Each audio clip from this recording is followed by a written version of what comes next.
Hello, everyone. All right, welcome to our live Christmas event. I can't hear myself over this music now. Welcome, welcome. This is our Market British, not Make It British, live Christmas event. I'm going to turn Elton down as much as I love him. I can't actually hear what I'm saying. We have got a really exciting, jam-packed 5 hours for you today, which we're bringing live, and we've managed to rope in 23, is it, Emily, of our Make It British members That's right. Yep. To entertain you with workshops, demos. We've got TED style talks. Each one of these small businesses makes in the UK. So please join us in enjoying all of the great workshops they'll be bringing us. Oh, I'm a bit croaky, Emily. Over to you. Do you want to tell everyone what the agenda is for today? Yes, absolutely. We've got as Kate said, a jam-packed day and afternoon of lives from our Make It British members. So they are split into our intervals. So I will show you our.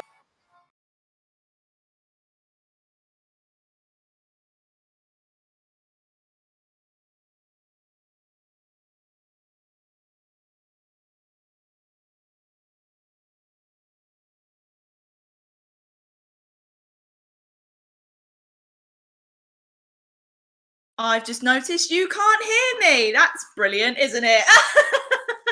Right, so what you'll see on the agenda is how we're working in our intervals. As I said, we've got 10-minute sessions from each of our members, and then on the dot on the hour, we are running a little competition time.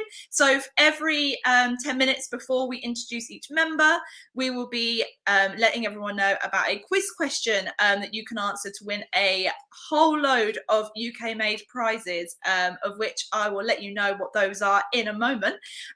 So that's our agenda for the day. Please do pop in and out. We know that 5 hours is a long time for you to be sat in front of your laptop or your phone. So please do pop us on in the background, and we will be there with our fantastic lives that we've got. We've got entertainment, we've got informative, we've got product workshops, we've got demos, we've got all sorts going on today. But the thing is always to remember is that all of their products and their amazing gifts are available on Market British. So Market British, our online Christmas marketplace, you can find that on www.marketbritish.co.uk. I'm just going to forward back to Kate for a moment, just while I grab that list of prizes for you, and you will find out what all of those are.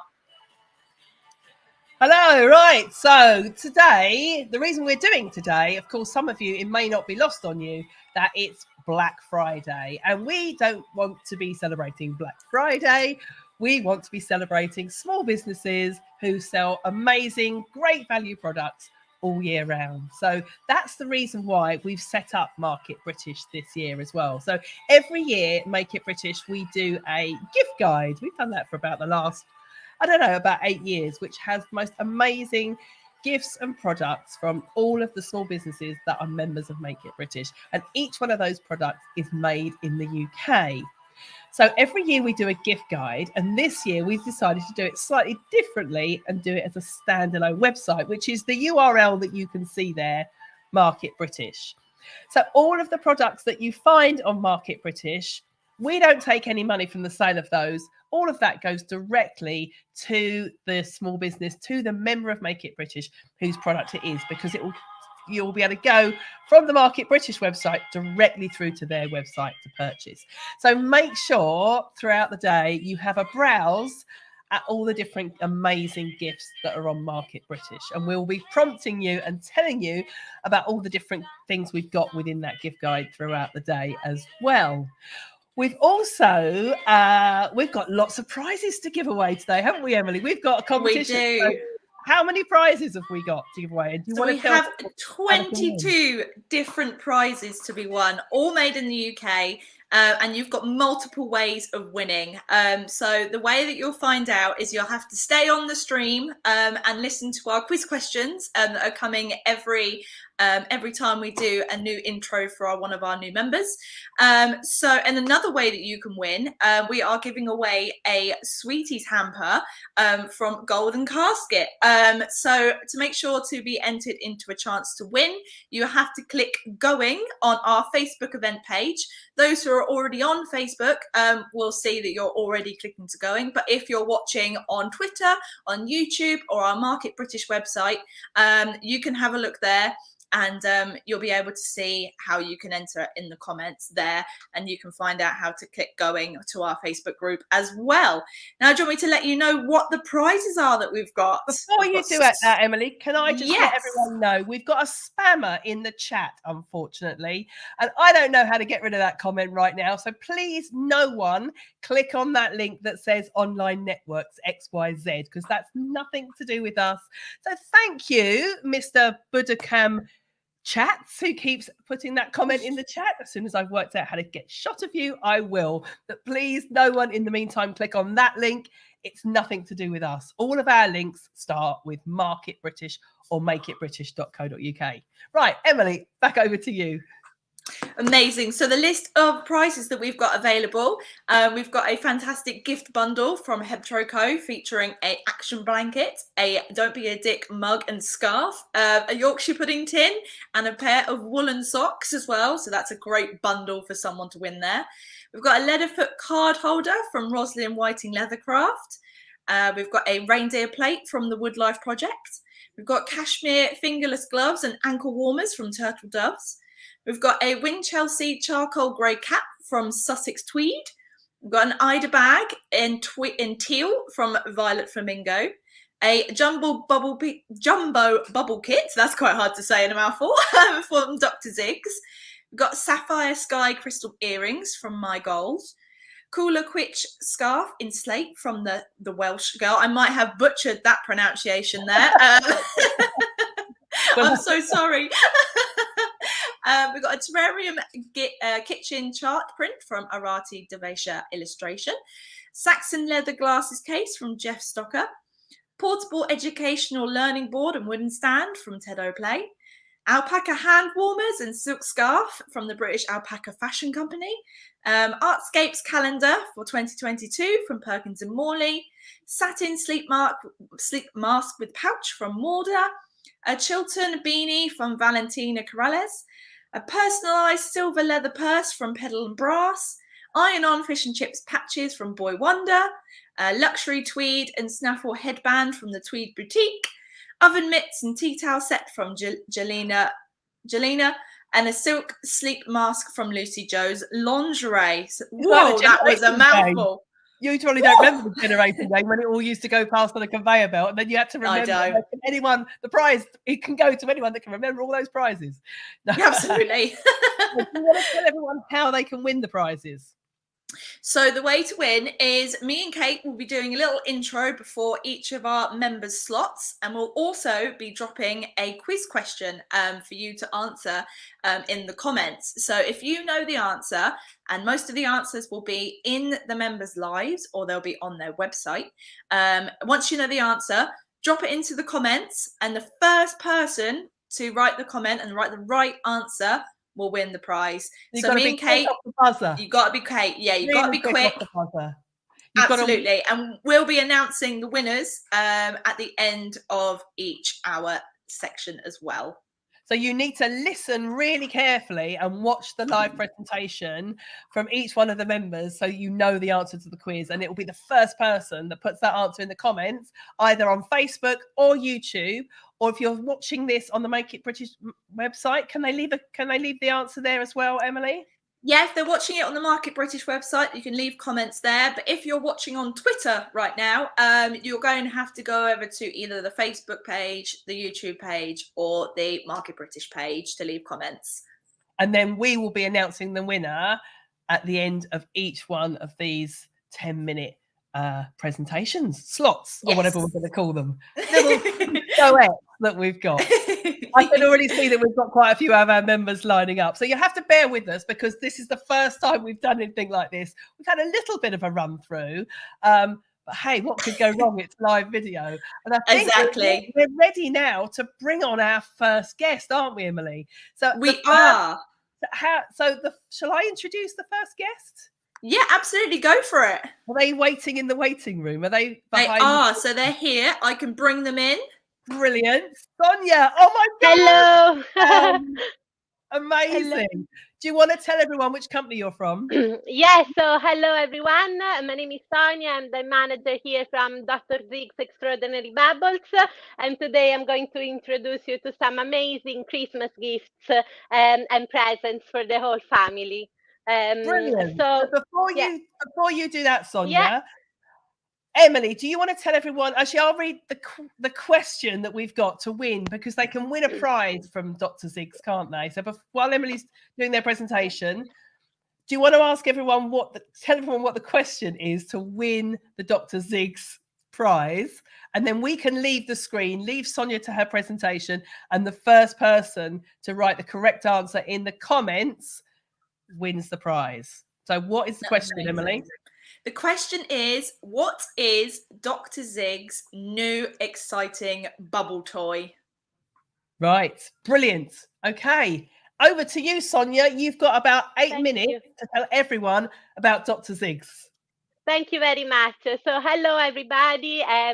So I'm here to introduce you to some amazing Christmas gifts for these winter holidays. And I would like to do a bit of background of who we are and where we are and what we do. So here at Dr. Zig's Bubble HQ, we make all the products and all the giant bubble toys here in the foothills of Snowdon in North Wales. So all our products so we make a different range of giant bubble products and toys for everybody. And I would like to begin to say that all our products are eco-friendly, single-use, plastic-free, and biodegradable. So they're all mainly made out of wood, coconut, and bamboo. And organic cotton.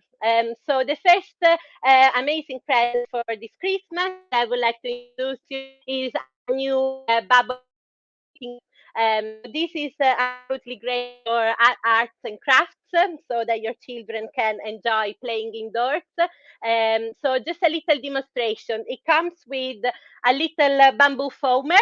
So as you can see here, it's a little bamboo foamer with coconut husks at the end. And basically what it does is dip, drip, and blow. So you need to blow inside to make huge sausages of foam. Just like this. So it's amazing to decorate Christmas cards or even Christmas decorations for the tree. And it's just so much fun for sensory activities for the little ones, but also for the older children as well. So it comes with 4 paints that are bubble paints, so already made and mixed with our bubble mix. So all you need to do is shake well and then put into our a little container, and then with the foamer, dip, drip, and blow. So just a little explanation of what you can make with our bubble painting kit. So all the little decorations to put on the Christmas tree, for example, or Christmas cards, and lots of arts and crafts activities. So just to show you quickly how the pattern, the amazing pattern of the of the painting kit is. So it comes with a little all colored and here. So this is available on our website. Um, Secondly, I would like to introduce you to our secret Santa, which is this.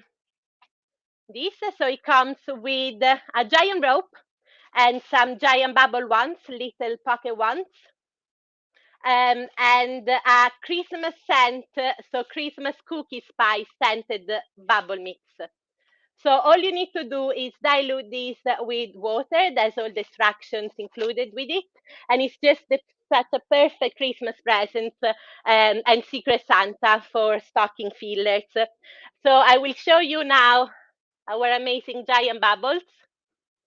So just so you can see the giant bubbles. Very easy to do and so much fun. The giant bubbles are best outdoors, so it's best to use them outdoors. They're perfect for example, for Boxing Day, Christmas walk, and just to enjoy the winter days outside. After we'll go through the trio of scents. So again, it's a flat pack, so it comes into your letterbox like this, and it comes with 3 different Christmas scents, random. So for example, in this there is vanilla, orange and cinnamon, and mule wine. So they just smell amazing, and it's just so much fun for everybody. And this is all often combined with the other giant bubble kits that we have, such as our new jumbo kit. So the jumbo kit is the perfect Christmas present for siblings or for the whole family, really. It comes with 2 sets of wands, 1 giant rope, which is the one that I've just shown you before, and 1 multi-rope, so to make loads of bubbles at the same time. And it comes with 3 liters of mix. It comes with the concentrate, 100 ml of concentrate, which makes 1 liter, so 3 of them. And it's just perfect for those Boxing Days walk, or to enjoy outdoor time during these winter holidays. After we'll go through our newest and amazing bubble kit, which is our frozen bubble kit. So makes frozen bubbles. We expect this to go viral, so please give us a follow on our social media, Twitter and TikTok, and it's just the perfect gift to make to have so much fun outdoor or indoor. So I'll just show you quickly how this works and what it comes with it. It comes with a little bamboo cup, so that is perfect to make frozen bubbles. And all you need to do is dip it a little, and then it comes with the bamboo straw, so with a bamboo straw. And all you need to do is dip and make the bubble.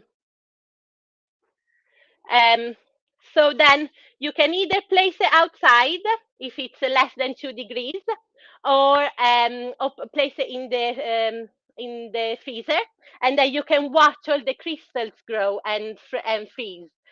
So it's just amazing for science experiments, or just for amazing pictures outdoors. So this is our latest new frozen bubble kit, and it comes again in a flat pack box, so straight through your letterbox, and to reduce carbon footprint and reduce postage costs as well.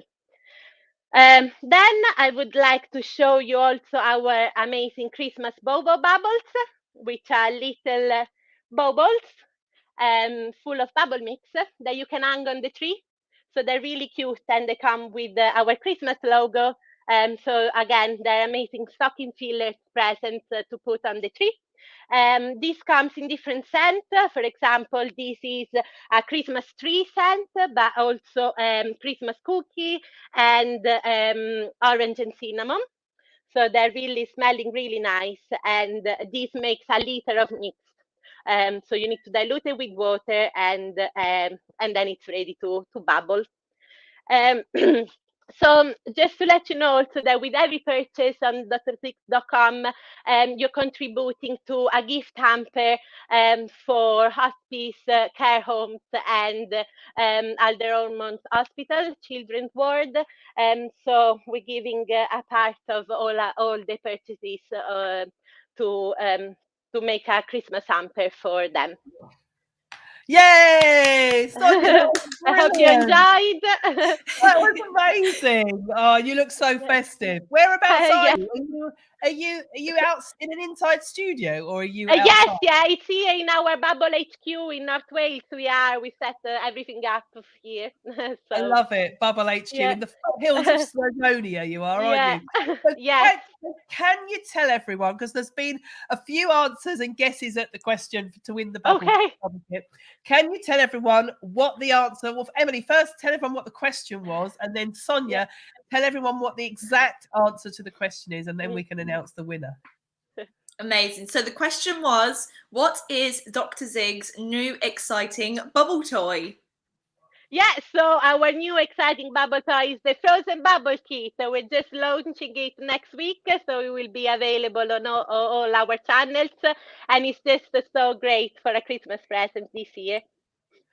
Brilliant. So the winner then, to get the exact right answer, other people guessed, but they didn't quite get it right. The person with the exact right wording, frozen bubble kit, is Debbie Preston. So hey, Well done. bubble kit will be winging its way to Debbie Preston.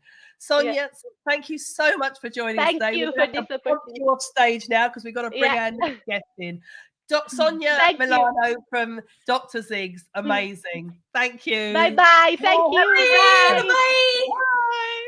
Bye. Right, that was exciting. Okay, Emily. Yes. We've got Rosalind Whiting Leathercraft next, haven't we? Which I'm really excited about. We don't. We have Carla from Morda. Got it wrong already on the second guess. Right, you tell us who's coming next. Amazing. So Carla is the founder of Morda, who is an inclusive women's wear fashion brand, which established only in January last year, during lockdown, actually. So they create stylish items with adaptive features and options to suit different women's needs. Carla, in her live session, will be leading a TED Talk style presentation to explain the importance of designing with adaptive features. So I'm really excited to hear this one. And she's got a prize for us, hasn't she?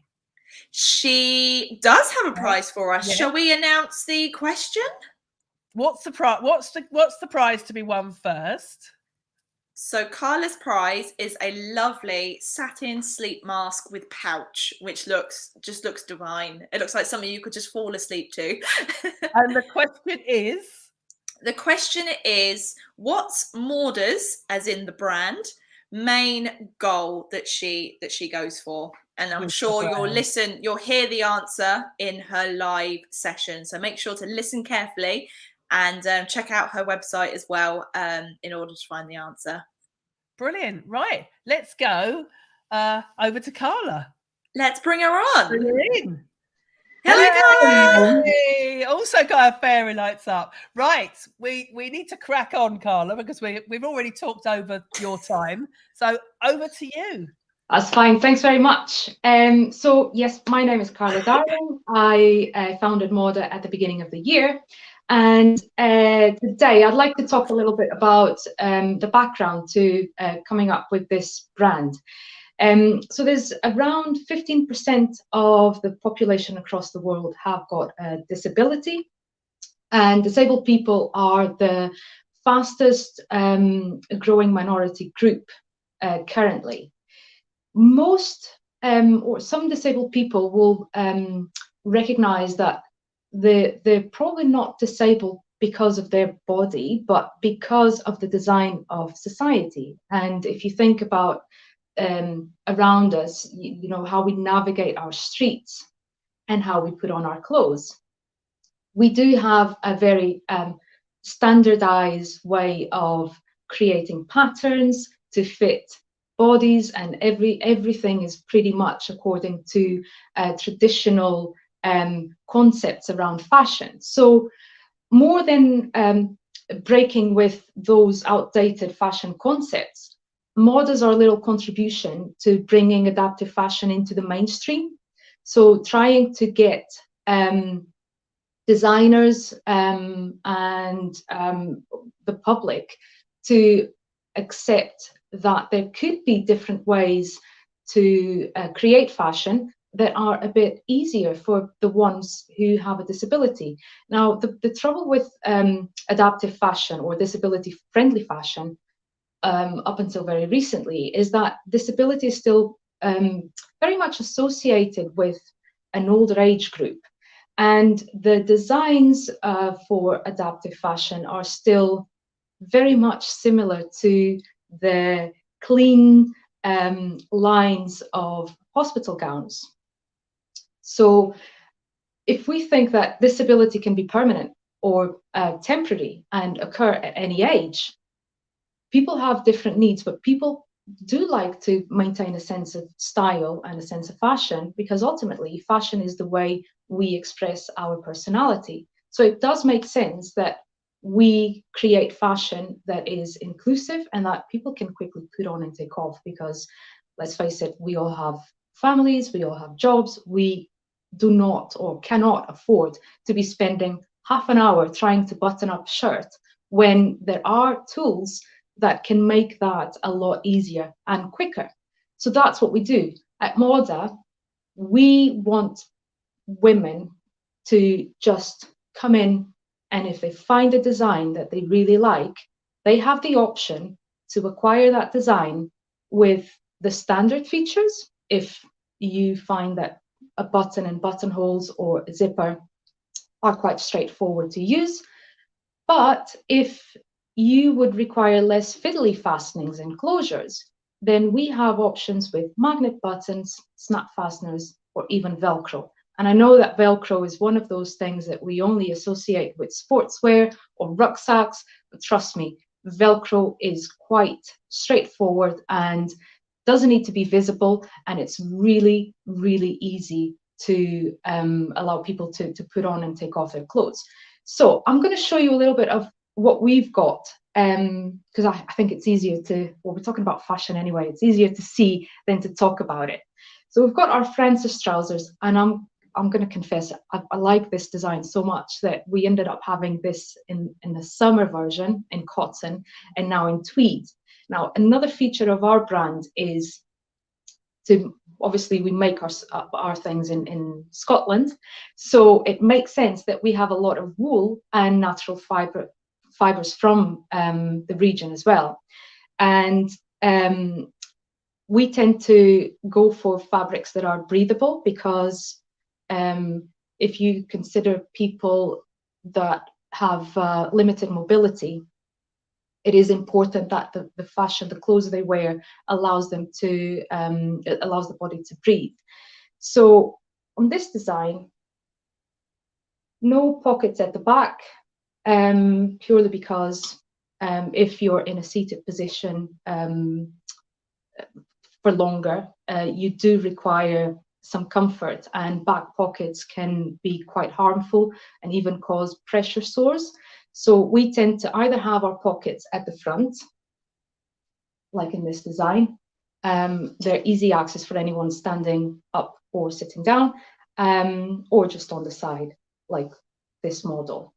But you'll see that we've got a statement belt, but elasticated waistbands, quite elevated waistband as well, for ease of transfer between wheelchair and a different chair, keeping your dignity unexposed. But what we offer, and I've got here the version from the summer, you can opt to have the standard belt or the adaptive belt, which is simply the same belt but with Velcro on the back. So how you fasten this is just stick the Velcro, the hook and loop, and you've got your belt on. So these are some of the options we want to offer people. Another thing we focus on is the sensory comfort. So anything that seems they can be quite stressful for anyone who's got a sensory processing disorder. And we came up with something that social media have called our sensory pockets, and we're very proud of them. So that means we conceal the labels in small pockets in areas of the design that are not exposed to the skin, and we tend to make all our garments with flat felt seams or French seams, which are a bit kinder in the skin. So on this version, we've got our sensory pockets inside the side pocket of the trousers. So you don't need to get rid of them, but you don't need to live with any discomfort because of a sensory pocket. So Emily, am I still okay with time, or do we need to wrap up? Unfortunately, yes, you have come to the end of your slot. I'm so sorry, you're such a roll. Carla. So good. I could go on all day. I'm so sorry.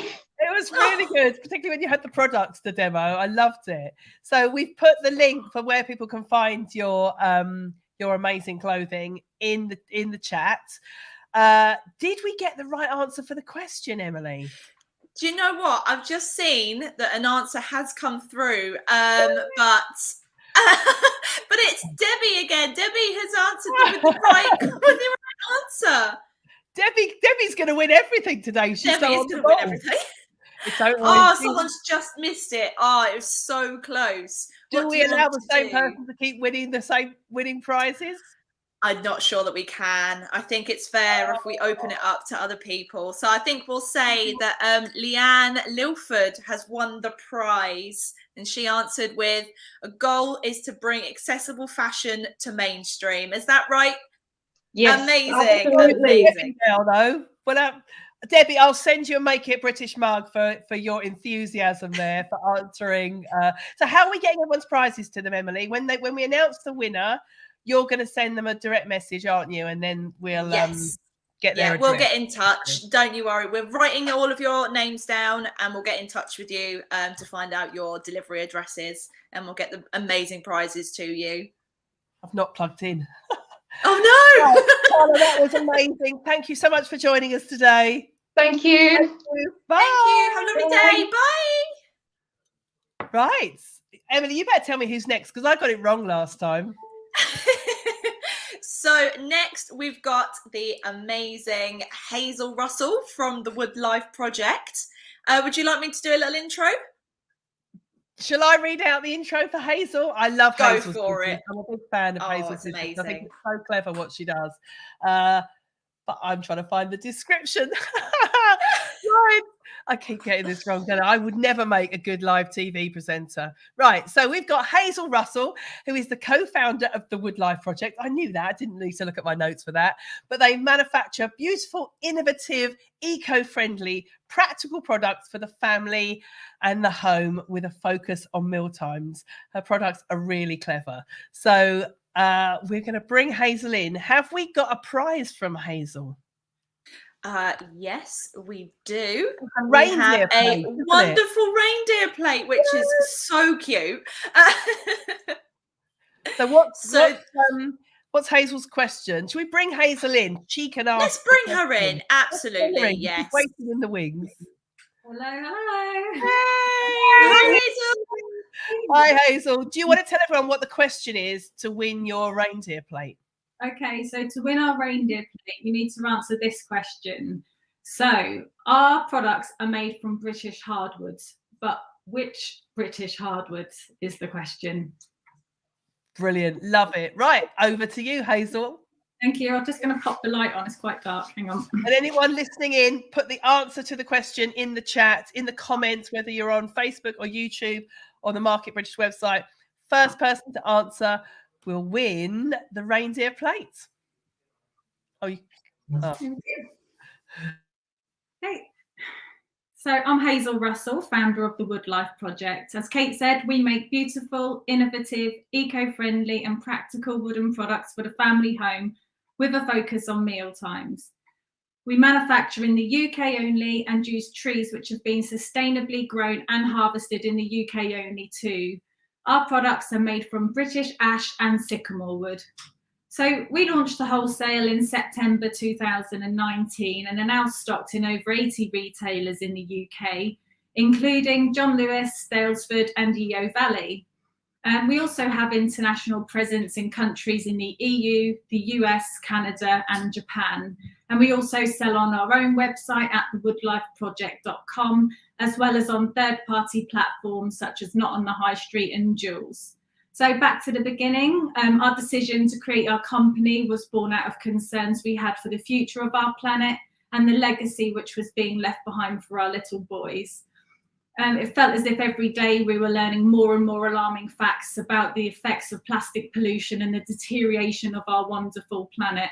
So the plastic pollution, coupled with the fact we're in a climate emergency, meant I really wanted to do something to change that. So I decided I wanted to create a brand which would help change the way people buy, to consume more consciously and consider the provenance of the products they purchase, whilst supporting UK sustainable business. So prior to launching, I had taken a career break from a job I didn't particularly enjoy to raise my 2 boys. I was very much enjoying mum life, and I felt extremely privileged that I had the opportunity to take the time out of the workplace to enjoy my children. But then my youngest was approaching nursery age and my thoughts turned towards returning back to work. But quite honestly, it filled me with dread going back to the corporate role. So I really decided I wanted to do something different, which would help make a difference. So as a mother with the not so distant child weaning stage behind me, my kitchen cupboards were full of rubbish, plastic weaning products, some bamboo and silicone, which we know aren't too eco-friendly. So we tried to come up with some ideas to help children to become more engaged at meal times, to put a positive spin on the dining experience. And I was really passionate about creating truly eco-friendly products from truly eco-friendly materials that didn't help clock up those carbon footprint miles and greenwash all that we produced. So the material we chose to use was British hardwoods. We are FSC and Grown in Britain certified, and all of our timber comes from the UK and supports responsible forestry management. So as part of our brand values, we wanted to ensure that we are as sustainable as possible and do things the right way, meaning that we should support our own UK woodlands and forests. For example, did you know that the UK imports more than £7.8 billion worth of foreign timber each year, whilst neglecting the potential of our own woodlands? So being Grown in Britain certified and using wood from sustainably managed forests, we can help reduce those unnecessary imports, supporting the local economy, of course. And we can encourage more active, sustainable management of those woodlands. I mean, as a nation, we are truly blessed with such wonderful areas of forests and woodlands.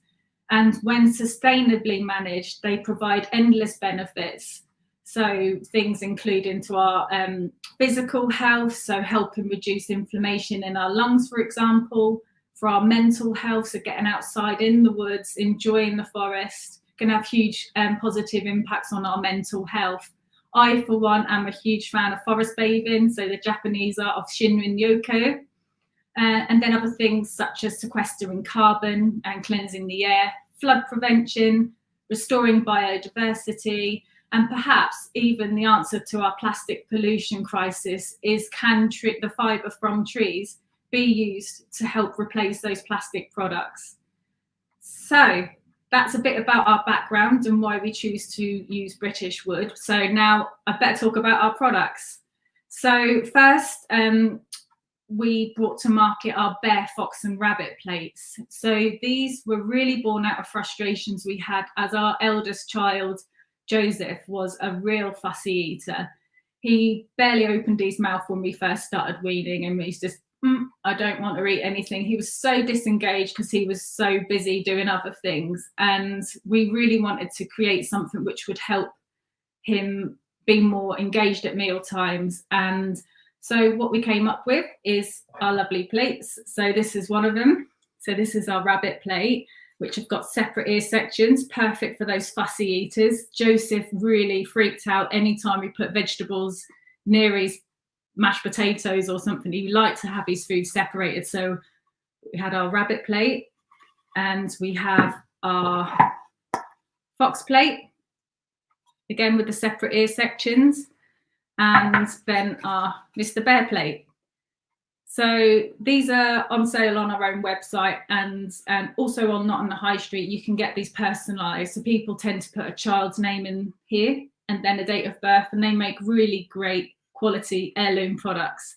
And being personalised too is a huge benefit, of course. So next came our jigsaw plates. So these are a real innovative design. Any of you with children who were into their wooden train tracks may notice where our inspiration came from. So these jigsaw attachments here were inspired by Brio train tracks. So these were the I've got to get this right. These were the next stage on from our plates. So we also have the bear ears, fox ears, and rabbit ears for these, which are all interchangeable. So you can buy them as a set, or you can create, excuse me, nice hybrid animals. That's the rabbit ear and then the bear ear. So these are really good for parents who have children who have phobias to foods and things, and who like to keep food separate. I mean, some children have really bad phobias to different foods, and these plates lend themselves really well to that issue, because you can start by putting the phobia foods further away and then slowly introduce them until they become part of that child's mealtime plate. So they were the first products came to market. And what we were finding is that lots of people would come to our stalls when we did craft fairs and trade shows and say, well, I haven't got children anymore, they're too old, they've gone away now. But if you did pet bowls, we would be interested in buying pet bowls.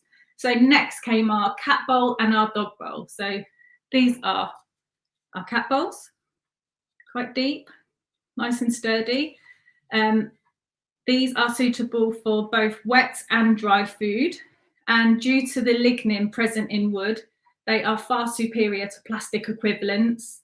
The lignin means they're naturally antibacterial and naturally antimicrobial, and they self-sterilize too.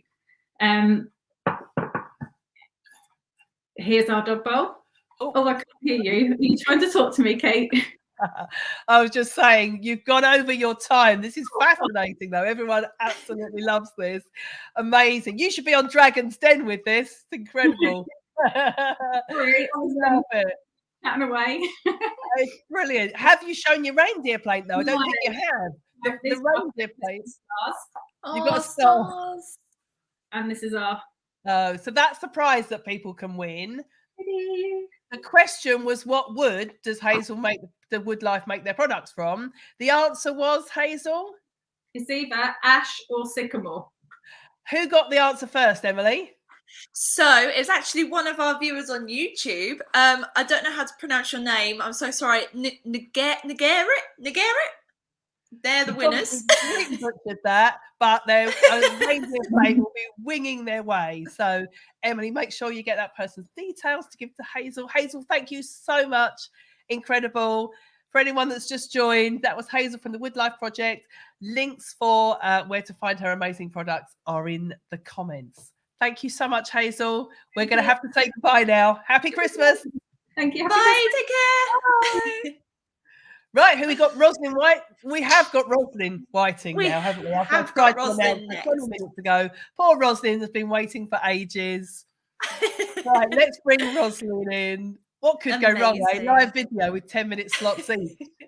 Rosalind, thank you for being so patient with us. Welcome. Rosalind, you launched your business in 2011 with the aim of using traditional methods to produce quality leather goods with a creative twist that are both stylish and built to last. And you're going to do us a demo, aren't you? We've had such an amazing variety of different things already today. Have you got a prize to give away? You have. Oh, we can't hear Rosalind. Oh, no. Oh, what's going on with Rosalind's sound? Hold on. Oh, Rosalind's in twice now. She's in twice. Can you hear me now? Yes, can do. Yes. It's so people can see. With Rosalind, so we've got a close up and then we've got Rosalind. Oh, that's clever. Yeah. Well, we'll see. See how it goes. Yes. So, yes. Do you want to see the prize, or do you want to see it at the end? Show the prize now, ask the question, and then Emily and I will pop off. And the first person to leave the answer to the question in the comments on either YouTube, Facebook, or the Market British website will win the prize. Fantastic. So this is one of my Leader Foot card holders. I'm not sure which camera to show it at, actually. This is going to get complicated. I'll do that one, I think. Try to do too much. So that is a nice, beautiful, soft card holder, a nice bit in the middle for receipts, and it's just lovely. Fantastic. And the question is? Question is, what type of leather is a card holder made from? Brilliant. So people are going to listen to that and pop the answer in the question in the comments.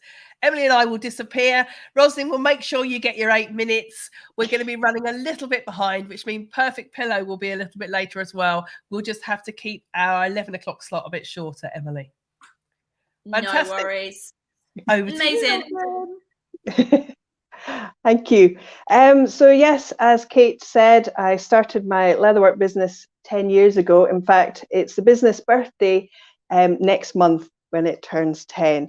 So I thought I'd do a demonstration of how I hand stitch my leather. I thought in this video I would explain some of the jargon that you hear leather workers, and myself included, using. So when I say hand stitched, it is exactly what it says on the tin. There is no sewing machines in my workshop at all. It's all done by hand. Now you'll notice I have 2 needles, and that's because I use the traditional method of hand stitching the saddle stitch. Now you might ask, why would I use that? It's a traditional way. I'm not making saddles, but as you've heard, I like to make products that will last, and the saddle stitch is made for strength. You have 2 needles and they both go through each hole like that, and I do a little twist at the end, and this is where it probably won't go through.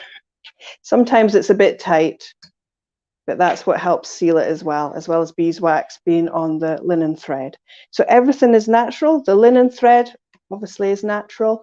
The beeswax that I use to put on it is all natural.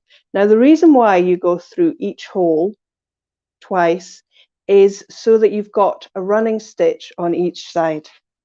It really is going tight today. As I say, that it is a good sign, but when you're demonstrating, not so good. So yeah, the 2 running stitches, and that means that if one side breaks, the other side will still hold it. And then pull it through. Also, going on the sustainability, traditional way of doing things was so that things could be mendable. You know, you had something that's quality, the leather still lasts, everything's good, but there's maybe a little bit of stitching that's come away 20 years down the line or whatever. These can be restored. I've had restorations from people that they've had things that, you know, they've had them sort of 20, 30, 40, 50 years, even more, and I've been able to take the stitching out, the hole's still there, and I can just mend it, which is great. We really do want to save our planet as best we can. Now, this bit's the free bit. This is a creative bit. I want my products to, because they last, I want something that's a little bit different. A lot of durable products look quite functional, and I want my products to just have that little creative edge, something that you feel special while you're wearing it and using it. So this is a stitching pattern here. For the stitching part here, I have a tool that marks where it is from the edge. I have another tool that marks where the stitches and makes the holes for the stitches so they're evenly apart. So I've done that before this demonstration because it would take some time, and it's all the sort of precision work, whereas the bit that you actually see the difference is when I'm actually hand stitching. Now, I use vegetable tanned leather, and lots of people will be like, what is vegetable tanned leather? Vegetable tanned leather is where they use tree bark and the tannins in the tree bark to preserve leather. And it's a traditional way of doing it. It takes longer for the leather to tan. I think the chrome salts version, which is with chemicals, is I think about 2 months. Vegetable tanned is about 9 months to 15 months. So it takes a lot longer. But vegetable tanned is gentler on the environment. It makes a nicer leather, nice quality. It gives me the creativity to be able to mold and make leaves. I can also hand tool. Put that up to that one so you can see I can hand tool designs, because a bit like with wood, you've got fibers. Leather's still, the fibers are still flexible, and that gives the creativity. So it's almost like using the traditional way gives me extra creativity, and I really like that. Also, there's the sustainability side of buying local. So a bit like Hazel, who spoke before myself, I also feel that it's important to look after our woods, our local economy. So I source from British tanned leather. Now, British vegetable tanned leather is actually on the Heritage Craft Association's red list of crafts that may die out. So the more leather workers that can support British vegetable tanned tanneries, the better, and keep those skills going. Now, the leather for this belt, which obviously isn't the question for the prize, but the leather for this belt is from oak tanned leather, and the oak tree, which is sourced in the coppice style, which is good for biodiversity and doesn't ruin any woods, is sourced in Britain, and then the tannery uses it for the leather. It takes 15 months. It takes longer because it's a slow-growing tree, so it takes longer to tan. And also they use Devonshire free-range cows. Now, you'll have heard a lot on the news about methane and cows producing methane. Cows that feed only on grass produce less methane, and grass that is grazed absorbs more methane. So I like to think that the cows that this hide is from hasn't caused the methane story that you're hearing on the news, that there's a little ecosystem going on in the fields that are used for this. So I like that kind of thing. Now, I have a little video. I don't know if Emily's got it ready that she can put on. I'm not sure where I am for time, but I think there's still time for a video, because I wanted you to see some of the products and the products that are in the Make It British gift guide. So I don't know, Emily, if you have that. No? Oh, yes, I do. Sorry, I am here. No, it's fine. Because I'm out of time. I had it all slotted in my head, so I don't know if I've overran or whatever. No, we've got a few minutes. Sorry, you wanted me to share your video, didn't you? Yes, please, yes. Yes, I can do that, no problem. Right, here we go. We'll be bringing it up on screen when it loads. Right, here we go. Right, let's.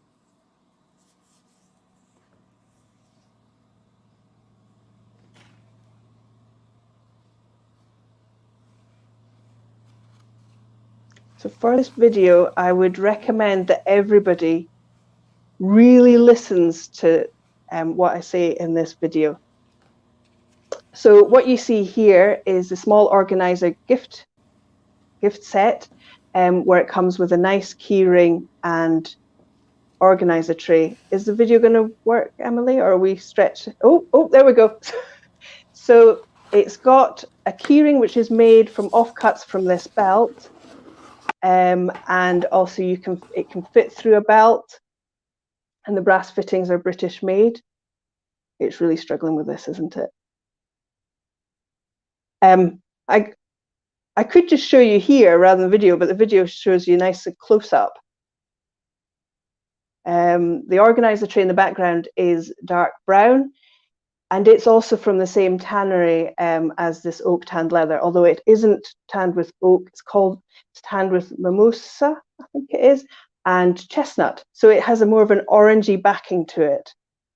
I don't think that video is going to work. Right, okay, so I will do the equivalent, she says. So this is the organizer tray and the keyring. So as I said, the keyring is made from the offcuts of my belts, because it's such beautiful leather. I want to be able to use every bit, and I wanted you to sort of see all the angles of the organizer trays and everything. So these are molded by hand using wet molding, which is a traditional way of doing things. The Romans used it for armor. They use it in the film industry for things as well. So yeah, and it has a suede back, as you can see, and it won't damage your nice wooden surfaces and things like that. So that's a nice gift set, and that comes, if I can reach, that comes in a nice box, nice branded box. The right way around. There we go. And so you can see that. So that's that one. Then this is, as I showed earlier, the nice calfskin leaderfoot card holder. It's made of beautiful, soft, buttery calfskin, tanned here in Britain. And because I love my creativity, I've got little sort of pockets. Oh no, I'm running out of time. Little pockets for cards. Going, okay, right. Right. Kate and Emily are here. Go right. Rossi, that was brilliant. Unfortunately, we couldn't see the video because it crashed Emily's laptop, which is why. Oh, sorry. It's okay. But that demonstration was incredible. I love the 2-camera thing. It was so good.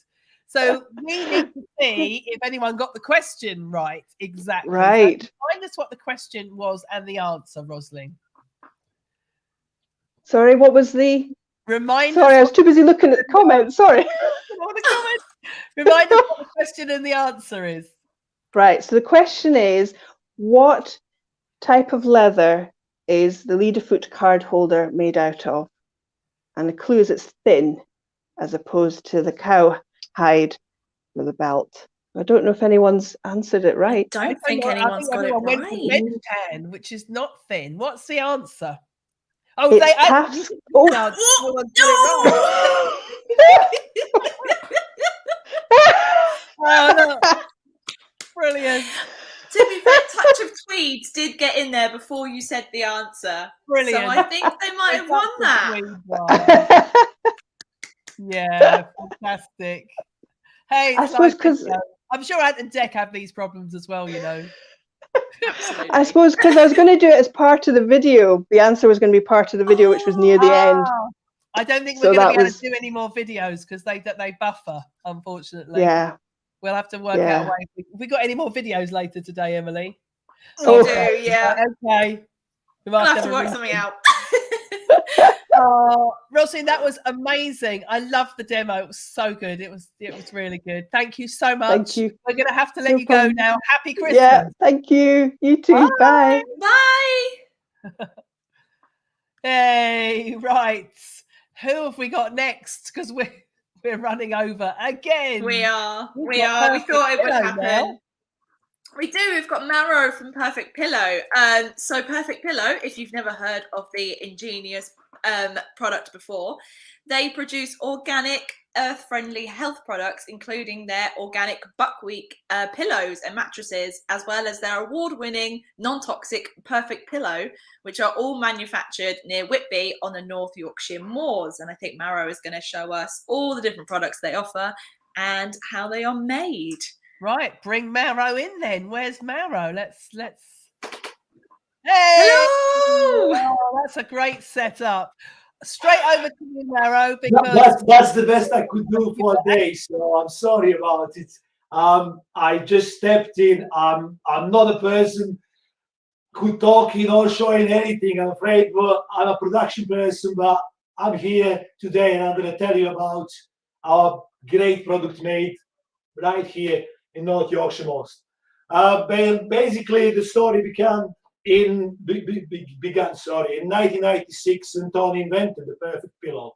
The Perfect Pillow cost you about £25, and it will last about 20 years, if not more. So it's not only the best pillow in the world, but it's easy as the best value. Our Perfect Pillow is opposite of memory foam, which you might know is about around about 100% toxic poisons, chemicals.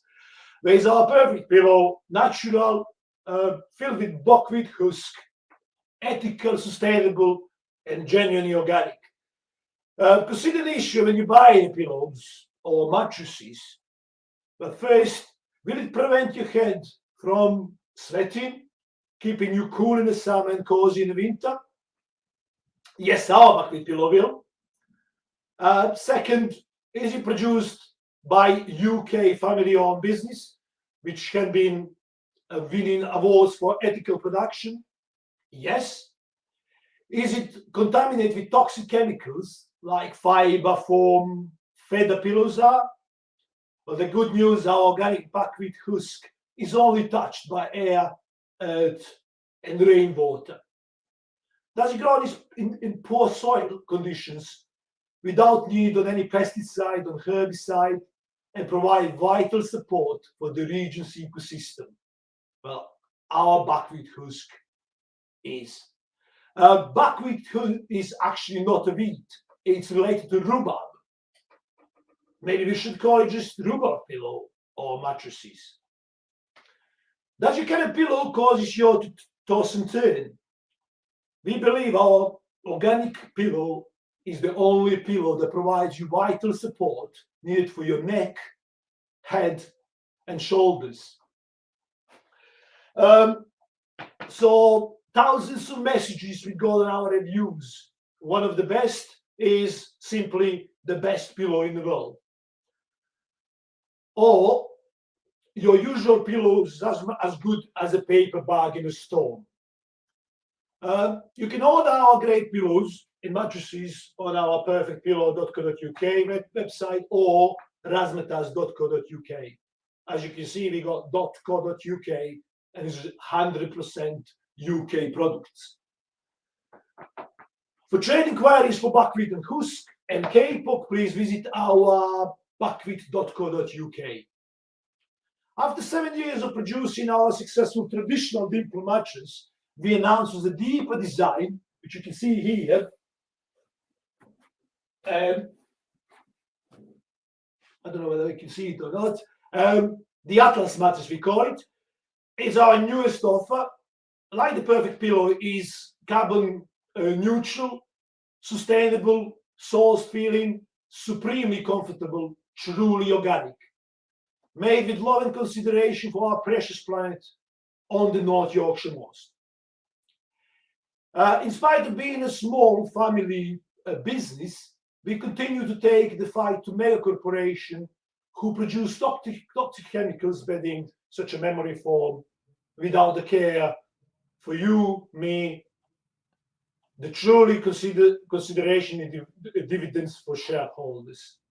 Maro, it's not your time Yes. up yet, but you know what? I heard at the beginning that you said that actually you're the production person. Yes, and correct, not yes. normally the salesperson.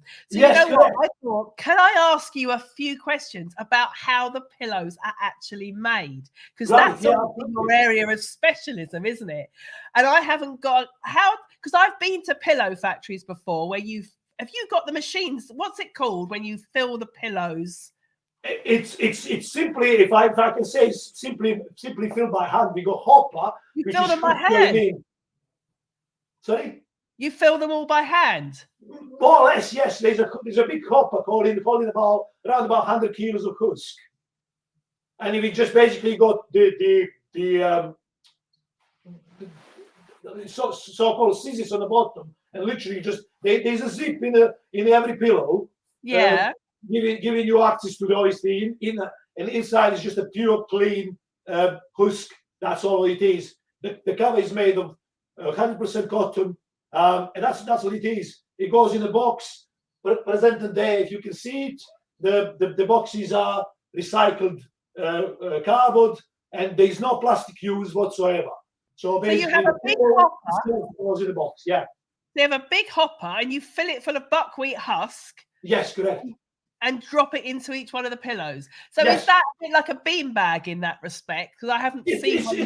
Yes, it looks like it. Yes, and it feels like it. However, it's obviously your ordinary beanbags. If you buy one in the shop, it's filled with plastic. This is all natural product inside, so there's nothing toxic in there. So how do you wash it then? Say? How do you wash the pillow then? You can wash the cover. Obviously, you can't wash the whole pillow. You can wash the cover by emptying it. So you saw the zip. You unzip it, empty it in a bag. Make sure it's not wet. Keep husk on the side, and then wash the cover. Make sure the cover is a lukewarm water, no more than 30 degrees. Obviously, we're trying to wash everything now on a low temperatures anyway. So yeah, after that it's washed, put it back, tip it in, basically tip it through the opening, and that's it. That's Brilliant. And how long have you been making these pillows yourself? Myself, well, almost as long as they existing. Basically, I'm here from 1998. So yeah, been over pushing 23 years now. Amazing. Yeah. And Tony Barnes is the chap that owns Perfect Pillow. Oh, yes, correct. Tony is the main little script which I try to read from the screen, which I struggling, to be fair, but yeah, so he put you up to this today then. Absolutely, yeah, absolutely. He's watching me there. I know he's smiling now. But he's watching and he's smiling. Well, we've got yeah. a link for where everyone can buy your pillows in the comments as well, so people can find Perfect Pillows. I think it's an amazing product. It's really good. I'd love to come and visit you. And see it's all made by us here on the Yorkshire Moors. We have no other addresses. Basically, the raw material coming here, all done by a small team of people, and we all making it here. Not just pillows. There's mattresses. I just mentioned the new mattress, deep, a bit heavy, obviously, but depth is increased now for up to 14 centimeters. So getting into some sort of depth is much better. There's the meditation cushions we're making shower pillows. Obviously, all pillows come in from various of sizes, from 16 by 13 to 30 by 20, and we can make any size you like. Obviously, you can custom make them made by us, so it's no problem. Customization on any of the products. Brilliant. Yeah. I didn't know that. I've learned something new today as well. Yeah, as I said, everything made here by us. Yeah. Brilliant, Mario. You've been an absolute star. Send my regards to Tony and everyone else in the Perfect Pillow factory. I will do. Yes, thank you very much. Amazing, and have a happy Christmas. And you too. Cheers. Thank you very much. Care. Thanks. Bye. Thank you for watching. Oh, that was brilliant. Poor Mario. I didn't know he was doing that till a few hours ago. No, I know. Oh, bless him. Emily, he was very good, though. I think we've kind of caught up because we've only got we were going to have a 10-minute gap, but actually we're almost ready to bring on our next guest then, aren't we? Because yeah, we are. We're running behind. So for anyone that's just joined us, which they may have done, today is our live Christmas event with Make It British, and we are promoting our Market British gift guide today. So all of the small businesses that you'll find in the Market British website all make products in the UK. There's hundreds of amazing gifts on there to find to inspire you for Christmas. No Black Friday deals there. Just everything is fantastic value and made to last. And you can click through from that website directly to buy the products from all of the wonderful businesses that are on that website. And that's just something we've done at Make It British this year as our way of showcasing all of the amazing gifts from our wonderful members. So, right. Is there anything else I need to say at this point, Emily? No, I could probably think bringing our next guest in, is it? Well, we have got a prize to give away. Can we save that till the next gap, I think? You want to sign that? Yeah, absolutely. Yeah, we've got a prize from this guest, though, haven't we? We do. We've got so many prizes. Yes, but we do. Actually, if anyone wants to see where all of the prizes are, because there's still a lot to give away throughout the day, there's a link, isn't there, on our website, Make It British. That's on Make It British, not Market British. Bit confusing. makeitbritish.co.uk/Xmas 2021, which you'll find in the links on Facebook and YouTube. If you're watching on Twitter, you'll have to type it in manually. If you're watching on the website, you're already there. That'll give you a list of all the prizes that we're giving away throughout the day. You need to be watching live in order to be in with a chance to win any of those prizes, and you need to listen carefully and answer the question. So who are we bringing on next, Emily? So next we have Jonathan Kelly from Sussex Tweed. We can bring him on stage and do him a little intro. How about that? Can we bring Jonathan? Does he know he's coming in slightly early now? We're actually running ahead now. This is good. Yeah, look, he's ready. He's nodding. Brilliant. Oh, amazing. We're actually coming live from a mill. Micro Mill. Even Yeah, better. Oh, amazing. Jonathan, I'm not going to do your intro because I know you'll do it much better than me. You have got a prize way, haven't you? We do. We have. You can win a Winchelsea cap if you answer the question, which I think is on your website. Or do you need me to ask the question? Ask the question, and then people need to listen carefully throughout your presentation to find the answer. First person to put the answer in the comments wins the prize. Oh, really? I need to drop clues, do I? Yes. Right. How else would they find it? Oh no, is it a kind of see thing how you well go and research it? We'll just have to see how well my clues go down. There's a big clanger. Yeah, so the prize is one of our lovely hats, made in England hats, the Winchelsea hat, and the question is who would have or who would wear a duncher? Who would wear traditionally? Who would have worn or would wear a duncher? I'm not going to spell it. A duncher. Right, Emily's going to pop the question in the chat. We're going to pop off now, Jonathan. You've got 8 minutes. Okay, hi. Well, obviously, I'm Jonathan from Sussex Tweed. This is my workshop, which is kind of as is. Welcome. Come in a little bit and let me tell you what we do. Well, obviously, we're part of Make It British, so we are very, very, very passionate about making stuff in this country. I mean, ridiculously so. Because it's just, I grew up with seeing manufacturing being mullered, being willfully crushed and disposed, and I didn't like what I saw, to be quite honest with you. And and it's filled me with a great sadness. And I think any country that does that is heading for a bit of a disaster, to be quite honest. You need to be self-sufficient. I mean, you wouldn't just kind of throw away, all the useful parts of your own life. Just because it would seem, handier in the short term. And also, I just think it's crazy trying to make stuff around the world where you can make it here. I mean, it's easy. It's to hand.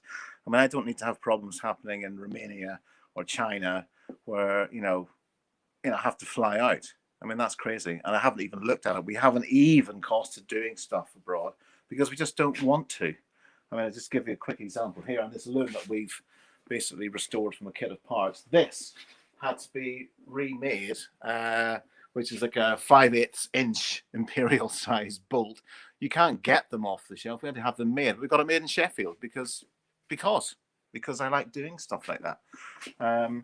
So that's our sort of raison d'etre, is to make everything here. Yeah, we do everything here. The labels on our hats here, everything.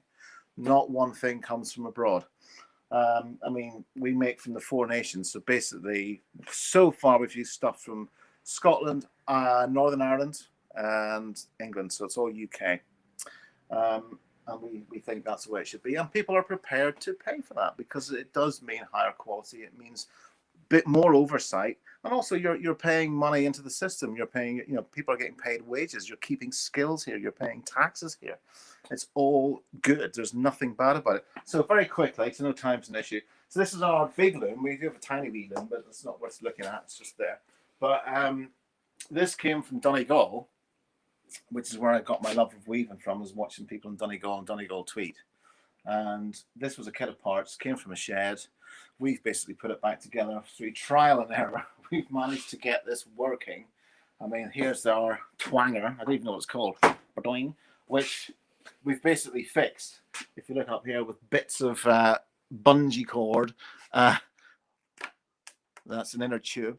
And what actually happens is, it should, just basically returns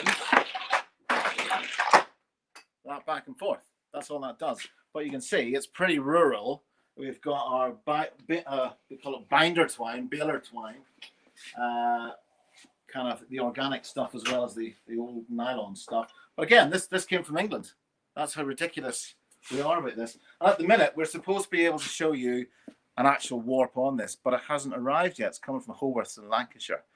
And it's due to arrive tomorrow, I think. So unfortunately, we can't show you that in action. And also, we're changing over to this stuff, which is like a text solve, which is a little thing. If you can see there, you can put little plugs in it, And basically what that does is that kind of grips on your like lambs down here, down in here. I'm just going to get Kathy to go in here this way. It's like, I should call you Clive. This way, Clive, in here. And that basically, because we've got all these old horrible bits of stuff and they've just stretched and moved. So we just need to now replace those with something that doesn't stretch and move. So that's kind of our future is really going to be more about the weaving, possibly more than the hats. But it's nice to be able to make your own cloth for your own product. That's amazing to me. Talking of product, come this way. And here is what we do. So I'm going to have to put my, I'm going to have to go Don't first. forget the clues.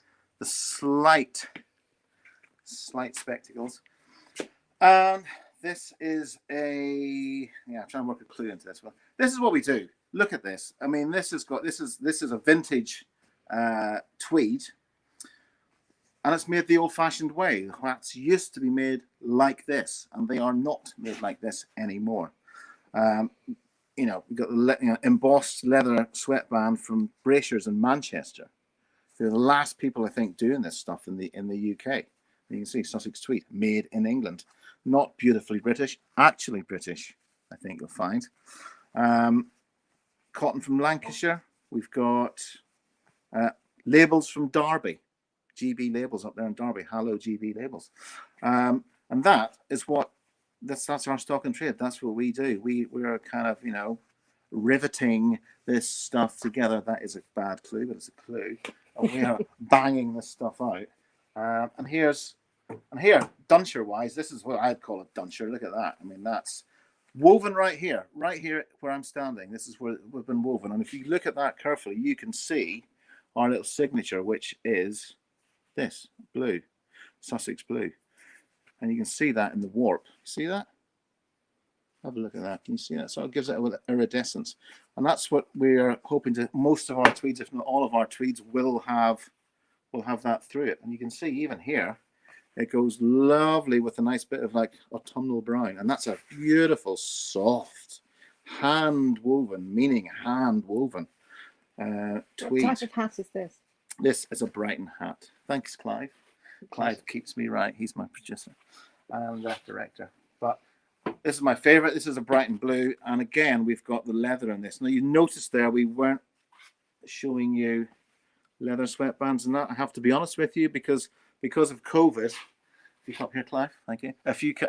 Because of COVID, we haven't been able to get everything lined up when we need it to be lined up. So we can't literally get some of the sweatbands in the process when we need them to. That will come back once things calm down. This is our Goodwood cap, and this sells like you would not believe. It's popular with everyone, and it's a real outdoors cap. And this is a Lovett Mill 21-ounce Ettrick Sporting Tweed, which means it's pretty damn well near waterproof, and it's pretty unsinkable, I think. Get that? And we have launched this to great fanfare, and it's treated. They treat this. I don't know what with. Probably rivets and iron, but it's like steel. You could shoot this, and it wouldn't go under. You might need a disclaimer there. Well, it's a hat. I won't be going to New York in this hat. So that is wonderful stuff. I mean, it's literally 2 millimeters thick, this tweed. If I actually hold it up to you, I've got some. Shouldn't turn my back, but here it is. Some of this stuff. This is my favorite one, and we do have hats in this. But if you actually look at that, you can see it's like you could repair a car with that. You could patch up a ship with that. It's incredible stuff. It'll probably float. So that is the Ettrick tweed. But really, we're about weaving here, and the plan is to supply people with our own cloth, not just make hats. That's the long-term sort of future of Sussex tweed, is to try and revitalize weaving. I know people are doing it in this country, and there's a few of us who have started up, and a few are further up the road than we are. But we are sort of getting there, and we're doing it slowly. It's very much a case of walk before you can run. So hopefully that's told you a little bit about what we do, and you might even go and buy some of our stuff. Any questions? Jonathan, that was incredible. I love it. The whole thing from start to finish about why you do what you do, the fact that you're weaving your own cloth. Amazing. Loved it. Have we got any winners? Remind us what the question was. Who wears a duncher? That's the question. I did throw in some rather lame clues there. I hope people picked them up. I was going to say, I mean, there was a lot of answers, and some of them people were so close. They were saying shipyard workers, Irish shipyard workers. But then actually, Eleanor Lucy said shipyard workers in Belfast. Is that the correct answer? Yeah, yes. Well done, Hit Eleanor. the rivet on the head. Yes. Brilliant. Specifically in Belfast. Well, yeah, but it's very much a Belfast term, but you get it done, mate. Amazing. Aye, that sort of thing there. So don't forget, everyone, you can follow us on all the popular social media things. We're on there. Do give us a wee follow. And if you sign up to our mailing list, you get special offers. Only you will get. Okay, so only if you're in the know will you get them, because I just do mad sales, but only to people on the list. So if you're not on the list, you don't get in. That's how you get people on your mailing list. Well done, Jonathan. Good tip for anyone watching. Fantastic. Have a happy Christmas. You too. Thanks very much. Bye. Bye-bye. Right, brilliant. That was amazing. What have we got next? I'm looking on my agenda. You better talk, Emily, because I'm losing my voice now. Oh no, we knew it would come. So next we've got Anila Preston from British Alpaca Fashion Company, who have their own alpaca farm in the hills of Exmoor. And they are actually the only alpaca breeder with a design studio and production facility on the farm for high-end knitwear for their own alpaca fleece. And then there's alpacas now. Absolutely, I hope so. Yeah, I'm very excited. Absolutely. And Anila has prepared a video that we're going to show first, and then they're going to pop on live. So hopefully, Kate, if you're able to share the video. Hopefully. I'm going to get this Hopefully right. It doesn't crash your laptop. Let's see what happens. Right. Amazing. Here we go.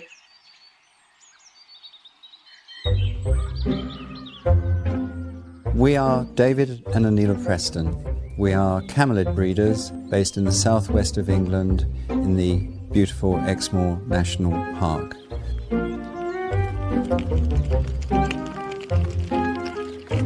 It started with the birthday present I never knew I wanted some 11 years ago.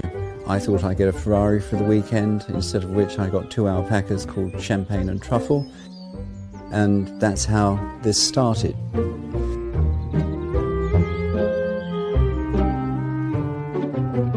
They are bewitching animals. I've now brought some 75 alpaca babies into the world, and everyone is special. And I never get over the joy of seeing new life born on the farm. Every evening we take our alpacas back to the barns for the night. We want to keep their fibres as soft and fine as possible.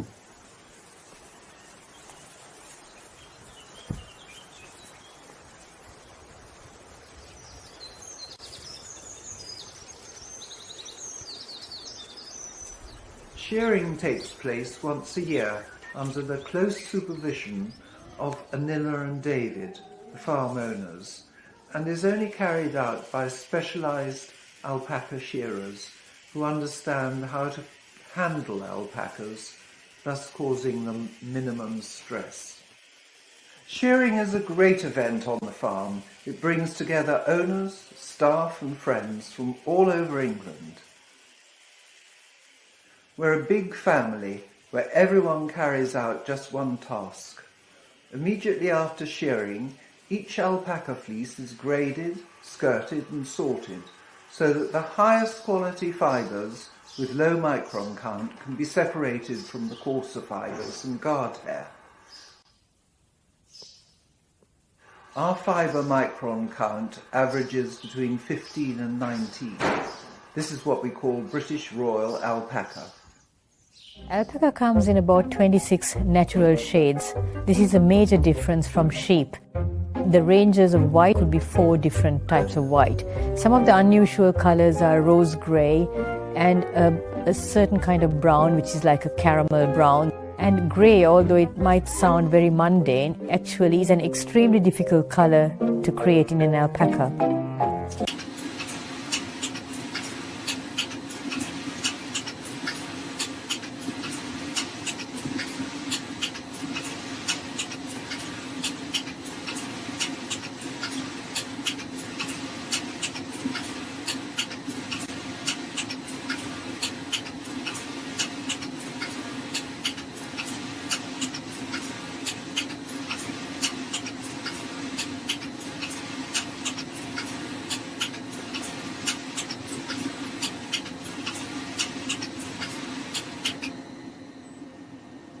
I'm Sammy. I'm a trainee wet technician and also work outside the farm with the alpacas. Today we're knitting an Exmoor berry scarf, same as one I've got here. This colourway is ice blue and charcoal. All the knitwear programmes broke up onto this memory stick and then read into the machine. Hi, my name is Rose. I'm actually a trainee technician also. Here I'm just comparing the quality with this scarf and this scarf here. This one, the colourway is fawn and mushroom, and here is dusky pink and mushroom.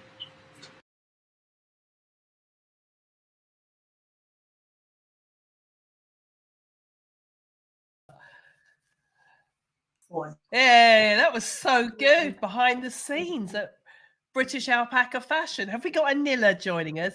You know what I've just realised, Emily? We didn't ask the question. We didn't, did we? The British Alpaca Fashion Prize. So now people won't know what the answer is because it was in the video. This really will be a test of how much people were paying attention. Quick little canter through what we do here. We're speaking to you now from our sitting room. But before we get into talking about what we actually make after the animals, I'm aware that there are some fashion houses who won't deal with alpaca fibre because they think the method by which it's obtained is cruel. I can't stress highly enough that here we do everything we can to keep the animals as comfortable and secure and unstressed as possible. I think you can see that from the video, really. Take shearing for a moment. All fibre animals, whether they're alpacas, sheep, goats, whatever, need shearing. If we look in particular at alpacas, if you leave the fibre on an animal for over a year, you end up putting that animal through the summer, and this country does have hot summers now, certainly down here on Exmoor, wearing the thickest of woolly jumpers. You wouldn't like that, and I assure you the animals don't like it either. If you stick your hand in the fibre the day before they're shorn, they're hot by any stretch of the imagination. And the nice thing to see when they have been shorn is they practically skip back into the fields because they're happy. We also feed our animals hay every day. They make their own hay in the sense that it's only their dung that gets put on the fields. We don't use chemical fertilizers here. We certainly don't use weed killers. We don't need them because alpacas love gorse, brambles, nettles, and anything else a bit prickly that they can find in the fields. In fact, if I do inadvertently run over a bunch of nettles, they sort of look at me rather quizzically because they regard that as treats. So they get their own hay. They have their pick of what's in the fields. We also give them a supplement every day. And frankly, it's the alpaca equivalent of children fighting over their favorite sweet. They look forward to it and rush to it every day. And last but not least, as you heard in the video, we keep them dry to the extent that if it does start even spitting outside, they'll all rush down to the gate of the field, look towards the house, and ask me with their eyes when they can come in. So you might even say, I guess, that they're pampered. Anyway, over to Anita. So, Oh, why Anita. alpaca? Oh, can you hear us? Alpaca is a cute, cuddly animal. Yes, of course.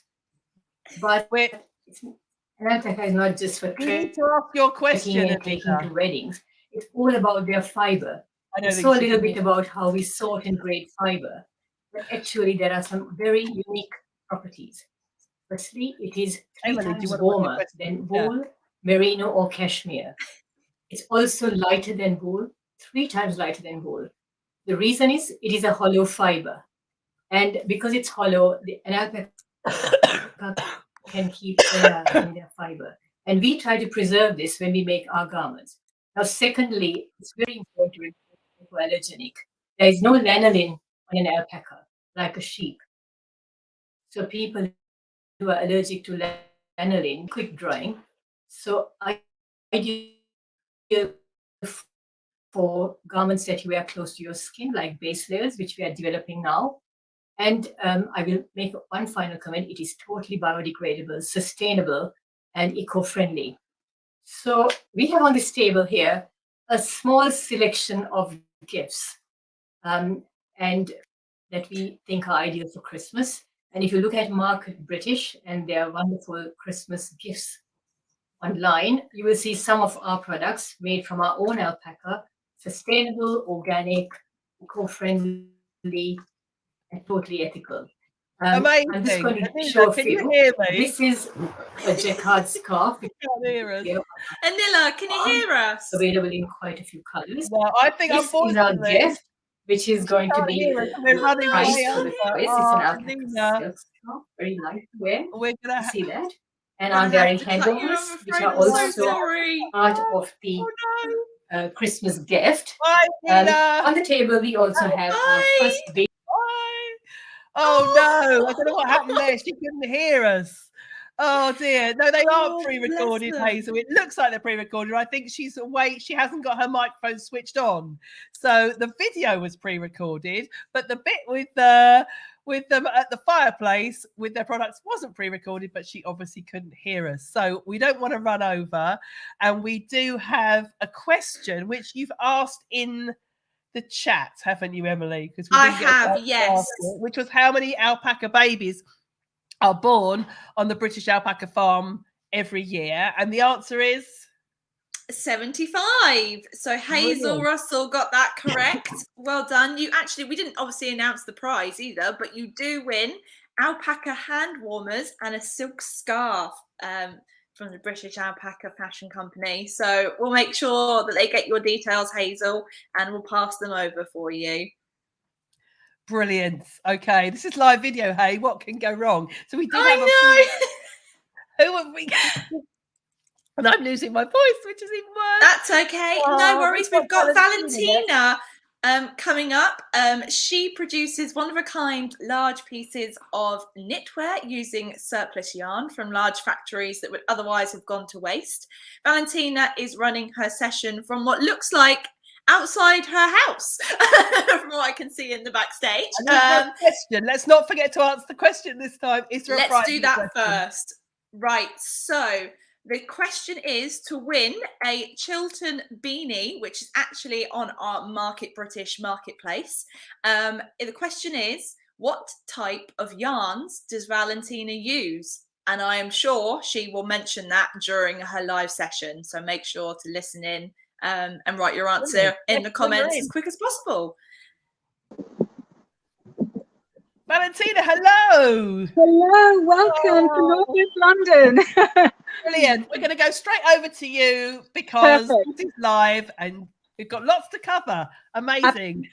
Absolutely. Thank you so much. Well, actually, we're here at my studio. It's a garden studio in Northwest London. It's a purpose-built. I made it about 15 years ago, and the door has allowed you in. So please come in. It's a really small little workshop. It's nice and cozy in here. In fact, I'm wearing one of my knitted pieces. Welcome. I actually went through a big clean attack just before the call, so I was really happy it was running late. So essentially, this is me. I will take you over to my machines. I wanted to show you how I make everything first. So I may not be in the screen the whole time. So this is a Dubier knitting machine. It is, I would call it vintage. It's hand powered. I will show you how it moves. At the moment, there's nothing there, but there will be later after this call. Over here, we have all my yarns, which are all surplus yarns. They're pre-consumer waste, and they're all sourced from a lovely UK family-run business where they collect all the waste yarns from factories that would have gone to waste. So that's me. When I make everything, it's all made to order, so I don't keep stock either. And so as soon as I see the order pop up, I make it. And just to show you real quickly, you have this little bit of waste yarn. Even that doesn't go to waste. I collect everything in these bags. They're all collated by color or fiber. And then I reuse them in things like my visible mending and embroidery and other such activities. So nothing is wasted in the studio. Just over here is my domestic machine, my much loved domestic machine, but it doesn't have much use, but it's my little backup. Over here we have the winding machine. So it's a wonderful machine where I get to unwind, rewind my yarn. So let's say a sample falls off the machine, I can then rewind it and reuse it again. Over here are all my samples that I use, and I have to use them to refer to whenever I make something. So I have it next to me, as well as my little instructions and how I make them, so I can refer it as like a blueprint. Here we have my little linker. It needs a little tender loving care, but essentially a linker sews all the knitted garments together. So this is how you have this kind of stretchy feel. It's this chain stitch that what you don't get from a normal sewing machine. More samples, more mesh. Here are some pieces I have fun with. Over here, I don't know if you could see, these are some custom mitten orders. Of course, I've got all sorts of lovely colors. So sometimes a customer would like it in a specific color, which I'm happy to do. We have my overlocker machines, a felling machine. A felling machine does woven hem on, let's say, men's trousers, the invisible stitch. It's not really more for knitwear, it's just my own personal fun. And then we have the sewing machine, and here are some orders waiting to have their labels sewn. I'm not sure if you could see that. So that is my studio. It's a little piece of Northwest London that no one really sees. It's at the end of the garden, and it has everything I need, essentially, to make all my zero waste knitwear. At the moment, this is what I'm wearing, which is one of my cashmere pieces. I don't follow trends. So, for example, this would be my most Christmassy style of clothing, because I want something that would last long and be timeless, and that would fit in any era, or even unisex as well. So I have this very loose fitting items, so it can fit varying sizes as well. So it's all about inclusivity and zero waste, and just making things last longer, that is high quality made and made to last. And yeah, I think I've covered everything in the studio. I'm not sure if you guys had any questions. Valentina, incredible. It was so good to see a little behind the scenes, because we've only ever seen you sitting on your linker or something without knowing what the actual building looks like. So you've got your own micro factory, like Jonathan. That's exactly what it is. Yeah, I love that cashmere piece. Is that available for people to buy now, or is that your own personal one? This is something to order, so it's available on the website. It comes in 2 colors. Oh, the other color's not here, sorry. But yes, so they're available to order, and it's about a 2 to 3 week lead time. But as it gets closer to Christmas, the lead time just expands a little bit, but that's fine. You're going to be in that studio busy then in the next few weeks. I pretty much have been since August, but because I love what I do, I love making, and I especially love knitting. It's absolute pleasure to make for the public. And we've had a question. Susie Sue says, what's Valentina's business name? Because you've only got Valentina. So yes, it's just my name, Valentina Corellis. I wasn't being very creative. I just kind of came up with what my parents named me. That's a great name, though. Yes, I should have thought of that when I first started. Right, what was the question, Emily? Remind everyone what the question was. Valentina can give the correct answer and let's see who's won. Amazing. So the question was to win Valentina's prize is what type of yarns does Valentina use? And the correct answer was, Valentina? Zero waste surplus yarns. Zero waste surplus yarns. Did anyone get zero waste surplus yarns? So we've got a lot of different answers. So I'd say the closest, I think, is Arati, and she said recycled surplus yarn. Ah, Would you count that? So right? it's Oh, pre-consumer waste. So it's not exactly recycled, but at least you said overstock. So that does answer the question. So we're going to give Arati the prize. We'll give I lovely think- Arati the prize. Yes, I Brilliant. think That's our so. winner. And Arati, you got to wait because it doesn't exist. I have to make it. Love it. Made to order. Love it. Look at the light in your studio. It's incredible, Valentina. Thank you so much for joining us today. Yes, it was a pleasure, and I'll be watching all day while I knit, listening in the background. Fantastic. Take care. Happy Christmas. Thank you so much. Happy Christmas. Bye. Bye. Right, thank you for everyone who's just tuned in, maybe. Or we've got some people that have been here already all morning, and we're now going into the afternoon. So this is our 5-hour-long live Christmas event from Make It British, which is promoting our Market British website, which is a gift guide full of products that are made by Make It British members that are all made in the UK. So we've got one of my favourite people coming on next. We've got Lindsay James, haven't we, from Violet Flamingo. We do, but she's not not here. there yet. You know why I think she might not be here yet? Because it's the Violet Flamingo 10-year anniversary, and I know that Lindsay's got a massive party going on tonight, and she also did her own live video party last night on Facebook. So I wonder whether she's busy with getting her party ready. Do we send Lindsay a little message? So I've sent her a message and she's seen it, but I'm thinking we've got Lucy Jones, who is in the backstage waiting. We can do a bit of a swapsy and swap Lindsay Absolutely. around. Great That's a good idea. Yes. Amazing. Brilliant. So And that gives Lindsay a bit more time. Exactly. Yeah, that'd be a great idea. So we've got Lucy Jones Lingerie waiting in the backstage.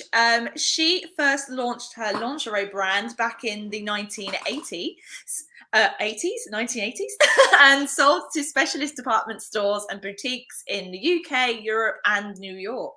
After a busy decade, she moved to education and building another career in fashion. After nearly 30 years, she's used her rich archive of timeless 80s designs. She's reimagined her collection for the 21st century. Lucy's going to talk about just how little she has changed from when she first launched her products back in the 80s. So we'll bring her on stage. Has she got a prize as well? She has got a prize. Gosh, yes. We mustn't forget the prize questions because we have to ask the question. Good morning, Lucy. How are you? Good morning. I'm fine. Thank you, Kate. Hi. Good morning, Emily. Emily. Loud and clear and Very lovely good. picture quality because I know we had Wi-Fi issues at the beginning of the week, didn't we? We did, but hopefully they're sorted. Hopefully Amazing. they're sorted. The magic of technology, eh? Yeah, absolutely. So do you want to tell everyone what it is that you've got as your prize and what the question is that people need to ask? Right. Yes. Okay. Thank you very much for that introduction, Emily. You've kind of spoilt the presentation for me, but never mind. No. Not to worry. Not to worry. Yes, the prize is going to be one of my beautiful sleep masks, which are made in the signature colours or the print that you'll see in a minute. And yeah, so it's one of those. So listen out. Brilliant. And the question is for people to listen out for? Right. The question is, where did I first work as a designer? Ah, okay. Where did Lucy first work as a designer? So you need to listen in to what Lucy has to say. First person with the correct answer in the comments who hasn't already won a prize. Yes, otherwise they're going to be really, really. Yeah, will win the amazing silk sleep mask. Right, over to you, Lucy. You've got 8 minutes. Okay, well, hello everybody, and welcome to my very small atelier here in East London. As Emily said, I started my company after studying fashion and textiles at Liverpool Polytechnic back in the 1970s, and I loved the couture ethic that the program offered, because I absolutely love making garments, clothes in those days, and I started making lingerie in my final year. It went down very, very well, and I was offered a job with Kaiser in London, where I worked for a couple of years before starting my own business. It was 1980, and it was a very exciting time, lots of fabulous music, film, culture, and we were all very young and ambitious in those days. I started my company in Liverpool, in Victoria Street, and decided that I was going to make everything from start to finish. I didn't want to use any cut, make and trim factories. I wanted to control everything, which is what I did all the way through the 80s. So having my own atelier, I could control everything, make sure everything was absolutely spot on. But what we did was made to order. Even then, we'd made no stock. I didn't want piles of stock kind of, and then just, send it out to the customers. It was made especially for them. These were retail customers in those days. I didn't have any private clients until much, much later on. The end of the 80s, as Emily said, I decided for a career change, and I went into teaching, which I had been doing all the way through the 1980s. I was head of fashion at University of East London for 8 years, and then I took a job in Singapore, where I was head of fashion at the International School of Fashion Studies at Nanyang Academy of Fine Art. However, at the end of that contract, I came back to the UK and decided to reopen my archive of precious designs and patterns that I'd had stored for those 27 years. So I relaunched the brand as it is now in 2018-19, showed at the Make It British Live exhibition at the Design Centre in London, which I hope will start again post-COVID. And I sold into Ray of matchesfashion.com, which was fabulous. And for that order, I used a cut, make and trim factory. And it was a very, very special relationship because the standard of make from that factory was very, very high, and obviously something that I wanted to have. Anyway, today I want to show you a few of my iconic pieces from the 1980s, which I have transferred into my current collection. And the first item, I don't know whether you can see, yes, here on the stand, on my Dolores stand, is the skating dress. And you can see these beautiful sleek lines. The exclusion of lace makes Lucy Jones Lingerie stand apart from the competitors. So if you want lace, you don't come to me. It has beautiful embroidered edges. These are all turned and pressed by hand for stitching down, and a beautiful frill skirt which goes round to the back and over the bottom there. I have it also here on the rail, which you might be able to see a bit closer, if you can see the lovely embroidered edges.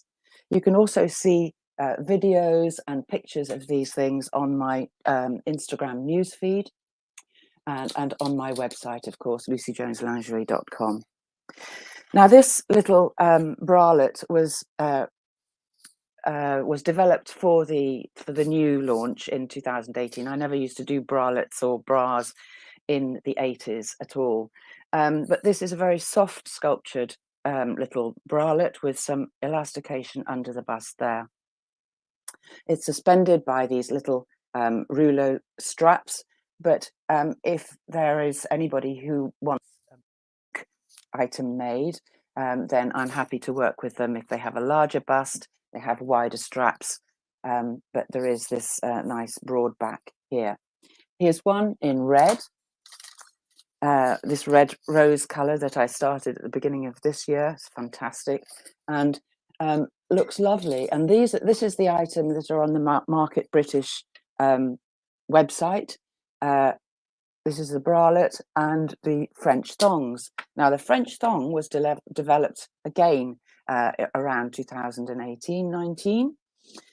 This is a French knicker at the front, and you can see at the back it has a liberating little thong. Now, these look absolutely stunning on, and I believe they're really, really comfortable as well. So these two are on the Make It British Live. Make It British, Market British website. I'll get it right in a minute.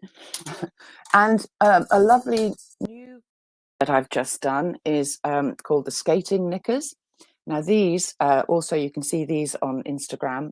Lovely photograph of these being worn with the bralette. This is like the lower half of the skating dress. Again with the frill at the back, makes a gorgeous little sexy French knicker to wear. On to my next item. Now this was designed in 1978. This was part of my final year collection at Liverpool Poly, if you can believe that. But because it's so timeless, so beautiful and sleek, I decided to bring it forward in this collection.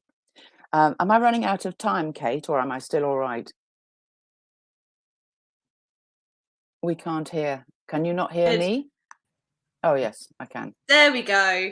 Can you hear us? Is it? Yes, I can. There we go. Have I run out of time? Sadly, you have. Sadly, yes. Oh, okay. We're getting into the really juicy parts. I can't believe that you designed that in 1970 something, and it's so timeless. So 78, yeah. That's the whole thing. The ethos of the brand is that it's so timeless. Yeah. Amazing. Oh, thank you very much for having this this event today. It's been brilliant, really exciting opportunity. We've had a few technical glitches. I'm sure. I'm sure.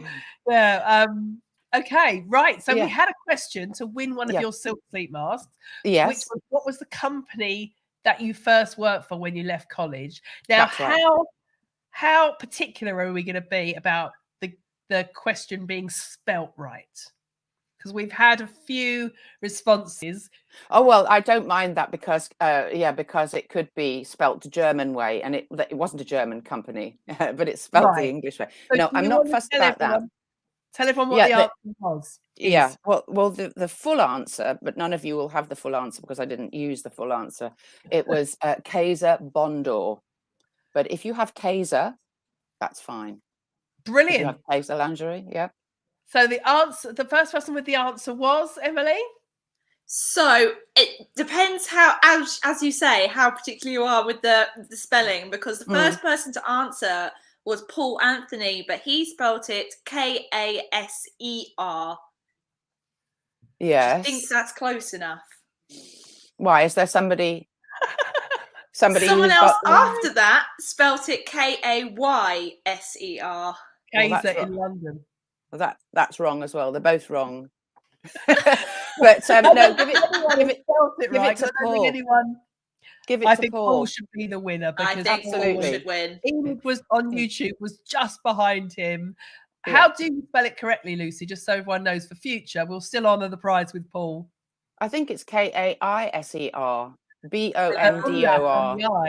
Yeah, I think so. Gosh, now you've got me worried. Well, Paul got it right anyway. Anyway, Paul, enjoy the sleep mask, and I hope you wear it as well. And it's the best thing to wear on your face, silk. Apparently, it has all those gorgeous qualities and properties to help the skin relax and be lovely. Lucy, you're amazing. Thank you so much for joining us today. Happy Thank Christmas. you very much. Yes, and to you too. Oh, just one last thing. If anybody's interested in any of these pieces, I have some archive pieces for sale. If they put Market British 30 in the email subject bar or in my Instagram feed, I can talk to them about what I have available. So yeah. Brilliant. Okay. Amazing. All right. Thank you very much indeed. Bye, Lucy. Merry Christmas. Bye. And to you, Take Merry care. Christmas. Bye. I'm having another Amazing. Oh no. So I know the next person is not going to be stuck for words. Is it Lindsay? It is indeed. She's here now. Bring her in. What colour's her hair today? It's a lovely. It looks like a lovely shade of like lilac. Is Yay! it? Oh, great. Yeah. Can't see. Yay. Lovely. myself a lilac rinse, ladies. Amazing. Lindsay, I'm about to lose my voice, so I'm going to go straight over to you. It's your 10-year anniversary party tonight as well, so thank you for joining us, because I know you must be really, really, really busy. Yeah, but I feel like I've left a bit of space today, left a bit of space for breathing, so this is why I've got time to join you guys. So yeah, basically, I am in a massive mill in Littleborough. This used to be a cotton mill, built at the end of the 1800s. Hold on. I've made a schoolboy error. I forgot to ask the question. I was just about to say, I nearly said the answer. Before we go away again and let you carry on, what is the prize that people can win from you today? So the prize, I haven't to hand got the colour that I am offering. You will have to look on the site. But what the prize I'm giving away is one of these Ida bags, which I make here. And it's in the iridescent teal that I'm giving away today as the prize. Do you want to show people how that bag opens? Because it's really clever, isn't it? I'm actually going to give you a little demo of how to build a bag. Okay, I'm jumping the gun. What's the question, Lindsay? And then I'll bugger off. What is the name of the mill where I am based? Right. Okay, first answer in the chat, everyone. If you haven't already got a prize. Over to Lindsay. So yeah, this is it's an old cotton mill where I'm based. Just at the late 1800s, this building was put here, and it's stunning. It's been converted now. It's an artist studio. We've got 15 resident artists and makers that work here, musicians as well. It's a really creative space. We do also have associate members, and within this building we have this beautiful gallery. Now I'm in this gallery today because normally we do Facebook Live, we do Instagram Live with the brand. Now normally, excuse me, I'm just going to have a little bit of a cough before I carry on. Now normally we would do that from my studio, which is up on the 3rd floor of this mill. But today we're down in the gallery because tonight we're throwing a special party. Violet Flamingo is 10 years old. So it's our 10th birthday today, which is really special. So today we have all our stock out in the gallery, as you can see the rail behind me. We've got all the accessories out. I've got photographs of shoots that we've done over previous years, current collections. So tonight from 6 till 10 p.m. we're inviting people down to celebrate. Now if you can't celebrate, you need to follow us on our socials. Instagram and Facebook and our VIP group, because we will be going live in the groups as well, showing people what's going on. A little bit of history about the brand. Violet Flamingo was originally a bespoke company, so people come to me and they have individual garments made to their specification. So normally it could be anything from a bridal gown to a cute little beach dress, but it's something that someone wants in particular, and I'll cut that garment to fit them individually, using materials and trims from this country that are perfect for their design.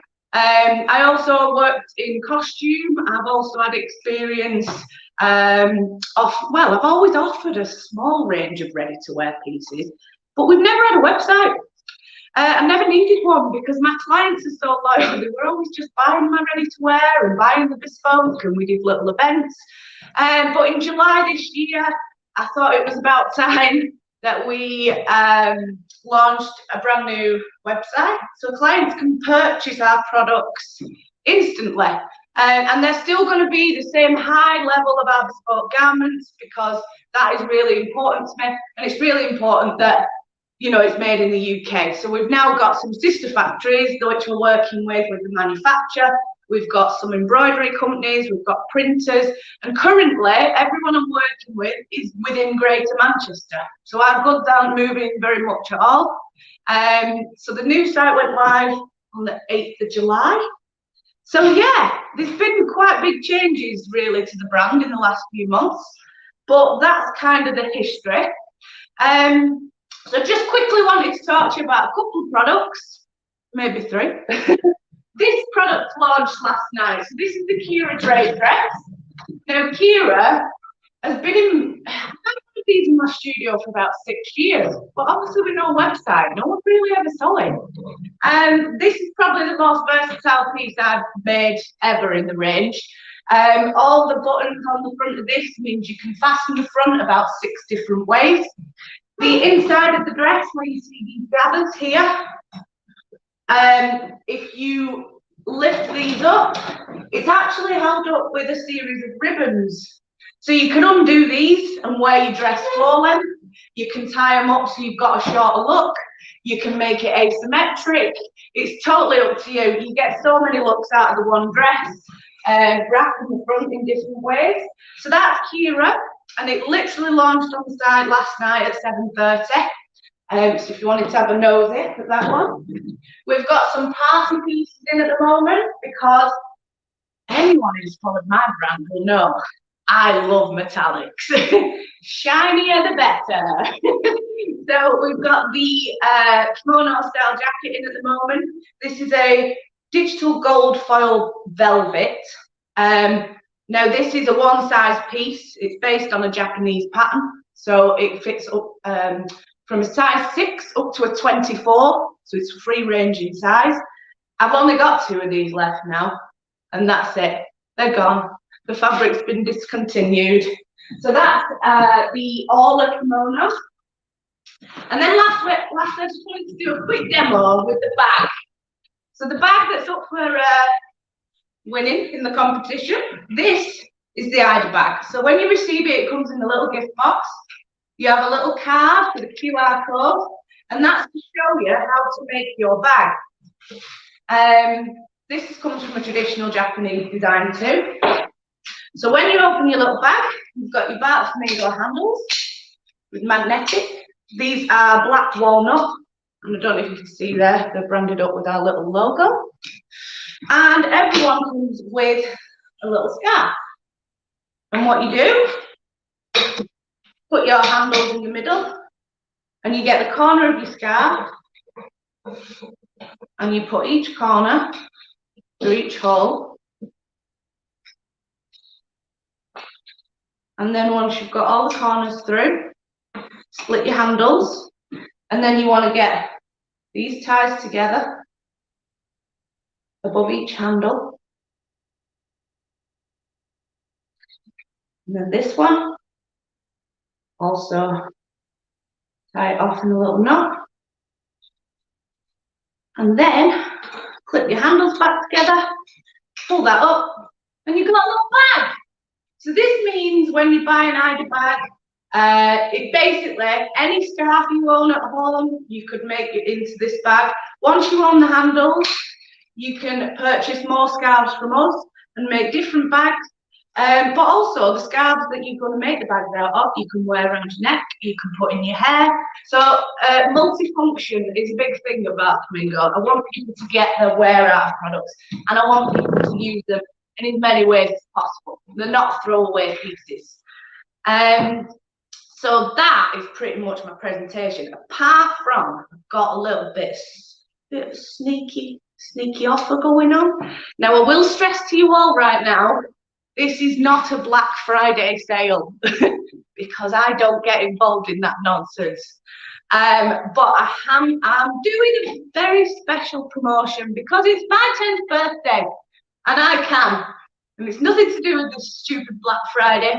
It's the fact that we're celebrating. Now, I'm not going to give you this promo code, just like here, have it. But what I will say, people, is if you go follow me on my social media channels and have a little bit of a dig around, I'm sure you'll find that promo code. It's valid all weekend on the website until midnight on Sunday. So yeah, that's everything from me today. I think that's it really, guys. Bring us hey! I love what you did there, getting people over to your socials. You should have got them onto your mailing list, Lindsay. Well, you know, happy 10th birthday. Amazing. What's that, sorry? Happy 10th birthday. Thanks. I haven't aged 10 years though, remember? No. I'm still the same. Oh, brilliant. You can tell you're a bit of a pro at doing live video. You've done that before, haven't you? I know. I think I'm a bit too lax with it because I don't really make a plan so much anymore, and I think I can just wing them all. That's how to do it. Just forget that, like, you know, hundreds of people might be watching. Yeah, this is just like I do this every couple of weeks, so yeah, it's just normal. So if people want to watch your live video, they need to join your Violet Flamingo private Facebook group, don't they? Yeah, so if you go onto the Instagram link tree, we've got a link there for the VIP group which you can join, and it's a private group for all our Violet Flamingo diehard fans. And they they come and watch our live when we're launching new products or putting any special promos out and stuff. Oh, Emily just did something clever. We've just put up the link to your Instagram on the screen. I like that, Emily. I didn't know we could do that. That is great. Oh, that's clever, right? We're only 2 hours into the show. We've worked out some other things that we can do. So there's Lindsay's Instagram. Love that. Brilliant. Go so in terms follow. of your prize then to win that amazing bag, the question was, where are you based?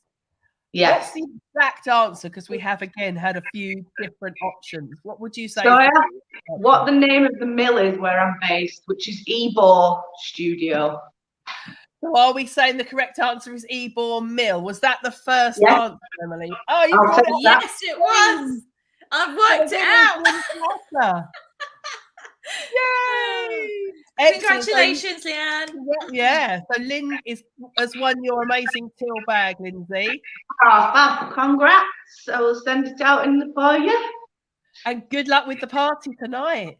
Yeah, thank you very much. And yeah, to everybody else who's watching now, happy Christmas when it comes round, guys. Christmas. Yeah, enjoy. 30 days away. What's that, sorry? 30 days, isn't it? What day is day 26? Yeah, 30 days till Christmas. I mean, I'm not cool about that because I'm not prepped. I'm not prepped at all. Emily and I were saying, despite the fact we're doing this event, but this is why we're doing it. So people who like us, who leave their Christmas shopping to December, which is really when you should be doing it, get tons of inspiration today for what they can buy, everyone. Exactly. We'll all be buying off each other. Exactly. Right, well, have a wonderful party tonight, Lindsay. Well deserved. Thank you. All right, guys. Bye. Bye. Excellent. All right, so we're 2 hours into the show then. Thank you, everyone, for so far who's joined us, who's entered the prizes, left amazing supportive comments for all the people doing their workshops and demos. We've still got 3 hours worth to come, haven't we? We've got all sorts of things still to come. We've got Ismay next, haven't we? So is she behind the scenes? Have we got, in the meantime, Emily? Actually, we'll come because we've got other prizes to give away that aren't just by people that are doing demos today, but we could save those until the next section. I always think we're going to get a 10-minute break here, but we don't, do we? Because we're consistently running 10 minutes over. I feel horrible cutting people off. I'm like, oh, I'll make sure you finish. And then we realise we get to this point. We've got no time left. So shall we bring Ismay? Is she there already? She is here. Yep. There she is. Hi, Ismay. Hi. Hello. How are you? I'm good, thank you. Yeah, a bit nervous. No, you're going to do a TED-style talk, aren't you, for us? Yes. Yeah. So I'm not going to do an intro because it takes up too much time when we do the intro. And it's more important that you say who you are and what your business does. Have you got a prize and a question? You have, haven't you? I have, yes. This is our clothing I patches, love the those new patches. new cute. product. You can see them there. And the question for the prize is who are our long sleeve t-shirts named after? Who are Boy Wonder's long sleeve t-shirts named after? And those patches, are they iron on or sew on? Are they like scout badges? Yeah, they're iron on, but I would no recommend sewing sewing them required. as well, just to be sure. So Excellent. Am I allowed to win? why not? No, that would be cheating. I think our competition rules say members of Make It British cannot enter the competitions. Brilliant. Okay, Ismay, over to you. Okay, am I doing this by video or by PowerPoint? Oh, Let's see. I don't know. Good question. Right. Yeah, give it a go. See which one works. Aha. Let's see. I can do it. Looks like it's going to work, so if I can find it.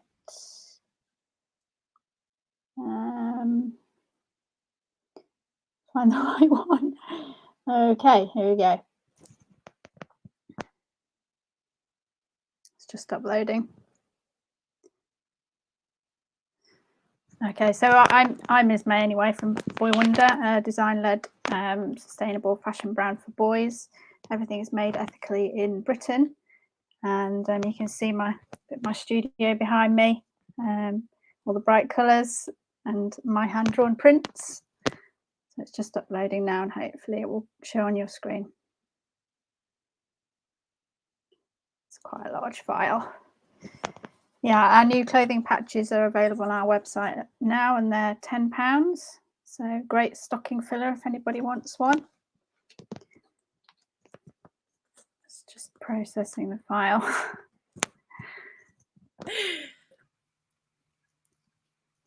It seems to be taking a long time to process it. Do you have the video, Ismay, instead? Yes. I'm just thinking that might be quicker. Yeah, okay. We of course tested this beforehand, but as you know, these things always happen when you go live. It's the fun of being on a live. Here we go. See if that works. Perfect.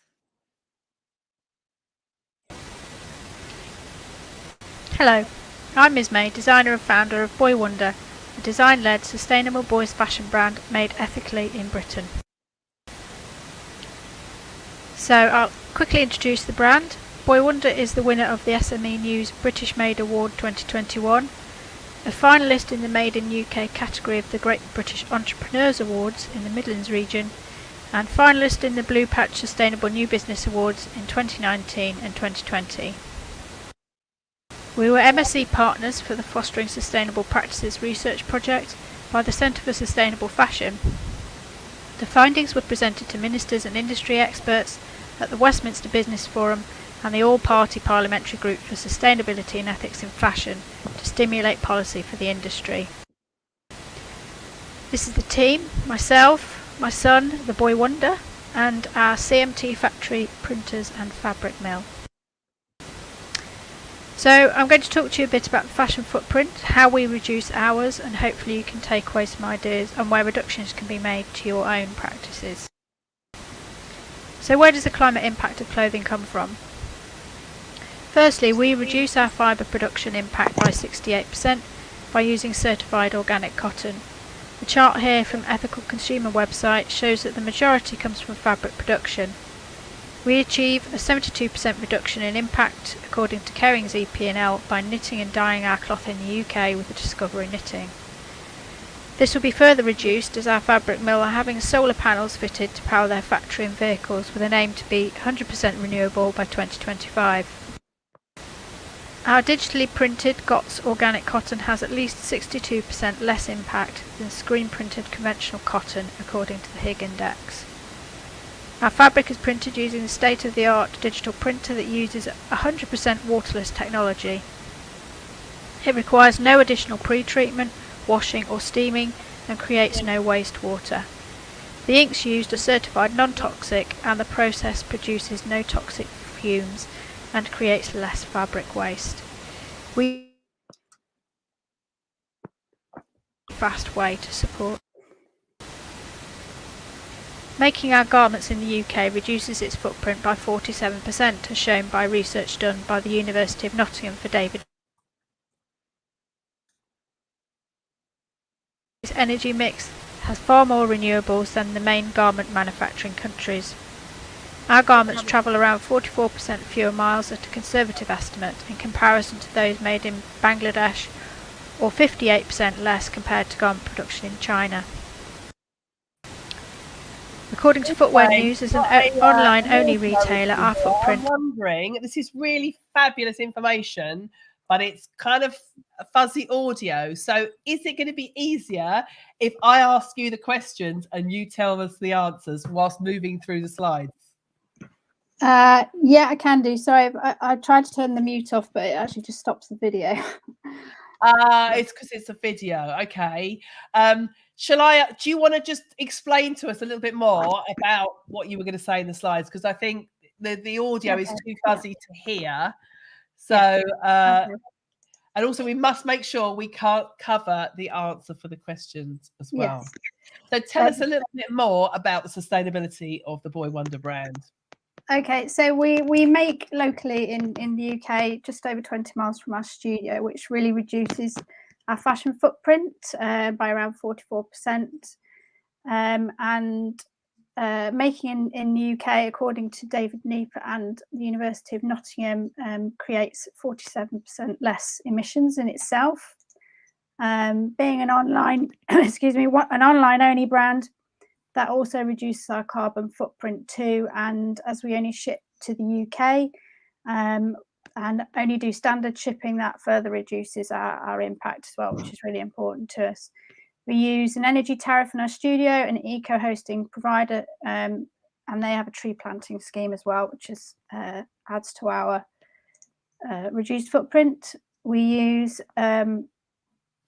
recycled and or biodegradable materials in all our packaging to maintain our circular principles and avoid plastic wherever we can.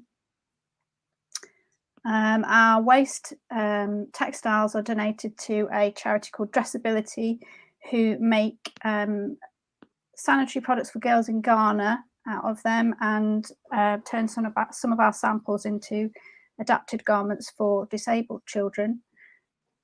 We've recently set up a take back and resale scheme on our website to sell pre-loved garments, and next year we'll be working with customizing some of our clothing as well. Oh wow! So how does the take back scheme work then? Tell me a few more details about that. So if you've already bought a Boy Wonder garment, you can send it back to us and we will grade it, and you'll be sent out a discount code off your next purchase, which is 40% off the original price of the garment, and then you can use that on your next purchase. So that also gives a pre-loved lower price offering to people with a lower budget to spend as well. Which is a really good thing to do with kids wear. You do something else with your kids wear, don't you? That's really clever. That extends the life of it. Tell people more about that. Yes. So our garments are designed with extra growth room and come with 3 free repair kits and care guides, which enable people to look after them for longer. And our sweatshirts have contrast cuffs, which helps to reduce washing. Like my sons get filthy. So that really helps. What else do we do? Yes, we have our new patches as well, which obviously add to the durability of the garments.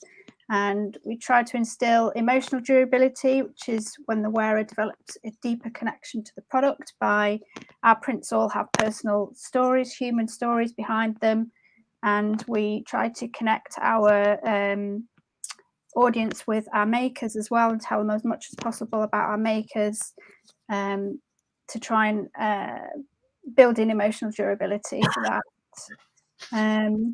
So as a micro business, we have low carbon footprint, about 95% of compared to Next PLC. So I think it's probably a bit lower than that because the footprint tools don't really take that into account, all the previously mentioned things. You okay? Yeah, I've got coughing. Oh dear. Sorry, I'm ruining your... Don't worry. I'll carry on. So one thing I wanted to mention was Jason Hickel argues in his book Less is More that the problem with economic growth is that it progressively degrades the integrity of ecosystems. So we reject the current model of high profit and growth, and we believe in sustainable prosperity and sufficiency, only making what's necessary to cover our needs, pay fair wages, and invest back into the company and the planet. So we have signed a limited production commitment of 5,000 units per year, which we believe is the first commitment of its kind, and hope others will follow.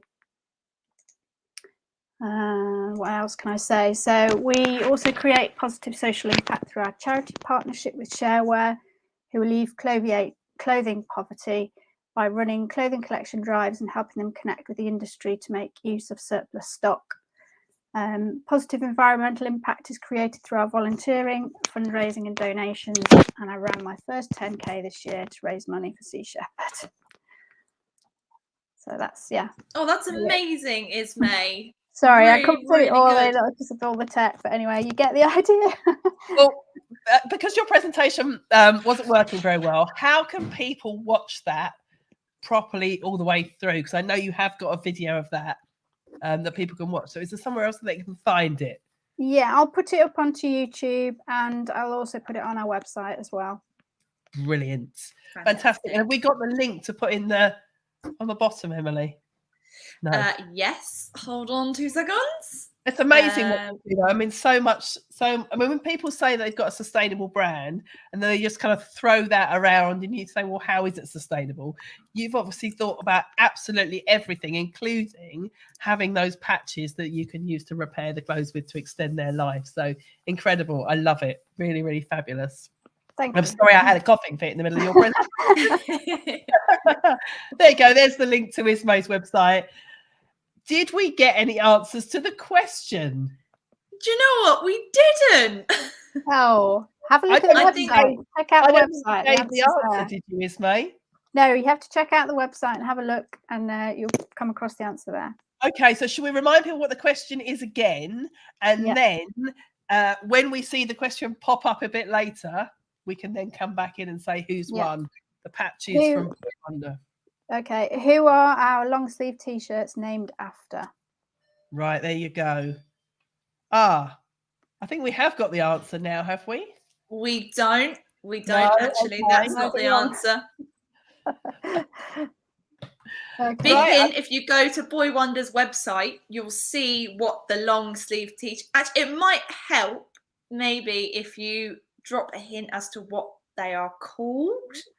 Maybe, but then that might give it away. So maybe not. No, let's not give any hints. We're going to be ruthless here. People have got to go away. Look at Ismay's website and find the answer for that one, I think. Yeah, definitely. We'll keep an eye out on the comments. Yeah, we will do. Ismay, thank you so much for joining us today. Happy Christmas. Happy Christmas to to you guys. Days early. And thank you for joining us. Bye. Bye. Bye. Right, Emily, do you want to introduce the next person? Because I'm losing my voice. We haven't got any more. We haven't got any more videos to bring in, have we? We've got live people now. Artie was bringing in her own video, but we've got Lottie Seaborn next from Pedal and Brass. Let me bring her on. I can actually see her in the backstage there. Hello. Hello. Brilliant. How are you? Thank you for joining us. No, you're very welcome. Thanks for having me. So, do we have a prize here, Emily? We do. Yes, we do. Lottie, do you want to let us know what the prize is and what the question is? So it's one of our little or big purses made from our waste or surplus leather, either left over from our bike bags or from other manufacturers. So it can be personalised if we get the initials of the winner with gold foil or silver or whatever. So yeah, that's the prize if you get the question right. And what's the question? Emily, do you want to you ask the question? Yeah, the question is, what is the name of the pannier clip system that goes on our bike bags? The pannier clip system. Right, okay. First answer in the comments. Yeah, all will become clear. Exactly. Right, over to you, Lottie. Thank you. So yeah, thank you for having me. This is really exciting and slightly petrifying, I'm going to admit that now. But yeah, I'm Lottie Seaborn, founder of Pedal and Brass. Pedal and Brass, we make leather bags, like handbags, work bags, that fit to your bike, basically. So beautiful bags that simply clip on to your bike, and then off you pedal to wherever you're going, shops, restaurants, wherever you'd like to be cycling to. And at the end, you can take them off and just use them as a normal handbag or work bag. So that's what we do. And I thought it would be really useful today, because we get lots of questions about how they fit to your bike and all the bike features, to just talk you through those, specifically the bike features related to the bags. So the first thing I'll show you is the actual clip system. So listen carefully if you'd like to win the purse. So all of our bikes have this pannier clip system on the back. It's called the Click Fix system, and it's made by a leading German manufacturer, one of the best in pannier fixing systems. And they all come with these clips. They just literally, I'm going to demonstrate now how they fit on the bike. So pop it on, and there we go. They are, there's a central locking mechanism here, just to keep it on your bike if you're going over bumpy roads, just a bit more secure, and to hold it in place there. But I'm going to take it off again to just show you how easy it is, firstly, to get off, but secondly, how it's made. So the clips are fixed really securely through the back of the bike bag, into the back of the leather, and then through a reinforcement material inside. So they're super strong. They can hold up to 22 kilos, although good luck if you're going to fit that in this bag. But they can take quite a weight here. So they're super strong there. And as I say, they just clip in as such. Okay. There is also, if you're concerned, there we go, let's just put that closing mechanism in as well. If you are concerned about the security of the bag on the back of your bike, maybe you're cycling through urban areas, busy areas, and you come to a standstill at traffic lights, for example, we do have what we call our safety D here, which enables you to secure, handily I have it in my pocket, a travel cable lock through the safety D, round the pannier rack, and secure it nice and safely to the bike. If you're worried about somebody just grabbing it off the back of your bike whilst you're at a standstill, wouldn't recommend leaving it on your bike unattended, but that's just for those opportunistic thieves. I should just add, this pannier rack here is how they fix to the bike. So we don't currently have anything that fixes to the handlebars, although who knows what the future holds, but they do fix to the back. Sometimes you'll find your bike already has one, but if it hasn't, don't panic. You can retrofit them, so you can just buy them quite cheaply from the likes of Halfords or wherever else and get them fitted.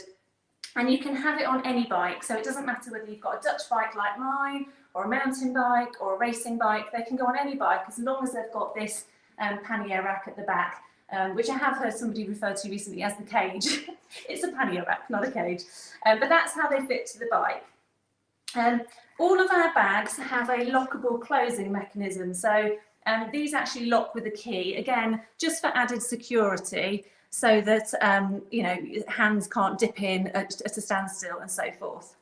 The Cavendish bags here are also lockable, again, using this cable lock here. So if you're worried about that security, they can all be locked shut.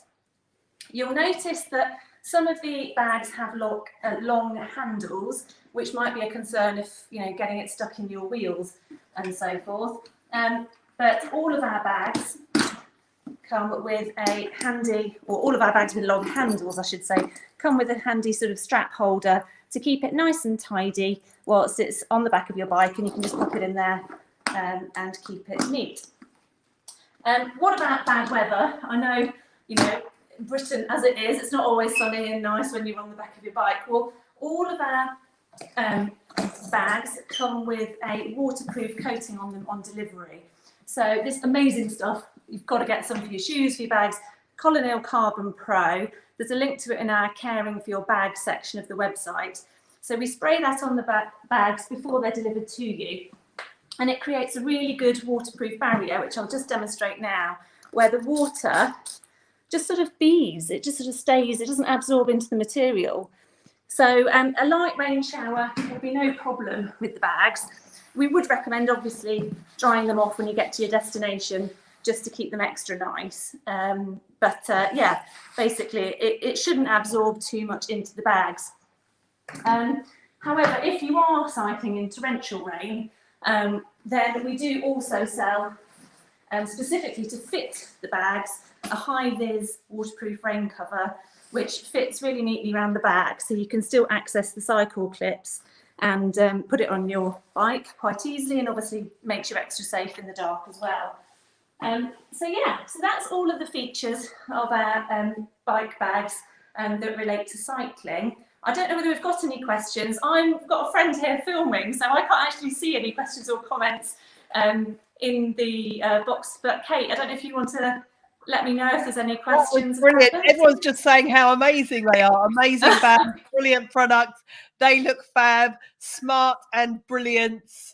Love it. Oh, And that's nice. I should add, sorry, one thing I did forget to say is, if you're not a cyclist, don't worry, because we do also just sell all of them without the bike clips. So if you just like the bag, you can buy it anyway. So well, as someone who used to commute to work on a bike every day, I know, I mean, this was a few years ago before I moved, but I know how horrific most existing bike bags are. They're just ugly and plasticky, and so amazing, really fantastic. Well, the thing also, Kate, is that you can just use them all of the time. So this is my bag, which is actually a bike bag, but as you can see, it's very well worn, and you can't feel the bike clips because they're protected by this roll cover. So you really, and it sort of sits in there, so you really can't feel them. So we would say they're handbags first, and then you can also fit them to your bike, really. So that's done with that. Back in the day when I used to work in my corporate job and cycle to work every day. Yeah. Amazing. So we've had some answers to the question, haven't we? Remind everyone what the question was and what the prize was. And then Emily's going to bring the winner up. We'll pick the winner and bring them up on the comment. So the question was, what is the name of the pannier system that enables the bags to be clipped to your bike? And the prize, if you bear with me, was one of our lovely purses, which we make. We have a small accessories range which we make out of the waste leather, and it's very one of our Christmassy looking and matches your shirt. Sorry, I missed that. Very Christmassy looking, and it matches your shirt. It does, doesn't it? I'm all green. It's Colour Friday. You've got to be colourful. Exactly. And who won the prize, Emily? So could you confirm the answer for us, because there are some differing answers in the comments. So the name of the system is the Click Fix system, which is and I might have confused people on the website. I might refer to the company, which is Ricks and Call, which is the company which make that system. Right, so the first person to answer, Enid, she said it's called Clip Fix, but I think you're missing the important part, which is the system. So I think we're going to have to give it to Jennifer Nisbet, who said the Click Fix system. Sorry, I feel sorry for Enid now. So nearly had it. Okay, Jennifer wins the prize, but Enid's over on YouTube, watching this on YouTube. Let's send Enid a Make It British mug as a runner-up prize. I tell you what, don't worry, I'll send her a purse. That's fine, Kate. No, don't worry. Amazing. So yeah, if you just let me know their initials, I can personalise them for them. Amazing. Okay. Brilliant. Thank you, Lottie. No worries. Thanks for having me. Happy Christmas. And you. Bye. Take care. Bye. Excellent. Right, we've got Arati Devashare next, haven't we? We do. She has got a video, but I know Artie's techie, so I know she's going to get this to work, hopefully. Where is Artie? Bring her in. Right, let's bring her on. Let's bring her on just to intro her, and then we'll do her video after that. Perfect. Hi, Artie. Hi, Artie. How are you? Oh, you're muted. Oh, you are muted. Oh, hi, everyone. We got you.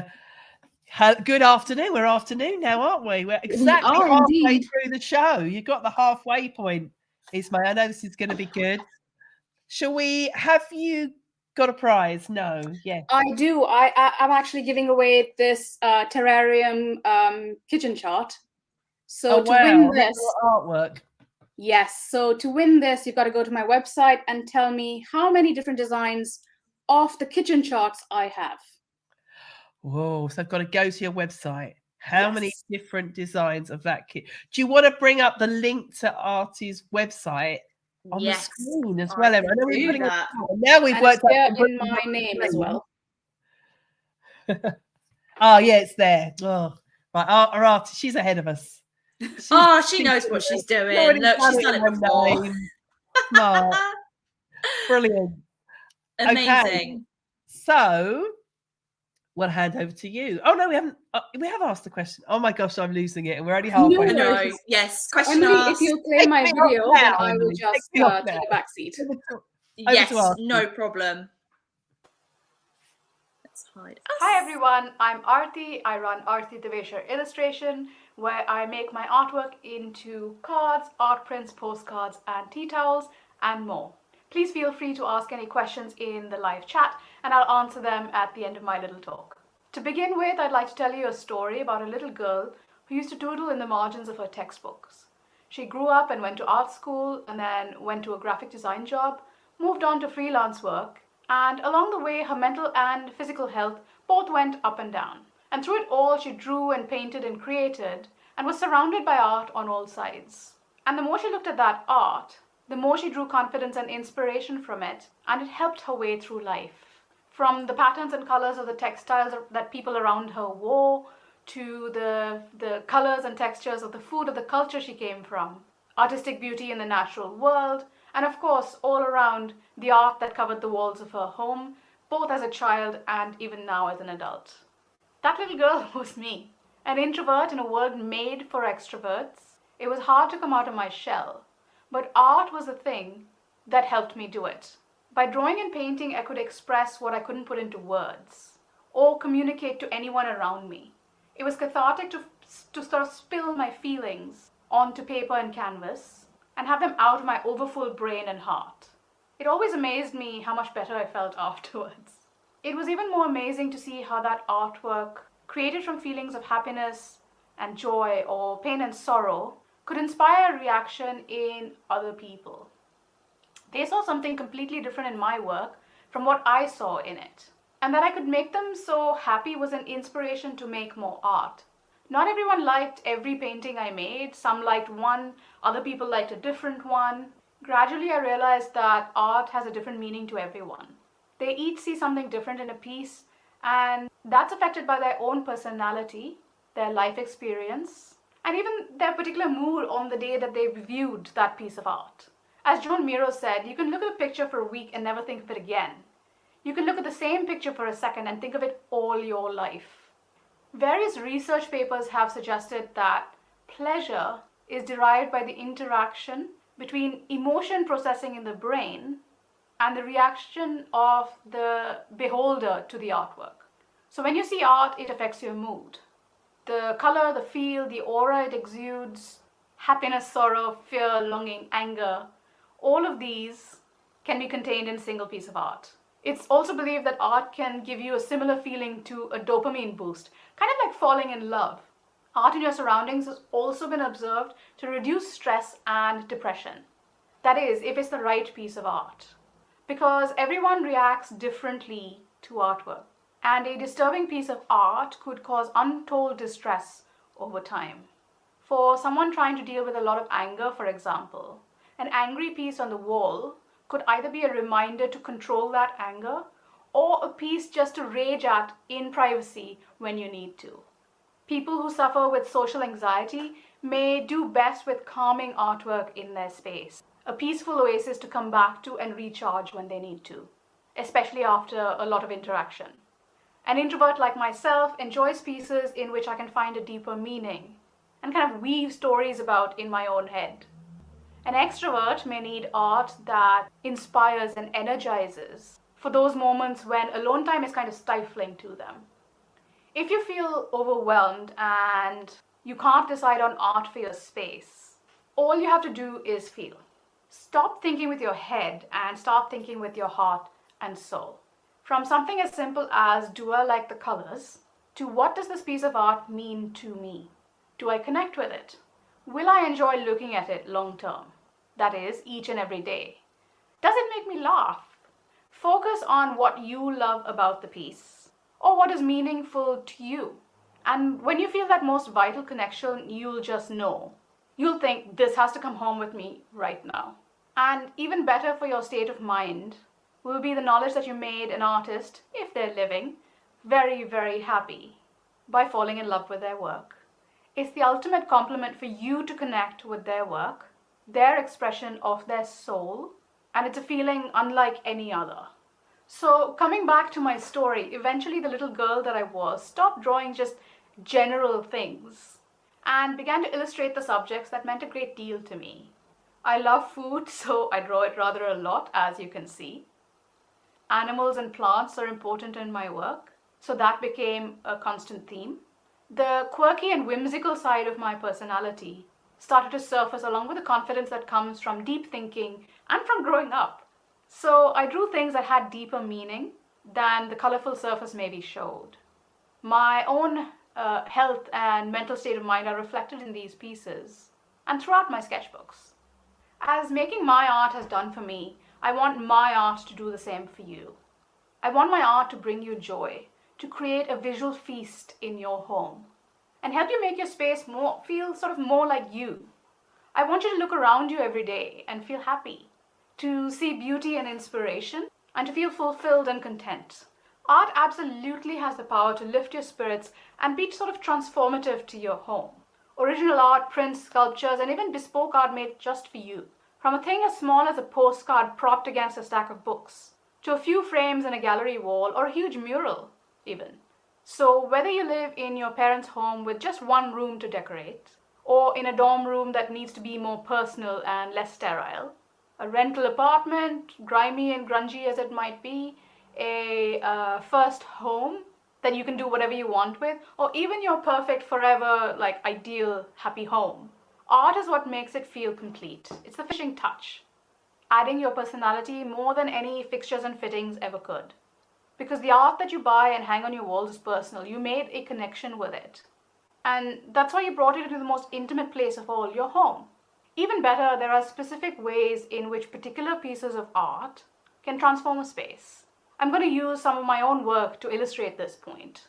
Bold colors such as the ones in these papaya and pomegranate prints can add a punch of color to your space. It's an easy way to add color without having to invest in painting your walls, especially if you're in a rental. If you're an avid cook, a kitchen chart is both useful and beautiful. Or just a foodie print, if you can't cook but aspire to it. Calming colors and the sense of space in this whimsical, zesty escape print are also offset by the little person hanging off the balloons. And if you're someone who's always dreamed of adventure but unable for whatever reason to go on one, this could provide some inspiration.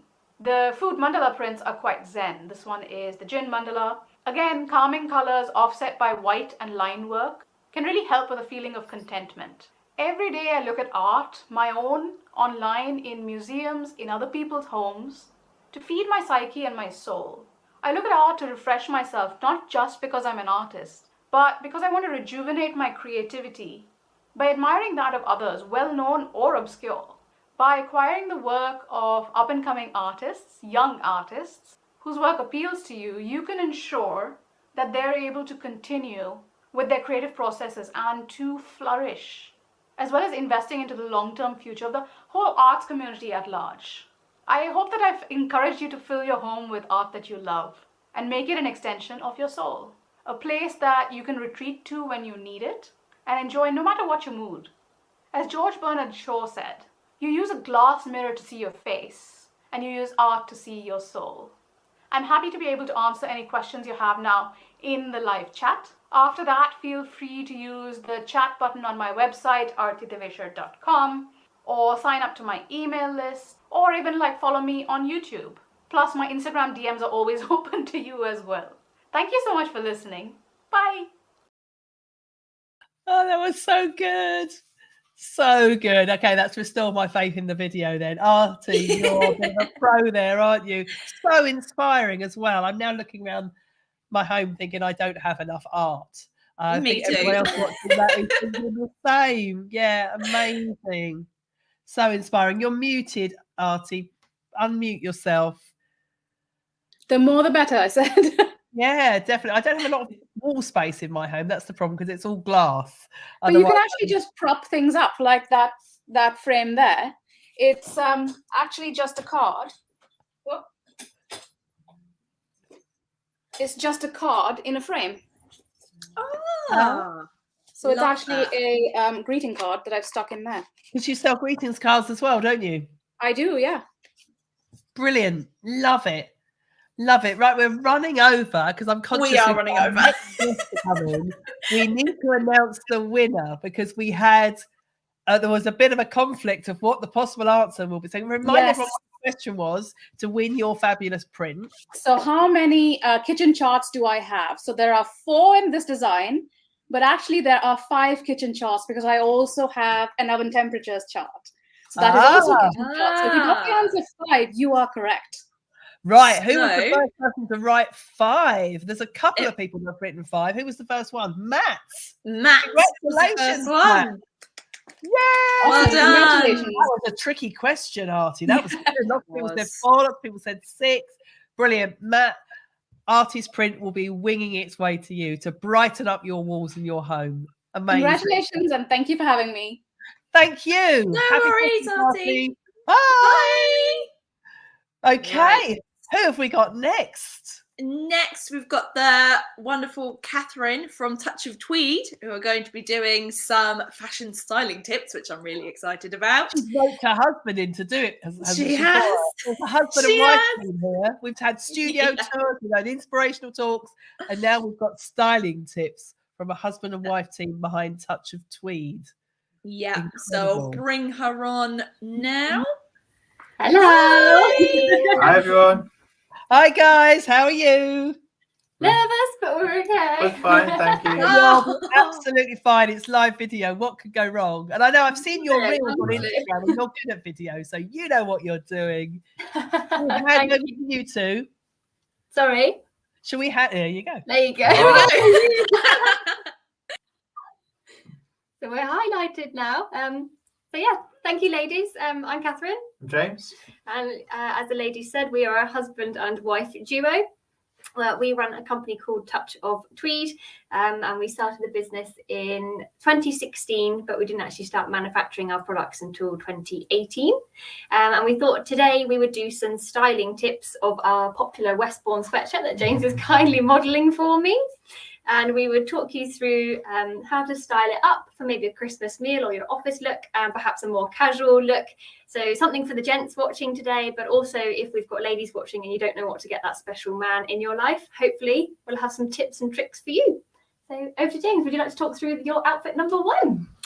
Yes, so basically this is my outfit for work. I tend to put it on quite often, to be honest. I wear it most days.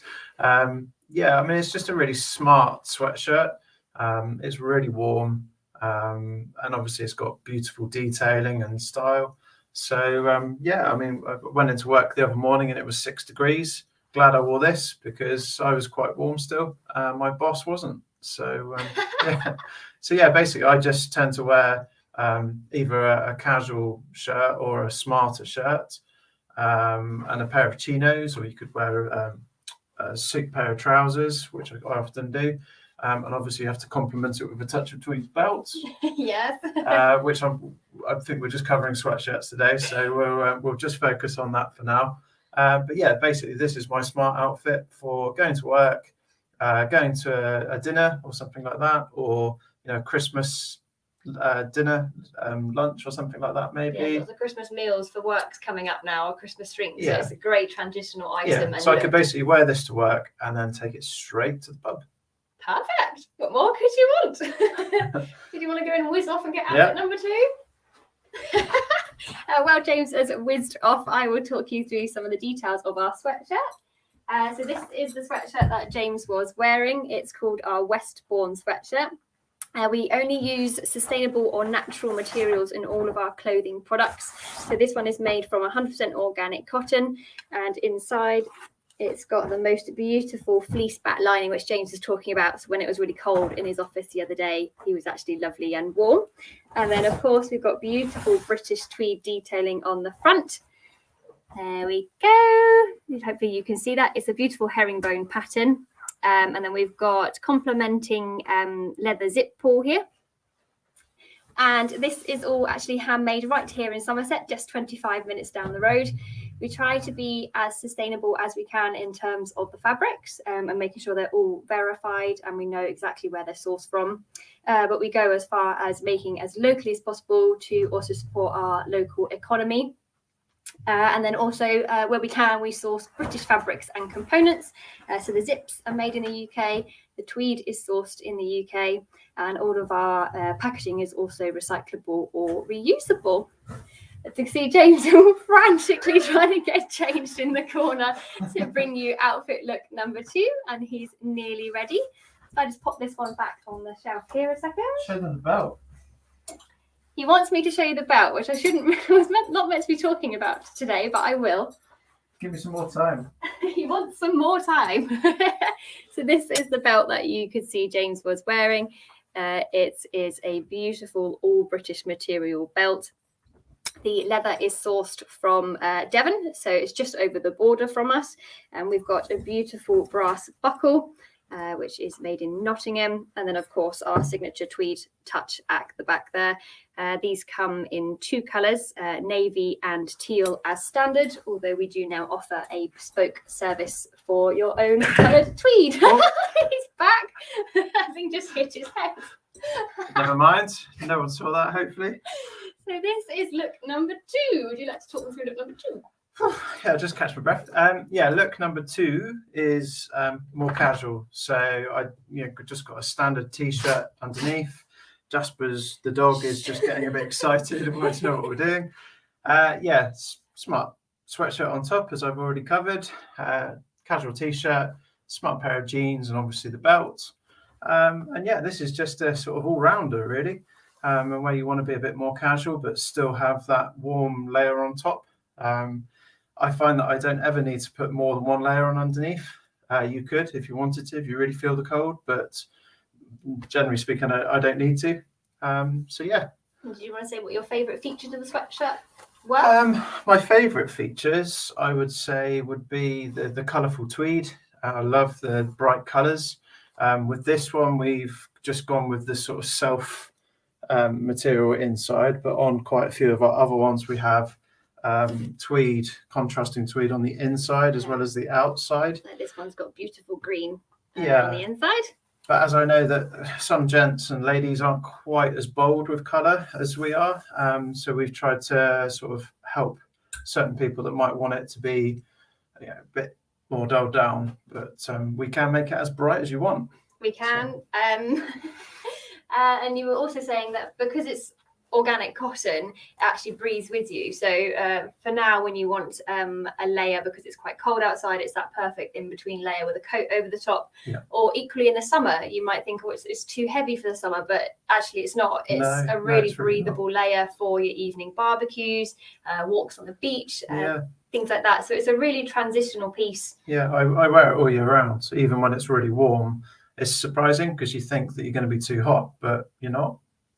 It's great. You know, we wore it in, well, both of us in our on our honeymoon in Scotland, which was quite warm, but it just breathes because it's natural. It sort of gives back to you. So yeah, it's really good. And we're hoping with the injection of the pop of tweed that you won't have seen something like this on the high street before.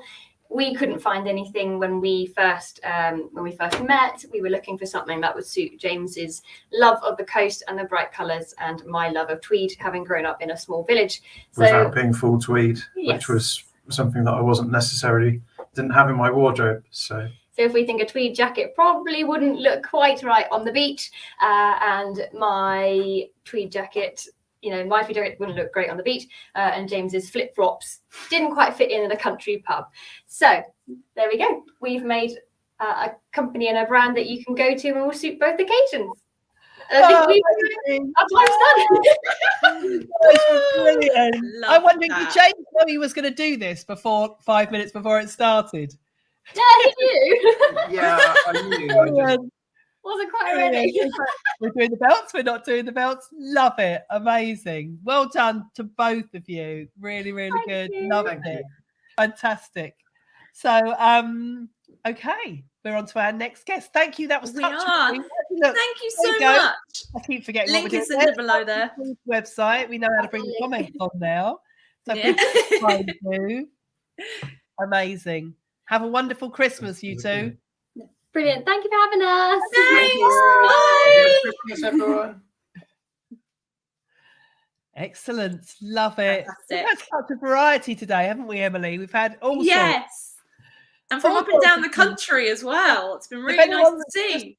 To anyone that's just joined us, then this is a 5-hour Make It British Christmas special where we've roped in 23 of our members to do demos and workshops and inspirational talks.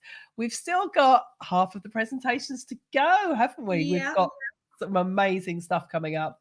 Who have we got next, Emily? We've got the wonderful Emma Easter from Easterkins, who I know I just said, obviously our members from up and down the country. She is in in South Wales. Yeah. So she'll be hailing all the way from the Rhondda Valleys. So we'll bring her up on stage. Hi, Emma. Hi, I hope you can hear me. Yes, we can hear you well. Are you Good, ready? good. I am. I was going to start outside, but typically being in Wales, it decided it wanted to rain, sleet, and snow all in one. So we're starting indoors. Oh, wow. Yeah. Amazing. So I'm just Amazing. going to kind of show you around the inside. A studio tour. Amazing. Okay, well, it's over to you. You've got 8 minutes. Lovely. It probably won't take 8 minutes because my studio is quite small. It's home based, so I work from home from an outbuilding. As we kind of go around, you're going to see some pretty unique features that you probably wouldn't see in a studio in kind of like a unit in a factory. That's because this room was originally built as a dog grooming room because that was my business before COVID hit. Unfortunately, I do live with my parents and they are high risk. So when COVID hit, my dog grooming business literally ground to a halt overnight. And with the restrictions of obviously people coming into homes, it meant that I couldn't actually continue with my dog grooming business. But thankfully, I taught myself to sew a couple of years before that, and it had been a hobby. So I decided that I needed to pivot. So Easterkins is a true pivoting business. It kind of started just before lockdown in November 2019. And I had no intention of getting it up and running as quickly as I've had to. So yeah, you're going to see some really quirky bits in here. And I'm going to just flick you around now on my camera. So bear with me a second. I have to go into settings because I'm on my phone. So you'll have to bear with me when I flick around because it's a bit funny. So this is basically my entranceway. And as you can see, it's typically home studio. There's nothing fancy about it. And I'm actually preparing for an event at the moment. So I've got like all my hangers in an Iceland orangutan bag, my washing machine for my fabrics, and then I've got some stuff that I'm taking to the event tomorrow. And behind that is literally feature number 1, dog kennels. So yeah, you're not going to see these in a typical clothing factory. But as I said, this was actually a dog grooming business beforehand. And I just cleaned it out and repurposed the building so we didn't waste anything. So I've got a heat press and my gazillion and one different threads in there for embroidery. So they're all Madeira poly neon at the moment, but they've just announced that they've got a green version. So I'm slowly switching over to their green version. Obviously computers, more threads, and the embroidery machine. So this kind of, again, is a 6-needle embroidery machine. So it's not an industrial but it is semi-commercial. And I've got loads of fabrics that basically, because I don't throw any of my fabrics away, unless they're really, really tiny, I try to repurpose them into kind of reusables. So, for example, makeup wipes, nappy wipes, same things like that. Obviously, all my embroidery stuff. So I tend to put my orders in these little pockets so that they don't get kind of lost. So I cut everything out and they all go into their own little pockets. And embroidery hoops, my bits and bobs for like attaching poppers. So I use some plastic because I'm actually allergic to nickel, and it can be quite a nightmare to find metal poppers that don't have nickel in them. So I only have a couple of colors that I know are nickel free. So I do have to be very careful about that. So unfortunately, I do have to use some plastic, but it's because I'm allergic myself. So then we've got the patterns that I kind of cut out and kind of have ready to work with there. That's just some of them. And this is basically where I do all my sewing, really. So that is actually a dog grooming table, which has obviously been cleaned off and repurposed. And behind that is a dog bath, which I just haven't had the time to kind of move it out into another space yet, but that will happen. More fabrics, some mannequins, and I've been working on some items really for the event here. So this is what I was working on today. And the top fabric, the dragon fabric, basically the camera's going to flip a second. This fabric here was designed by an illustrator based in Philly. Her name is Mim Gibbs Designs, and I've worked with her exclusively to create this design. So it's unique to me, which is great. And then some more bits and bobs. So I'm just going to flip. My gimbal wants to not work with me today. And yeah, literally that is the view I have from one window, which, as I say, is Welsh Valleys Mountains, so nothing fancy. And then the birds were all here just before the live, and they were all feeding from the feeders. So when I'm sewing, sometimes I see the birds coming in. But with regards to the fabrics, I'm going to flip you back around now. With regards to the fabrics that I use, they're all organic, and they are all made and milled here in the UK, as well as being printed here in the UK. So they're actually organic cotton printed, as I said, a lot of them with exclusive designs from illustrators. And as I say, Easterkins is very, very small. I basically cater at the moment for premature through to 6-year-olds, made to order mostly, which is why I've been sewing like crazy to get some stock for events. But yeah, this is me basically. I'm solar powered. So the studio does run on solar power, which is quite unique, I think, within the industry. Oh, we're moving again. Technology's not working for me today. Yeah, so it's a case of, let me move that out of the way. So it's just a case of being as sustainable as possible for me, really, and not wanting to produce any waste. So I'm just going to take you out of this gimbal because it doesn't want to work today.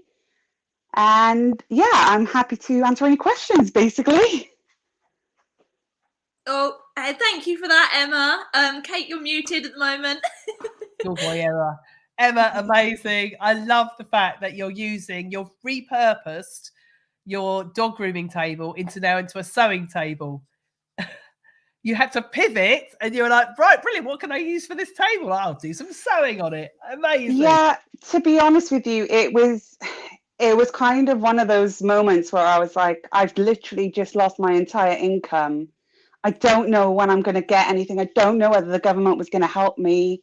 I did get a little bit of support, but not a huge amount. So I'm really lucky that I do live with my parents because they've been able to help me.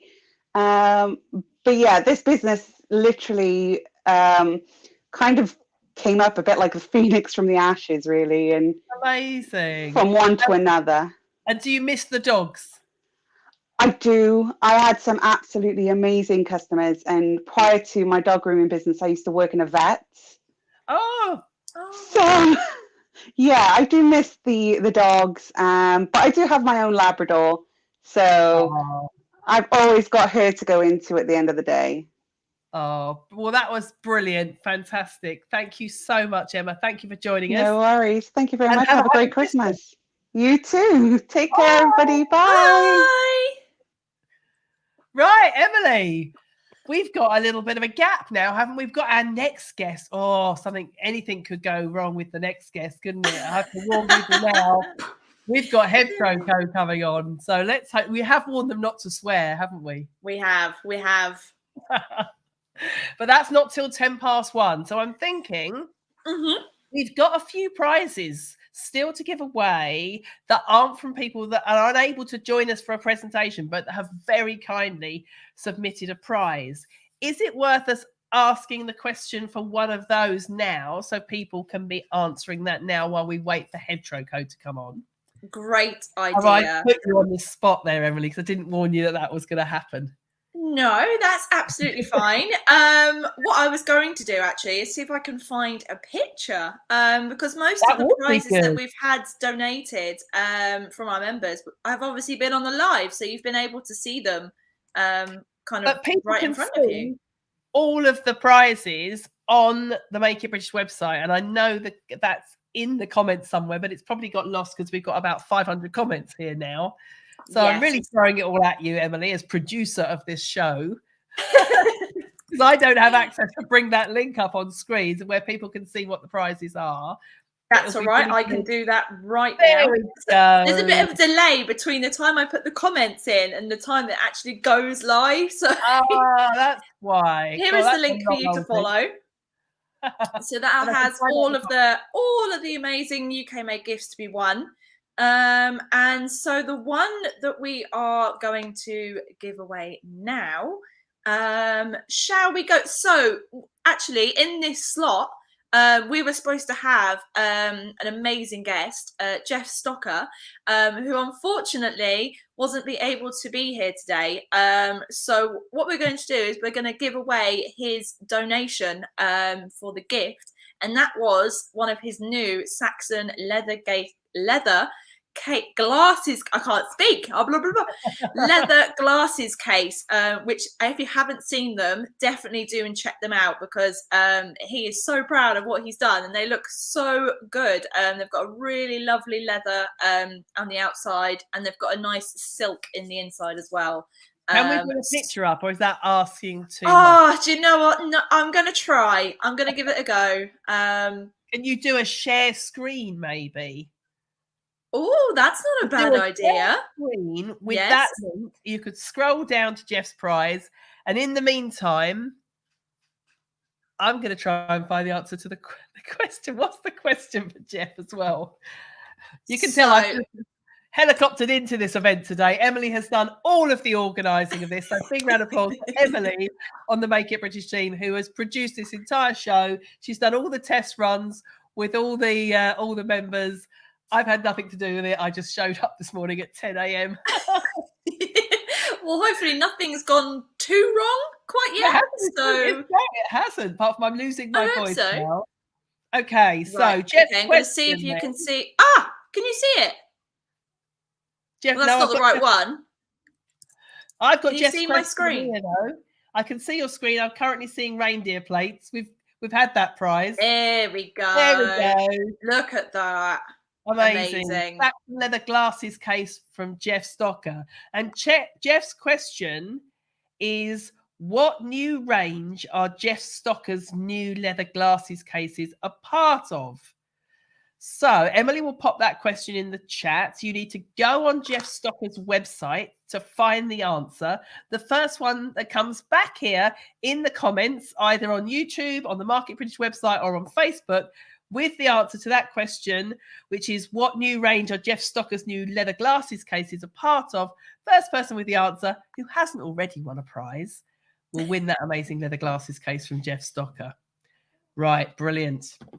We've got a couple of minutes go till 10 past, but have we got Hedgerow Co waiting in the wings? Because I know they're not going to be short of something to say. So I'm sure they won't mind us bringing them on early. Or do you think they're still doing their makeup? No, they look like they're there. And Ed. Hold on. Ah, we're Yeah, here. there they are. Hello. I'm going to tickle you with the tickling stick. How's it going? You two are doing very well. 3 hours, 8 minutes in.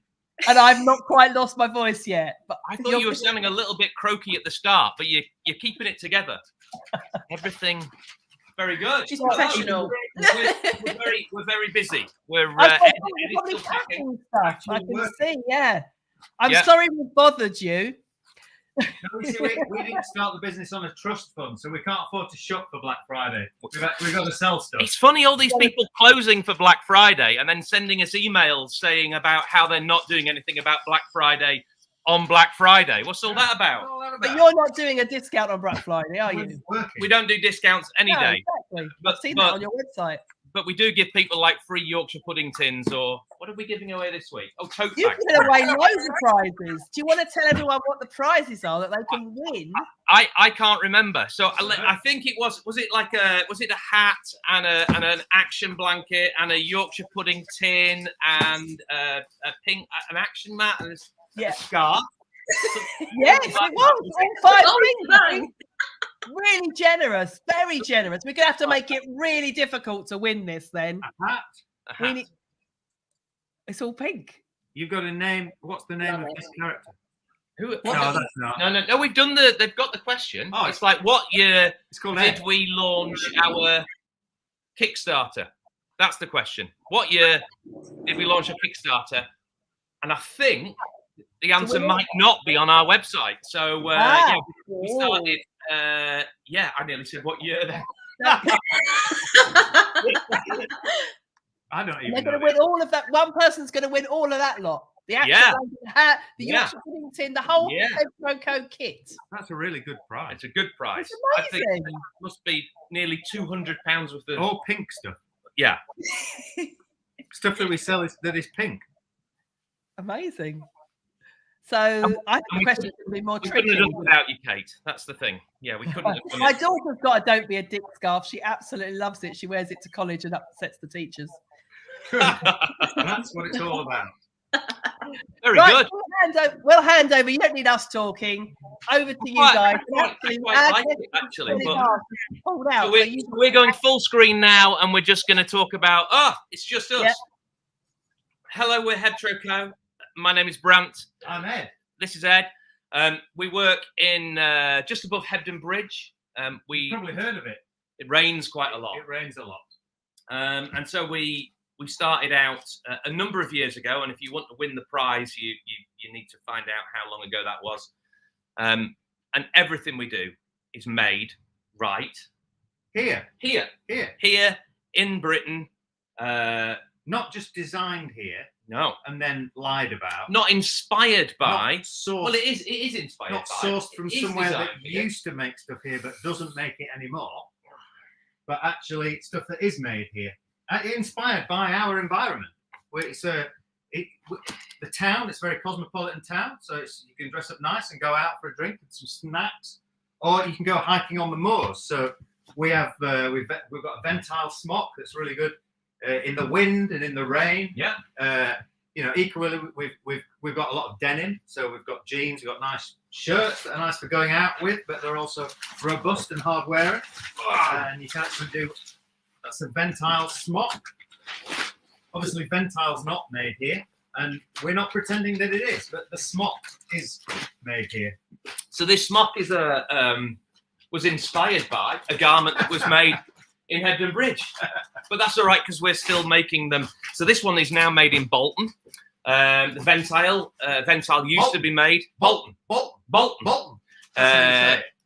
Ventile used to be made in Manchester. Isn't anymore, so we buy it from Stotts in Germany, which we're really clear about. Nice big pocket. Ventile's a densely woven cotton cloth that when it gets wet, it sort of firms up, but it still remains very, very breathable. So Ventile smock.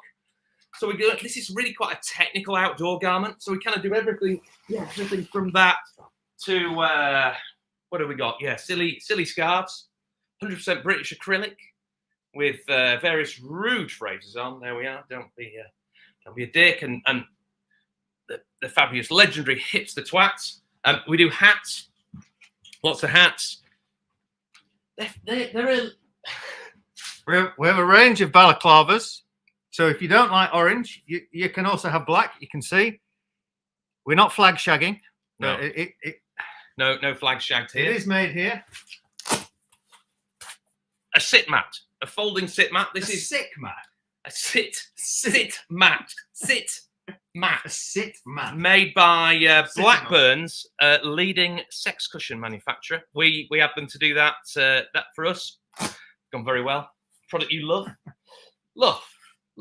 Yeah, I actually do like it. They do. I do now. Hated it at the beginning. They're all good in the end. Right. Our main product is, what do we sell? Well, we're not just tat with dick written on it. We sell really high quality jeans made in Britain. Jeans? Yeah, denim, made from denim. Selvage denim, also full width denim. And we're selling them. Some people think they're expensive. And well, they are quite a lot of money. But for made in Britain, they're actually competing with some of the big offshore brands. And they're better quality. And everything we sell, we stock. No pre-orders. Everything. Our warehouse here is. We look like two ushers at the wedding. I've got the little waistcoat in the red check, and you've got the big shirt. But we hold stock. When we started out, everything was not quite made to order, but you certainly had to pre-order and wait quite a long time. And now everything we sell, we've got in this building. And orders up until about 1:30 today. Everything ordered until 1:30 today will be going to the post office today and should be with most people by tomorrow. So that's what we do. We make stuff here. And we're proud of it. We're proud of it. We design the stuff here. We're very honest about what we do. There's no layers of marketing or anything like that. It's me and him just doing this. And this is what we come to work to do every day. We love telling stories. We love interacting with people. We've got nice. If you don't know Hebden Bridge, we've got a nice little video, 2 minutes long or something, on our Facebook, our social media. Yeah, we should. We're easy to find. Yeah, Co. Terrible name, Hebden Bridge Trouser Company. That's where it started. But yeah, rather more longer than that. Right, what else? Last box. One more box of things to pack. There we are. We're going to do this. We're going to ship all the orders, and then there's a new small plates restaurant opening in Hebden Bridge. Craft beer and what's it called? Real wine? What's it called? Natural wine. Natural wine. Natural wine. We're going to go there. Just reopened it in the old bank. We're going to have a bite to eat. So that's the plan for the rest of the day. Lots of comments. Am I missing things? What's in there? That's Mark Rocks. Thank you very much. Well, it's made. Anybody ever heard of him? So Keith Brymer Jones, off of the what's he called? The Big Pottery Throwdown. He ordered some jeans from us, and we emailed him and went, "Keith, can you make us some mugs?" And he did, because that's his job. He is a potter.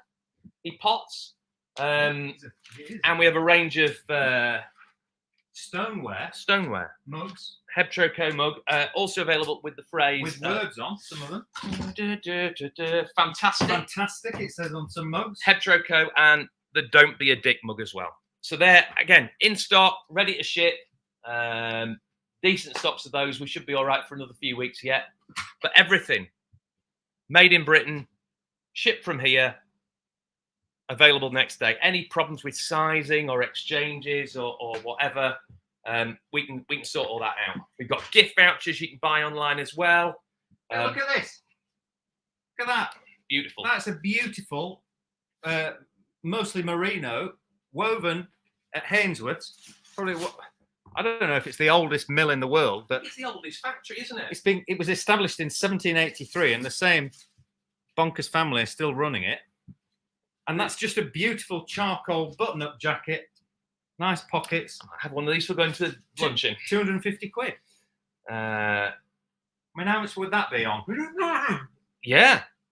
Or not made with cloth from a mill in Leeds. With cloth inspired by a mill in Leeds. The cloth, the mill in China. The mill made the cloth that the soldiers wore at the charge of the Light Brigade. That's provenance. That's provenance. And yeah, made in Lancashire exclusively for us. Really nice jacket. So yeah, jackets, jeans, action blankets, mugs, hats, coffee, yeah, coffee, socks. We did have tea, but we're running low on stock, so we had to take it out of stock because I was going to run out of tea. But tea will return. So we got coffee, 2 blends of coffee. That's all. What's the word? Roasted for us. Roasted locally. Over in Oxenhope. We picked it, didn't we? And we did a tasting. Socks. These are made in Yorkshire. Made you feel anxious. Exclusively for us. All that coffee. 6 double espressos in the morning. It wasn't great, was it? Not really. Yeah, I think kind of there. Shirt, overshirts, jumpers. Where were we born? Born in the pub in 2015. Yeah. So that's us. Is Kate going to come back and rescue us now? Oh, that's a bridge in Hebden Bridge. Riding his bike, taking. Are you going the wrong way? Yeah, she is. It's a rescue you. I was enjoying that. I was going to go and get my lunch. I think I'll just let you do the rest of the show. We need to go and get our lunch. We need to get 3 more to go, and then we're away. I want to know what natural wine is. Natural wine uses a natural yeast, so it doesn't use an artificial yeast that goes in with everything. It uses a natural yeast, and it's sort of a lot kind of smoother. Doesn't give you as bad a hangover. Costs about 3 times as much a bottle. Yeah. Delicious. Basically, it's hipster Lepra milk. Is it spontaneous fermentation? No, that's that's lambic. Lambic, isn't it? Yeah. Well, that was a fantastic tour of all the different products you do. You didn't mention the pink pants you got hanging on the wall. Are you doing pink pants now? Well, we hang things on the wall as a lesson. Yeah, that's a lesson. It was we just had problems with the cloth and things like that. It just and then really did I really want middle-aged British men sending pants back to me saying that they didn't fit? I'm just not sure that's a thing I want to end up doing. No, so no pants from Hebtroco just yet. We've shelved that for now, but You've done t-shirts. You didn't show your t-shirts. They all sold out. T-shirts. We did a run of t-shirts. We sold 200 in about 12 hours and can't get any more until the end of January. So, yeah, t-shirts went well. Yeah, need to make some more then. It was a bit mad, but yeah, we got sweatshirts, really heavyweight sweatshirts, and that's English fine cotton spun the cotton, and then the cotton went away for knitting into jersey, and then it came back and was manufactured into sweatshirts, same as the t-shirt. So it's a very British product. Very British. And you've got some of them left. Yeah. In the larger sizes, we've got nice sweatshirts, nice grey sweatshirts somewhere. The rate you're packing all that stuff, people we're go going to have more on the website. when we get the supply chain back together. Yeah. Somebody in dying died. I didn't hear that, Ed. What is that? What do you say? Somebody in dying died. Somebody in dying died. I know. Everybody's familiar with the concept of a sweatshirt, so I'm not sure why I've gone and got one there. But looks like a sweatshirt. It's everything in stock, ready to ship. That's it. No waiting. No boat stuck in the Suez Canal. Everything's and right. A lot of British wool. We haven't really right mentioned here. that, have we? A lot of British wool. What big jumpers? Yorkshire wool. Yorkshire wool, yeah. Yorkshire sheep. We've got a winner, I think, for your prize for all of your action blanket hat, Yorkshire pudding tin. I saw that. Yeah. Who was it Gary? Was he the first one? I don't know. Emily will pin the winner. Gary. Yeah. Doherty, yes. Gary Doherty. Doherty, is that how you pronounce it? Do you know Gary? Has he already got some of your stuff? All right. Data protection wouldn't let me confirm or deny whether he's bought anything. I think the name looks familiar. Yeah. Right. Well, he's won some more Coco stuff. He's obviously a fan. Definitely sold something to Gary. Yeah. Brilliant. So, well, maybe not that Gary. Maybe it is. But yeah, we started in the pub in 2016. So that's the kind of thing. We We started in the pub in 2015, but it was the beginning of December. But we launched at the end of 2016. What's that? It's a phone. It's a phone. The phone's ringing. Someone's ringing to place an order. Oh, no, right. Anyway, yes. We'll let you go then, chaps, because you've got a lot of stuff to get to post office. Is that all going to fit on your bike, Brent? Yeah, should do. Yeah, we've just had one guy come and take a load of stuff on his bike. So we've got 5 or 6 more sat there. They'll go on my bike. And then that's us done. Off to lunch. Happy days. You must come and see us, Kate. When are you going to I know, I'd love to come You've to got all Headland the way Bridge. to Nottingham to see Mars. You can get a little bit further up the motorway. Although I bought an electric car, I won't get that as far as Headland Bridge. No, I will definitely be up to Headland Bridge very soon, without a doubt. We have train. You can get the train, Kate. Get the train into That's Manchester. more We'll than- take you out in Manchester, bring you over here. Happy days. Brilliant. I can come on the back of your bike, can I, to deliver your stuff? Yes, you can do all that, Kate. Yeah. Well, have a wonderful Christmas, guys. So lovely to see you. Thanks for having us on, Kate. Thanks for everything as always. Bye. Okay, brilliant. That was good, wasn't it? That was brilliant. Oh, well done, Gary, for winning that entire bundle. I know, exactly. Right. So who have we got next? Actually, we've got a little bit of time. Have we had, so you had the question from Jeff Stocker, which we had before Hedrico, because Jeff unfortunately couldn't join us today. Have we had a winner for Jeff's prize yet? We haven't actually. What we might do, should we bring back the question so people can answer it? So there's still a chance to win Jeff's leather glasses case, isn't there? Yes. So the question was, what new range are Jeff Stocker's new leather glasses? That's a hard 2 words to say. Glasses cases a part of. So you'll find the answer to that on Jeff Stocker's website, which I might pop into the comments to make it easier for you guys. But if you have a look on there, you'll definitely see which part the glasses are a part of. And I've just seen that Jelena can't get into the stream. Oh no! Oh, we're supposed to have Jelena next. Yes, I know. So what I'll do is I will try and I'm sure I can fill the gaps while you go and work out how to get Jelena in. Right. And for anyone that has just joined us, because I know a lot of people are popping in and out throughout the day, this is our 5-hour special, live Christmas special from Make It British, which is all about our members at Make It British doing demonstrations, telling you all about their made in the UK products, about their businesses, doing some inspiring talks. We've still got about 10 more presentations to come. You can go to the Market British website to see amazing gifts, not just from the people that you're hearing from today, but from all of the Make It British members. There's tons of products on there that are all made in the UK that make perfect Christmas gifts. So make sure you pop onto marketbritish.co.uk and that website will be up all the way up until Christmas. Hey, Emily, I filled the gap. Have we got Jelena in the green room now? Angelina is in the backstage, but also we also have a winner for Ismay Boy Wonders prize too, which I completely missed. So the winner, oh gosh, I have to scroll quite far back. I'm going to bring them up on screen. That's those fantastic woven patches that she's got. Yes. And I've got a feedback from you, Emily. Have you got another window open with Facebook open or something? I don't. Technology, eh? Right. Okay. Oh no, I've lost it. Do you know what? I'm going to find it while Jelena is doing her live session, and I'll bring it up in the next session. Amazing. Brilliant.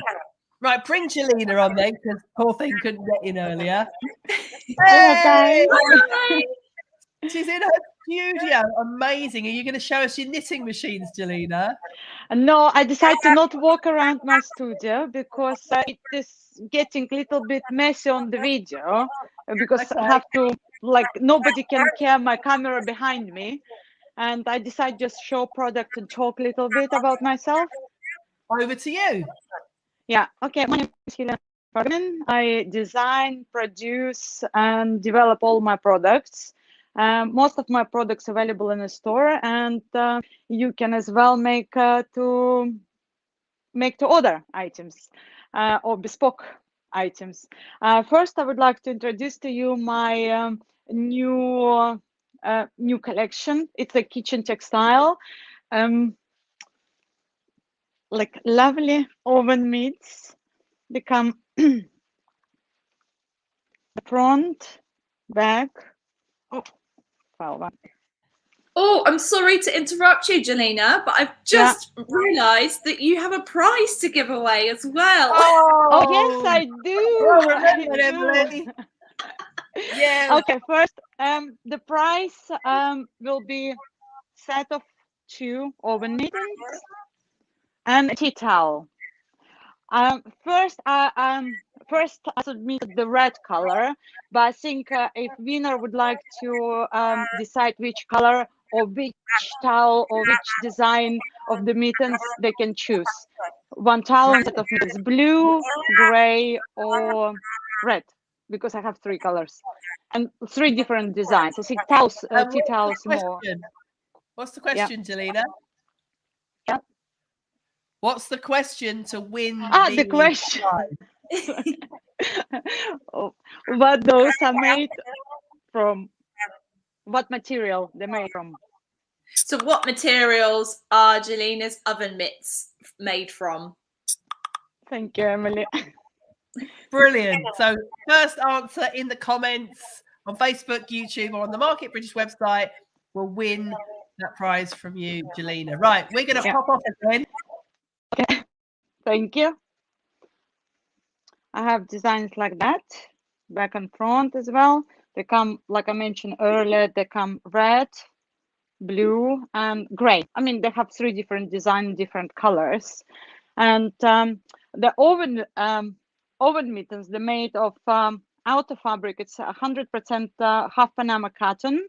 It has cotton inner layer, like a lining, and it has heat-resistant polyester thermal layer. I think I said it. In addition, I can show my towels. They're also made of printed on 100% half Panama cotton, and they come in different variation, different designs. I hope I have enough light in this room, and I think it's very rainy outside at the moment. Oh, like that. I also have the long, they call double oven glove. They're not on my website at the moment, but they're going to be available at the end of this week or beginning next week. As well, I have them in different color, like a red, gray, and blue, and obviously different designs. And has a little, you can hang or you can put over your oven handle. In addition to it, if you would like make a perfect gift set, I can pack nicely in a box on request. It some tissue paper, towel, mitts, and box. I have 3 color boxes available: red, like craft paper, and a white. Okay, I think this is my kitchen product done for now. I would like to also introduce my knitted items. One of my items is what I'm wearing. It made of, I have similar item in my store available in red and blue. It's made of 100% fine merino wool, nice and soft. And excuse me, I'm not really big a talker. I think I'm more behind the scenes, love to create. Okay, this is my favorite capes, like cape poncho. I have them in different lengths. They're like medium lengths, long lengths, and a little bit shorter lengths. Why do I like them? Because you can wear them in different way. They come like on the side that's hollow snap buttons. You can open them or you can close them. But if you open, for example, one side, you can turn. You can place over your shoulder. Comes with lovely matching safety pin brush. You can attach here to be secure. In addition, you can have matching like a neck warmer, or you can over your head like headband or ear warmer, or you can add here. It's very nice and warm for your neck. Voila.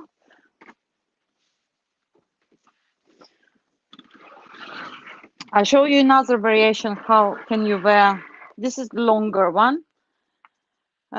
If you, it's already open on both sides. If you tuck behind your waist,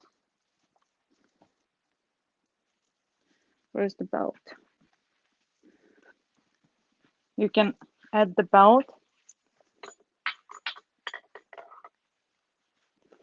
One second.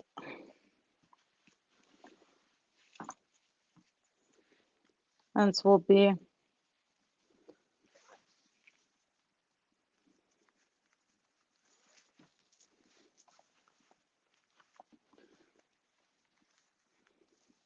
now it becomes just fell.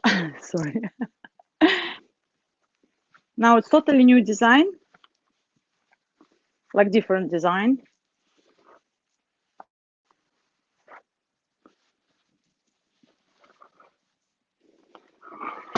Or you can wear,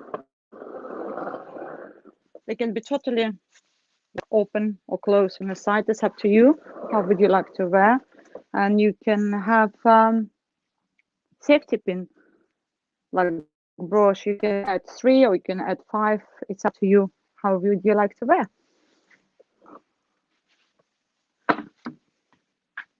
I think I finished for now. Thank you. Hey, Jelena, that was amazing. Thank you. Thank you. It's the not little easy to demo. talk to yourself.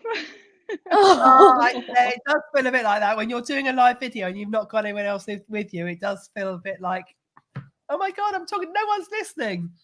So yes, I think it's easy when you're on the other side. You know, I know you're there. Oh, everyone's saying amazing ponchos. You look amazing. Fantastic. So we had a prize, which was to win your oven mitts and tea towel. Now, I don't think anyone's exactly got the question quite right yet, have they? So shall we? We've got a little bit of time. So shall we ask that question again? People can go away to your website and find the answer and come back again, because you did say what it was, but I'm not sure everyone heard the full details. So well, the question was, well, do you want to say what the question was first? It was, what were your oven gloves made from, wasn't it? Yeah. The what outer material? Yeah. The outer material, is that right? Ideally the all materials, but if people just can guess the outer materials, it will be fine. Okay. Okay. Right. Have we got the right answer, Emily? I'm confused. Well, for the Yes, outer material, we do. So We do. Karen actually answered it with, oh, my earphones are going funky. Karen got She does, yeah. She put 100% Panama cotton.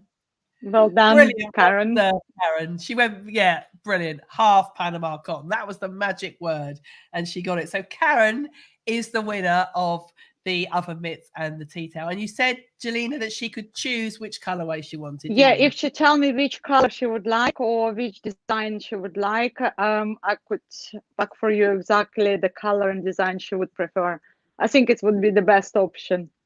That's really generous of you, Jelena. Thank you so much. Thank you for joining us today from your studio. Whereabouts are you based? Southwest Oxfordshire. Aha. Ah. Fantastic. We've had people from all over the UK today. We have, we really have. Thank you so guys much for having me. Jelena. Happy Christmas. Happy Christmas. Bye. Brilliant. So Karen was the winner when they're there. Well done, Karen. We have got next Charlotte.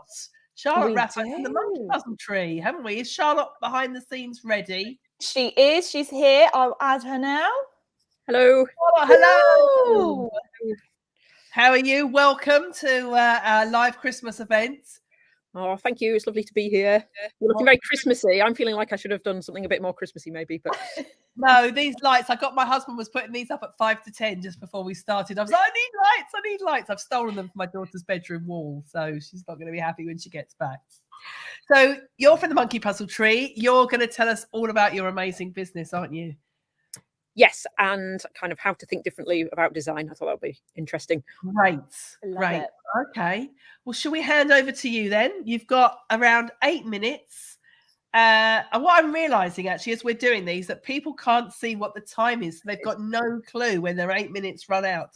So you learn something new every day, don't you? I thought there'd be like we can see the time on the screen, but the presenters can't, can they? No. So we'll pop on at the end, Charlotte, when your 8 minutes are up. We will put a comment in the chat, which you might see, but over to you. Okay, thank you. Hello. So I'm Charlotte Raffo from the Monkey Puzzle Tree, and we collaborate with fine artists in Yorkshire to make fabrics with a twist and a conscience, and wallpapers and lampshades and cushions. And we make them all within 100 miles of our Leeds studio. And I thought it'd be really interesting today to talk about how we approach design, because it's really my thing. I'm really interested in making things different, and how do you come up with a really interesting and new print? So the very first, I started working on the business in 2016 and we launched in 2017. And the first design that we did was with artist Sarah Thornton. And she's a very extrovert character, and she just does so much work, and she's got an amazing studio filled with all her paintings. She does lots of birds and flowers and disco balls and all sorts of things. But when I went to her studio, this was what I picked, which is a little sketch, an abstract sketch on a piece of hotel notepaper. Oh, confusing mirror view. So as you can see, it was like a bit of a challenge. How are we going to turn that into a repeat pattern? So what we did was we scanned it into the computer, we printed it out and sellotaped it together on a really huge scale, because sometimes it's really nice to have a really big pattern repeat, I think, and it just enables you to look at things differently. And the result was our Rita Does Jazz velvet, which is this amazing vibrant velvet, which is made in Lancashire, and it's just such a beautiful deep velvet, and it's suitable for upholstery and curtains, and it just adds a real amazing kind of flash of color. So even if you've got a really neutral interior and you just want to add like a touch of life to it, it's really great for that. And we also do it in cushions. So they're on. These are handmade in Lancaster, and you can see they're printed on both sides, and they've got piping and a little label which is made in Coventry. And we do some really big statement lampshades too. So that's a big lampshade. They come in a couple of different sizes. And then the next print that we did was by artist Joel Weaver, and it was just a completely different departure from Rita Does Jazz, which is this one. I wanted to do something completely different every time, really. So Joel Weaver, oops, this is upside down, does tiny miniature pencil drawings, and you can see here from the size of that with a pencil. A lot of people think these are photos, but it's not, it's a drawing. The detail that are in his drawings, and they're often sort of slightly surreal. So it was a bit of a challenge really to turn that into a pattern. So I took two of his tiny little miniature drawings and I cut them up into slices with a craft knife, and we spliced them together. And this is what we came up with. So this is called Between Certainty and Oblivion, which is printed on a linen, also printed in Lancashire. And it's quite nice because it's just it's quite neutral but and abstract, but also if you imagine if you had curtains in this, it would just really you could just kind of look into them and just see all kinds of odd goings on. It sort of really adds a bit of interest, and it's just quite, I think, quite an unusual starting point. And then we've done something different again with this fabric, which was designed with Kirsty Greenwood, who I actually knew Kirsty when I was at college, and she's based in Ripon, and she loves doing hand marbling. So she drops the marbling inks onto water and takes a print from them, and she's left with this marble pattern. And what she does, I think it's called pareidolia, is she picks out things that she thinks she can see in those marble patterns, like faces and sort of monsters and tendrils and all sorts of things. So I thought that was a really interesting way to work. So this is what we created, which has just won an Best in British Product Design Award. This is called Metamorphoses, and I don't know how well you can see it, but basically it's got a marble in the background, and then Kirsty's picked out all these tendrils and faces and really unusual, quirky things, which we then created in the screen print, which was made in Carlisle on fabric that's woven in Scotland, actually. It's a linen cotton blend. So this is suitable for upholstery and curtains, and it's got these really interesting metallic elements which give it real depth. And that's also available as some quite large cushions. Oops, I'm running out of space here. And then because we like to do things a bit differently, I really love looking at different kinds of materials that we can print on and really kind of stretching what you think is normal. So we've created, you can see in the background here, it's a real cork wallpaper. So that's actually very thin layer of cork, which is laminated onto paper and then printed. And this design also won an award. This is just a tiny little strip of it that I've got here. So it's by artist Drew Millward, who is very well known up here in Yorkshire. And it's kind of industrial architecture and skulls and cats and, whoops, it's hard to get it the right way around here. Sort of all sorts of quirky things. So again, you can really look into it and you can see in the background and see all sorts of things, like there's a viaduct, some interesting buildings, a skull. I don't know if you can see, there's a black cat, owls, light bulbs, all sorts of things. And it's just got such an amazing texture to it and warmth, and it's also good at absorbing sound. So it's just, and you might have seen this, it was on BBC Two's Your Home Made Perfect in June. The architect Laura Jane Clark used it in a kitchen diner where it's quite nice, not directly near food, but it's quite nice to give a kind of dampen the sound down and give a sort of cozy warmth feeling. And then something else that we did was which was a little bit different, is our naughty lace. So artist Sarah Jane Palmer, she's from Sheffield, and her great grandfather used to be a Nottingham lace worker. So she really wanted to do something that was sort of brought that history home to her. And she was also inspired by an ancient Greek plate, which was a little naughty. So you might be able to see this if I hold it up. This is a net curtain with a difference. So I don't know if you can see, but it's got some fairly rude people in there, couples embracing. And Sarah was brought up by her grandmother, who was a bit of a curtain twitcher, she said. So this is quite a bit tongue-in-cheek because it's quite an innocent pink-looking net curtain, but it's also rude. So that's quite funny. And the technique that we use for this, it's a kind of screen printing. It's like a bit like a Devore process, where you take the fabric and some of the ink kind of that you print on burns away one of the fibers, and you get left with this really interesting voile effect. So it's really beautiful. And I have this in my net curtains at home, and it's just not only does it do a good job of disguising my not very nice double glazing, but also you get this beautiful rose tinted light coming through, which I think's really nice and just really different and a bit quirky. And then our latest design, which you can see, is All Tomorrow's Futures by one of our most popular artists, Alexis Snell. And this is so new that we've not got the photos done properly yet. But it is available on our website. So this is a real kind of climate change themed design. So you can see that there's also, if you look carefully, there's all sorts of things going on. There's like a factory with smoke that's turning into snakes.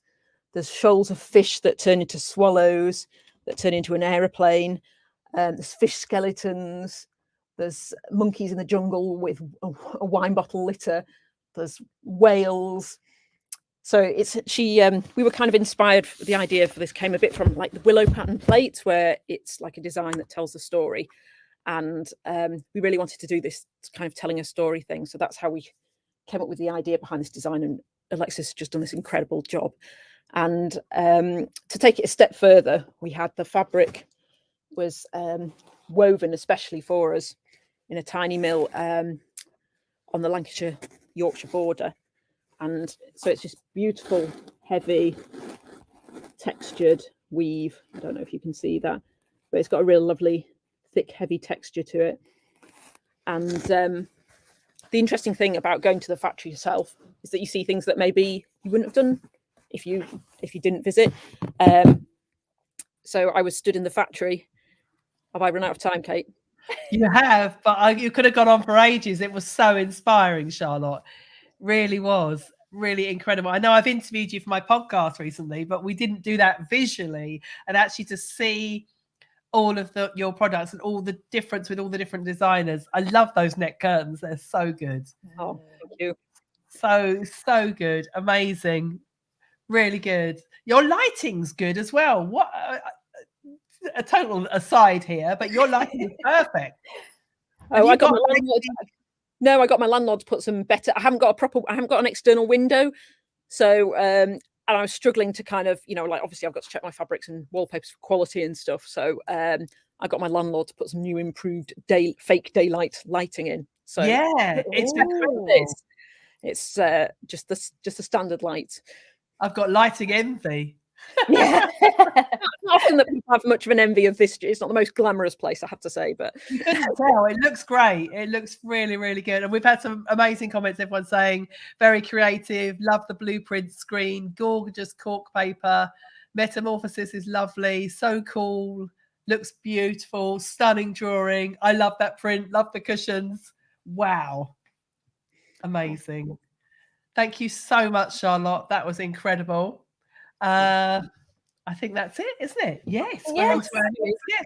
Thank you for joining us. Thank you so much, Charlotte. Bye. Merry Christmas. Bye. Okay, for anyone just joining us, because I'm conscious that new people are coming in throughout the day, this is our 5-hour special Make It British live event for Christmas, which is promoting our Market British gift guide full of amazing gifts from companies that make in the UK, from all the Make It British members. So we've still got a few presentations to go. We've got various prizes for you to win throughout the day. And actually, don't forget, Emily, we've got a massive tub of British made sweets to give away at 3 o'clock, haven't we? To one of the lucky people who clicked going to this event on Facebook. We're going to download that list in a minute, aren't we? And we're going to pick one person from that at 3 o'clock when we end the show. Yes, well, I think we're going to cut off clicking that going button in 10 minutes. Is that too soon? So if you're watching this, but you haven't clicked going on Facebook, and I know not everyone's on Facebook because some people are watching via YouTube and some people are watching on Twitter. In fact, we asked a question to win the Jeff Stocker prize, and the answer came through on Twitter, didn't it? That's true. Yes, it did. Do you want to announce who it is that's won the Jeff Stocker prize? Did you say that person has now also joined us on the Facebook stream as well? So they're actually watching on Market British at the moment. So I don't know if they're watching in two places. But the winner of Jeff Stocker's new, I honestly, leather glasses case, there we go, was Carol Blossom Storms. So if you're out there, congratulations. We'll get in touch with you and find out what your delivery address is, and we'll get those over to you. Congratulations. Amazing. So well done to Carol. Well done for Carol being the first person to leave a question, a comment and an answer on Twitter. We're now being photobombed by Keith. I was wondering when he would show up. Oh, bless him. He's going to pull those lights down in a minute. Yeah, that's what's going to happen. To introduce our next guest, isn't it? Yes, yeah. So next we've got Graham Holbrook from Turtle Doves. Graham, excellent. We'll bring him on stage. Graham, Good afternoon. hello. Welcome. Oh, Emily's gone for some reason. It's just me. Right, what are you going to be talking about today then, Graham? And you've got a prize to give away as well, haven't you? Yeah, shall I tell you what the question and prize is first? Yes, brilliant. Right. The question is, why are we called Turtle Doves? And the prize is a pair of men's or women's Turtle Doves gloves made from cashmere, and a cashmere neck warmer. Oh, so fingerless gloves and a cashmere neck warmer. Yeah. Brilliant. I don't know the answer to that question about why you're called Turtle Doves. Yeah, you being in London, I'm amazed. Are you going to be saying this in your presentation, or are people going to go away to your website? Well, some people will know the answer anyway. Will they? Right. Some of the answer is actually on the website if you know where to look. But I think some people will already know. Fantastic. Right. So first person to comment either on Facebook, YouTube, Market British, or Twitter, because we're everywhere today, will win those cashmere accessories from you, Graham. What are you going to be talking about today, Graham? Well, I had the booster yesterday, so I'm feeling a little bit groggy. So fortunately, we've got Emma, who's our head of production, who is going to take you through how we take cashmere jumpers that have been thrown away and convert them into beautiful accessories that we sell online or in our shop or to independent shops around the UK. Amazing. Right, over to you. So we'll get the jumpers in. They go through the washing machine. All the jumpers get washed first. We'll look them over, looking for holes, looking for stains, finding which parts of the jumper we can use. The very first thing we do is we take the gloves off, as many pairs of gloves as we can get out of them. So we end up taking this and turning it into a nice pair of gloves like these.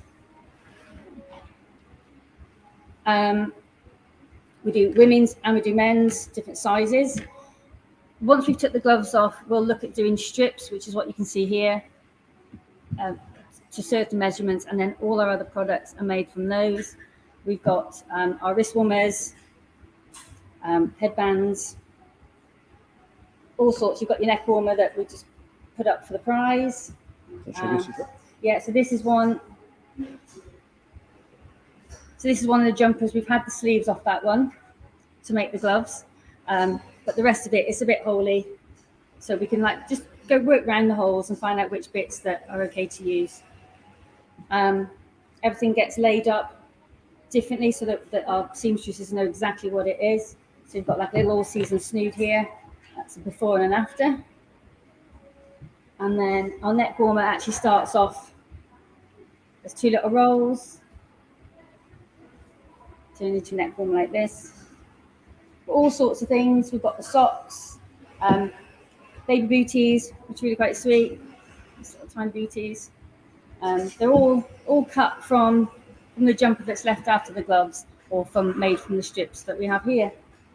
We also have like craft packs as well, because we don't like to have any waste. So any bits that we can't really use for the products, we make into little craft rolls. This is a jelly roll, like felted pieces.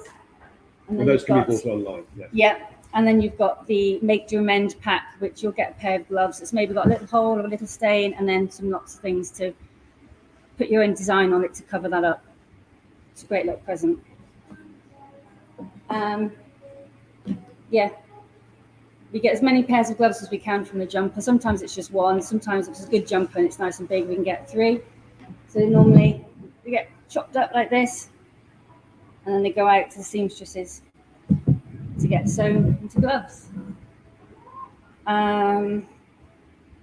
There's your, I've shown everything, yeah. The beanies as well. All these big things are all made from the rest of the jumper that we couldn't get after taking the gloves off.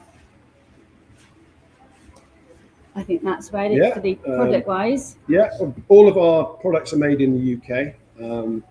Nearly all of our products are made by ladies working from their own home, increasingly throughout the West and now East Midlands.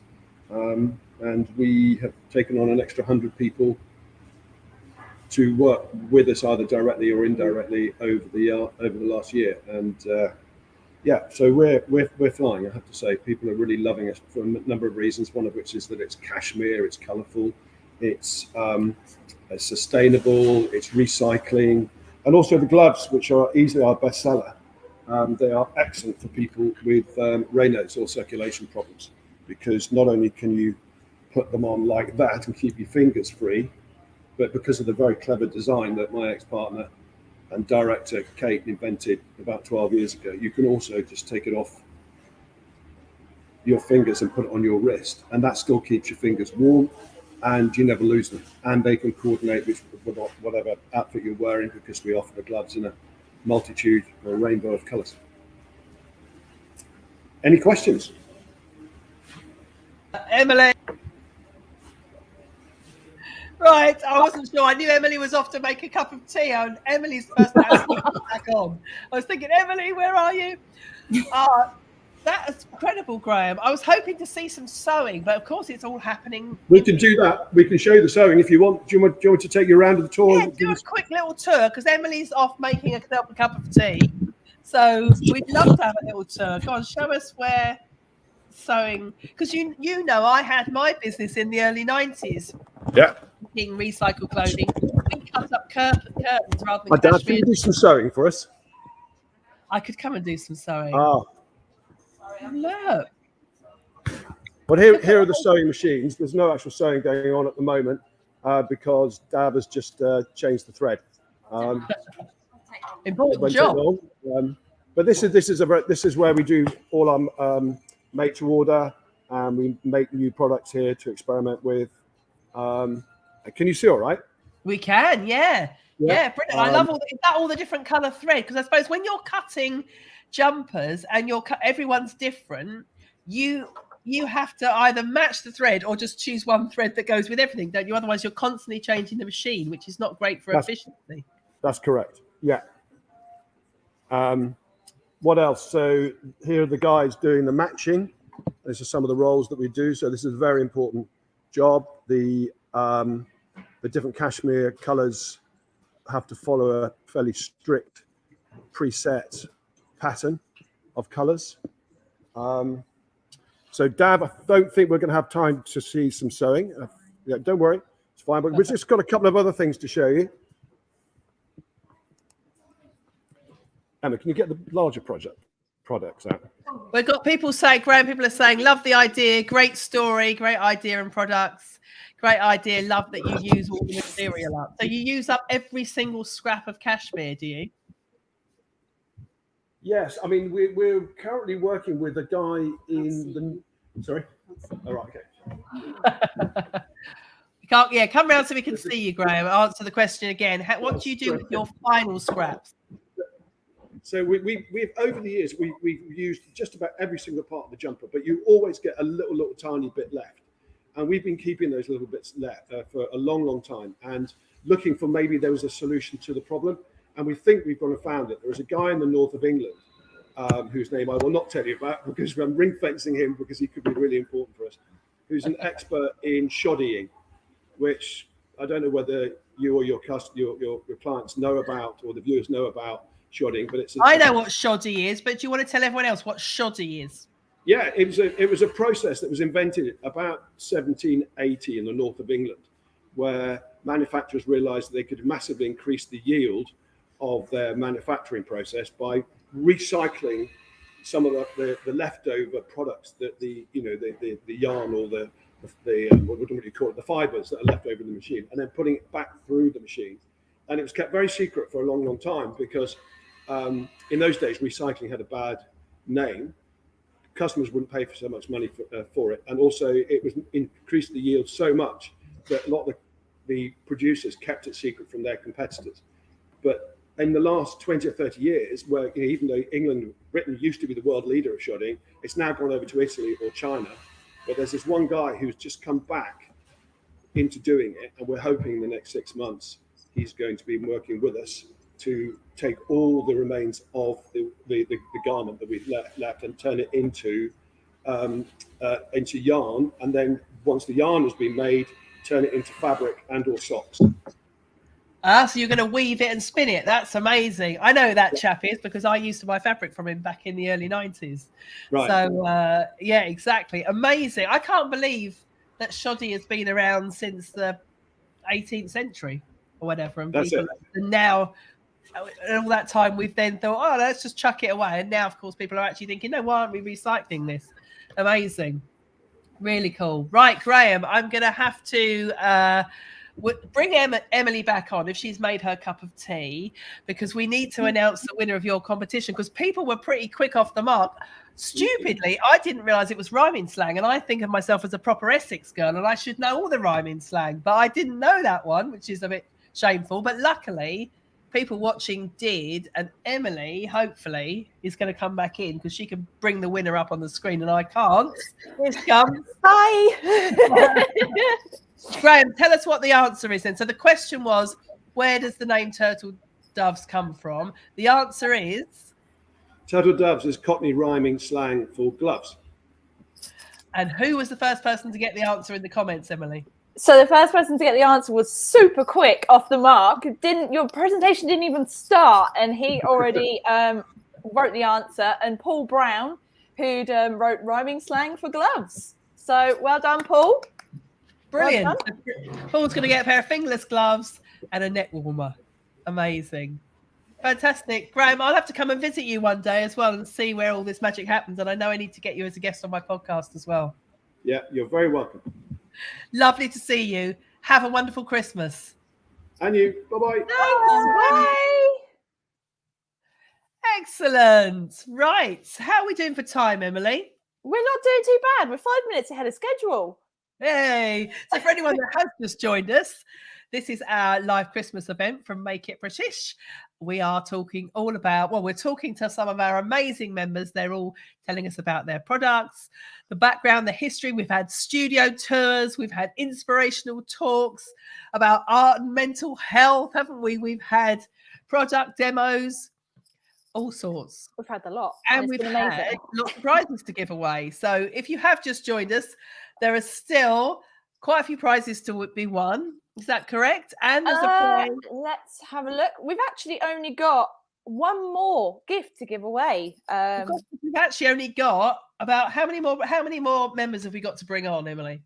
We've got 5 more to go.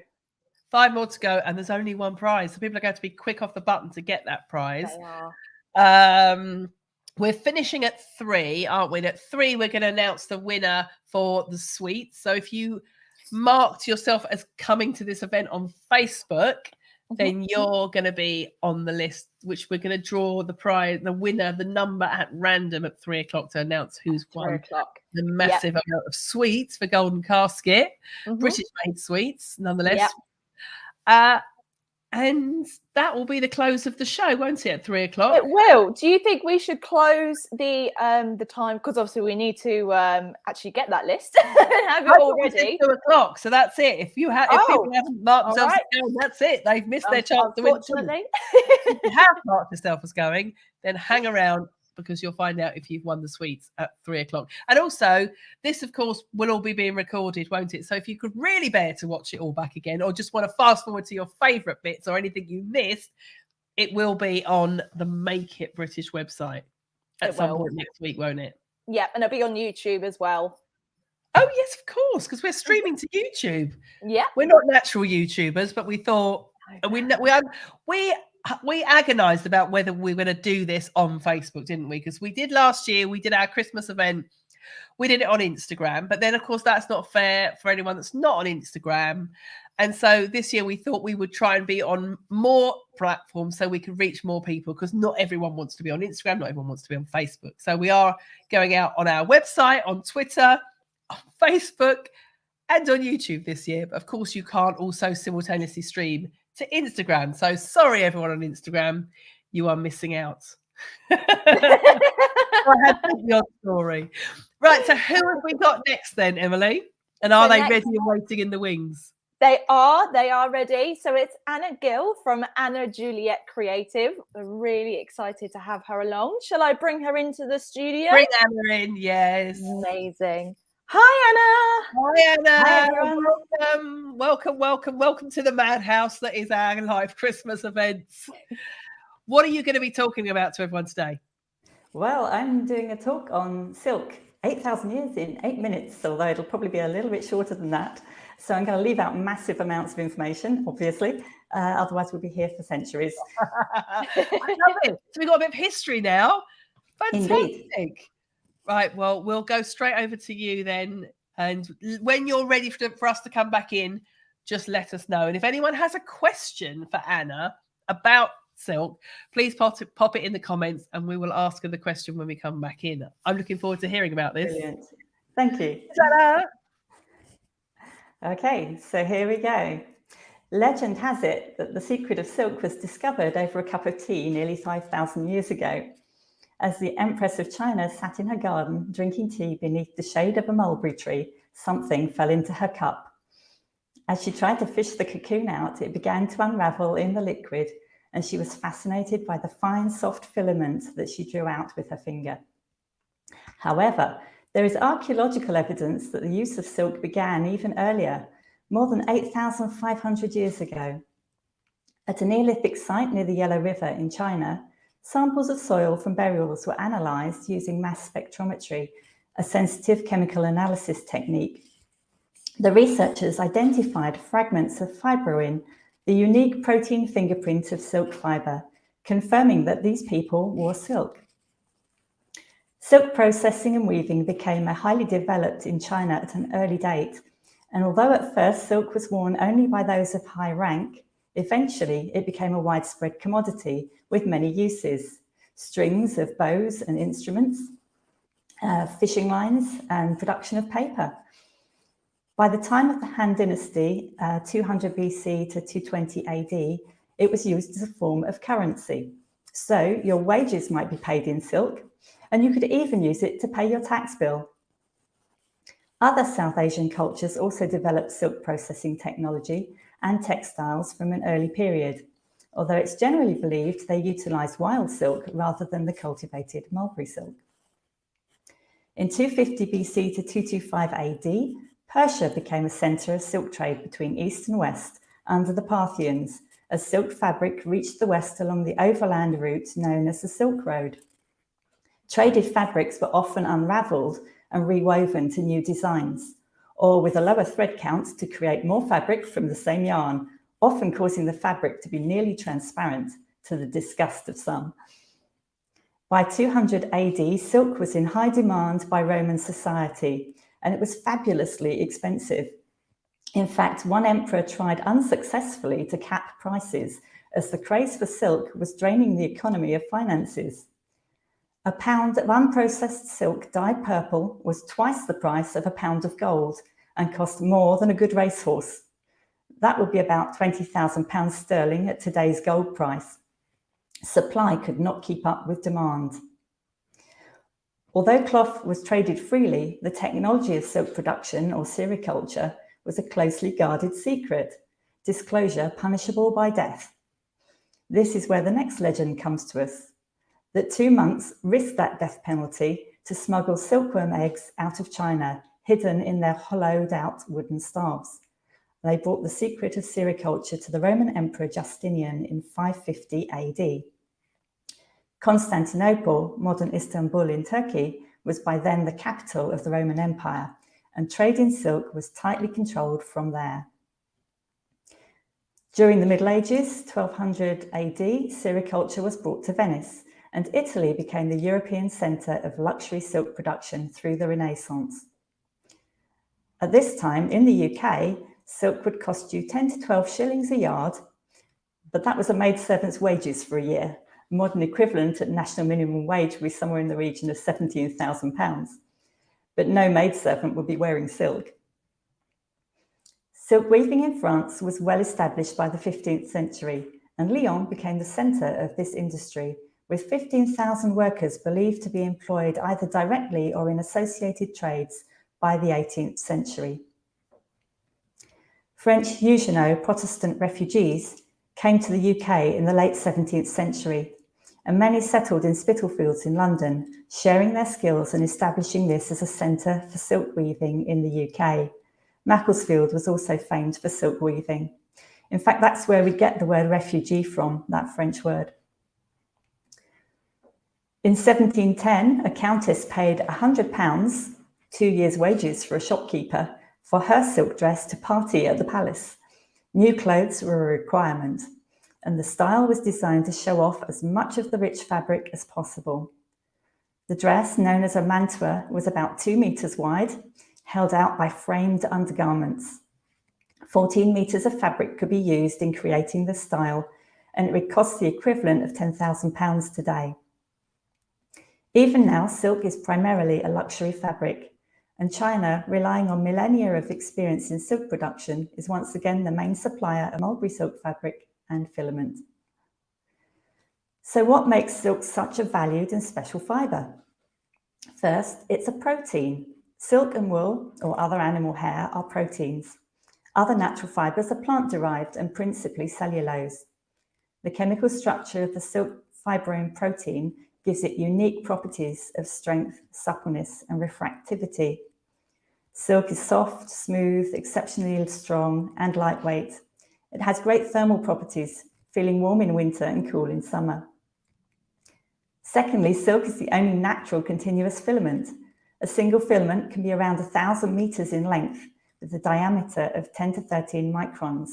Human hair averages 70 microns, and I think Anila said earlier that her alpaca are similar to that 10 to 13 microns range, just a little bit bigger than that. Silk is unwound or reeled, and several filaments are thrown or very slightly twisted to hold them together to form a yarn for weaving.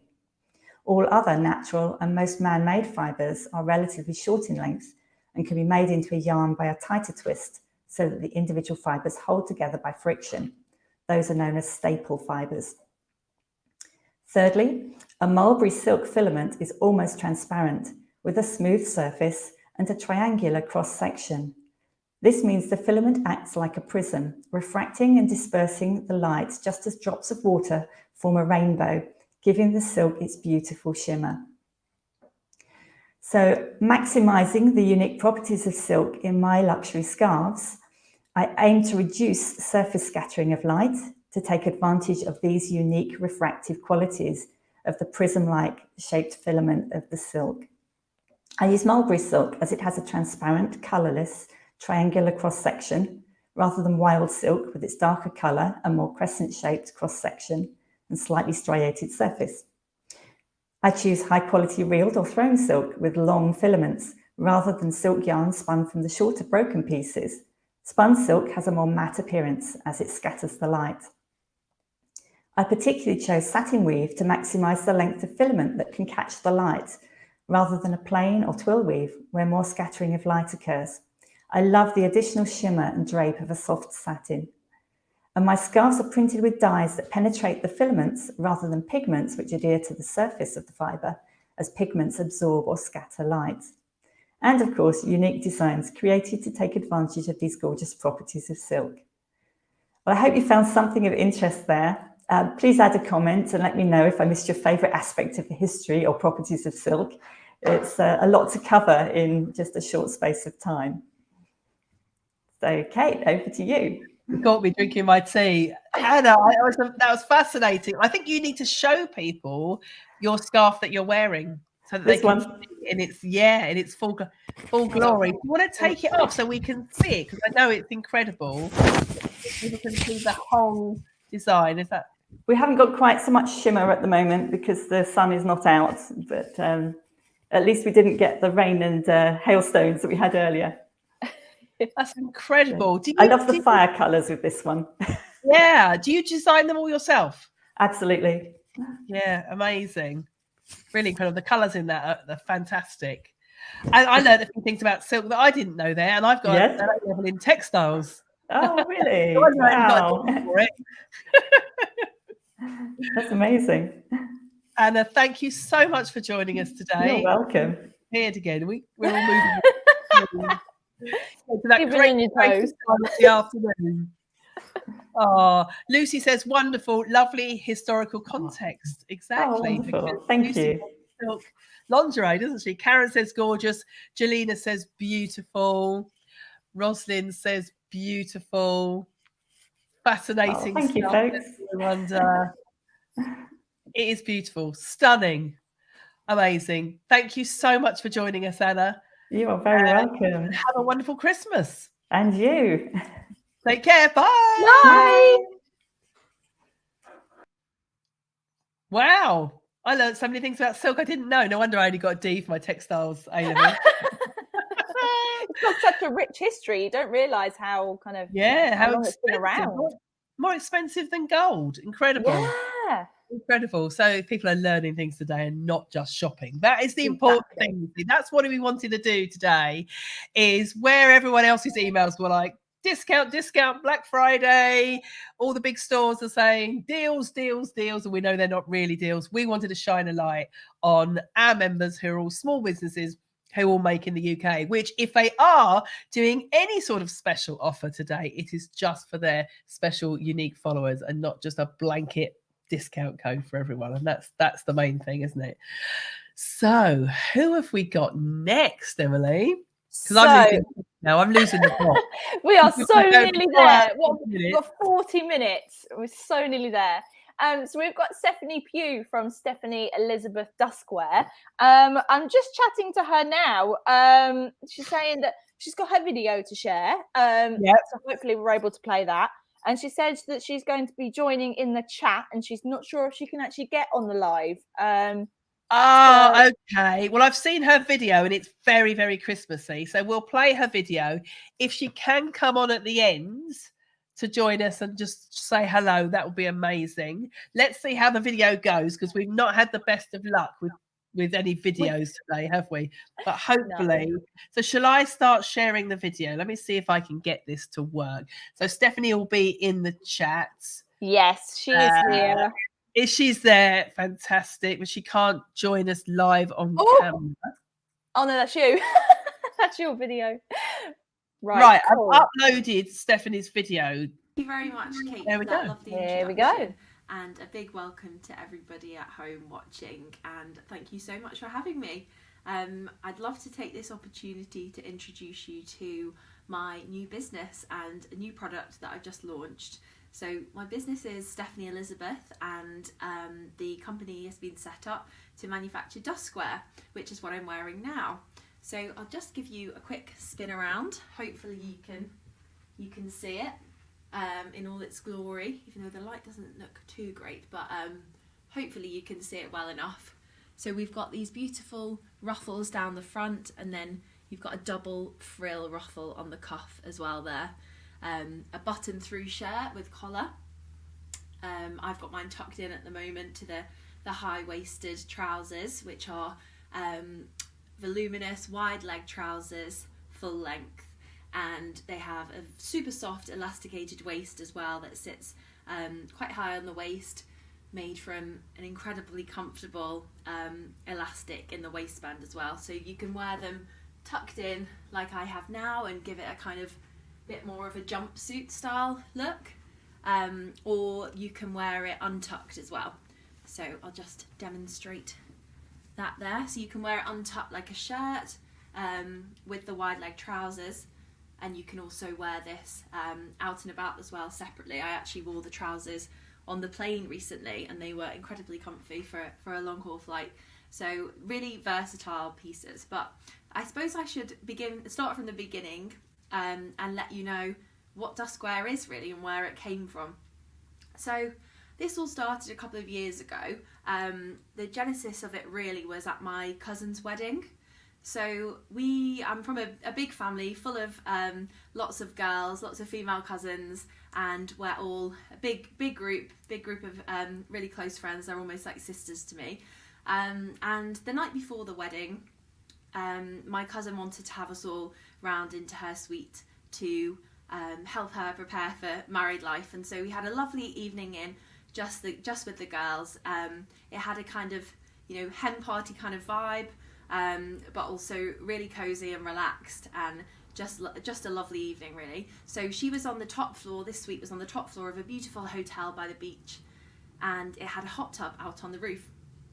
So the girls all gathered round, we had dip in the hot tub, came outside, you know, dried off, got changed, ready to chill out for the evening together. And it was at that point that I realised I just did not have the right clothes for the occasion. I brought some, you know, sort of oversized jumper and leggings, or t-shirt and leggings, I can't quite remember now, but I knew that they were really comfy because it's what I used to wear and then around the house. And I thought, why am I wearing this the evening before my cousin's wedding? Surely I could have something a bit more glamorous or a bit smarter, or a bit more stylish really than this. It was super comfortable, but it just wasn't right for the occasion.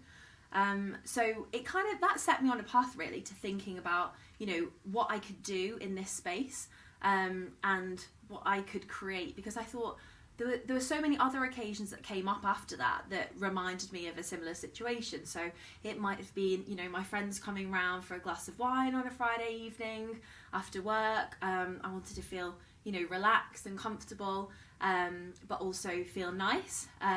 It might have been, you know, date nights at home when you don't perhaps want to be in jeans or something too smart because you want to be comfortable.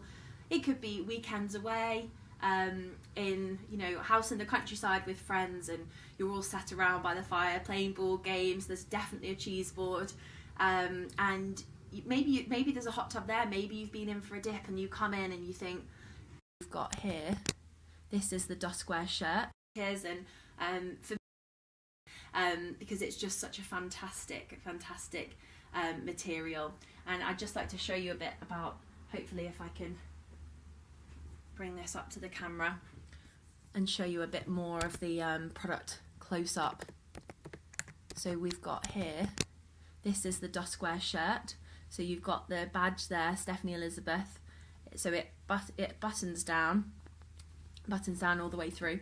But it's just such a beautiful fabric. It's almost, it's a heavy jersey, so it's very luxurious and comfortable. It's mixed with lycra as well, just a small amount to give it a stretch, and a slight stretch, and also to stop it from creasing. So that means that you don't need to iron it, which is great. And it's just so incredibly soft. It's like wearing a hug.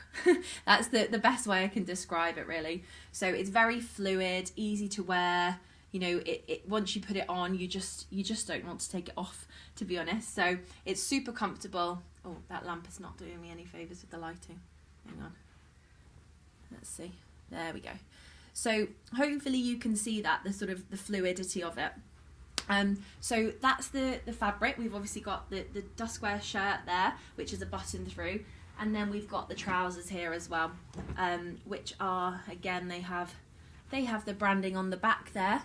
They are an elasticated waistband. It's super soft elastic, bought from a company based up in Warwickshire. This is all eco-elastic, so, you know, nothing harmful to the planet here at all, and just incredibly comfortable. So these are the trousers that I said you could wear on a long haul flight as well, or perhaps when you're just nipping out to the shops.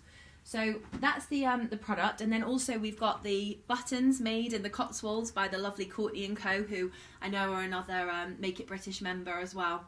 So I hope that's given you a bit of an introduction to the Duskware, and if you're interested in finding out any more, you can visit us at www.stephanieelizabeth.co.uk, and our Instagram at Stephanie Elizabeth Duskware. Now we go live for pre-orders for our Christmas batch this Sunday, the 28th of November. So you can find us there, and we hope to help you to lounge in luxury this Christmas. Have a brilliant one. Thanks, everybody. Hey, brilliant. Have we got Stephanie here with us now? I don't think she is. Unfortunately, she's had to go off somewhere else in an emergency. So right. Well, I love the look of her dustwear. The fact that the lighting was quite dark and mysterious kind of went with the whole product anyway. I don't know whether she intended it to be like that, but I'm definitely going to be looking on her website to see what it looks like on Sunday when she pre-launches it, because I couldn't tell what color it was. Was it navy or was it black? I think it was black. Yes, I'm sure it was black. I'm going to have to check it out. So it looks very cozy though. We've got our next guest ready to come on, and I'm really looking forward to this one because we've got a darning tutorial, haven't we? Well, yeah, a little small mending. How demo. to mend with Emma at Socko. So is Emma waiting in the wings? I know it's a bit earlier, but is she ready and we can bring her in? She's giving me the thumbs up. I'm going to bring her in. Yeah, let's bring Emma in.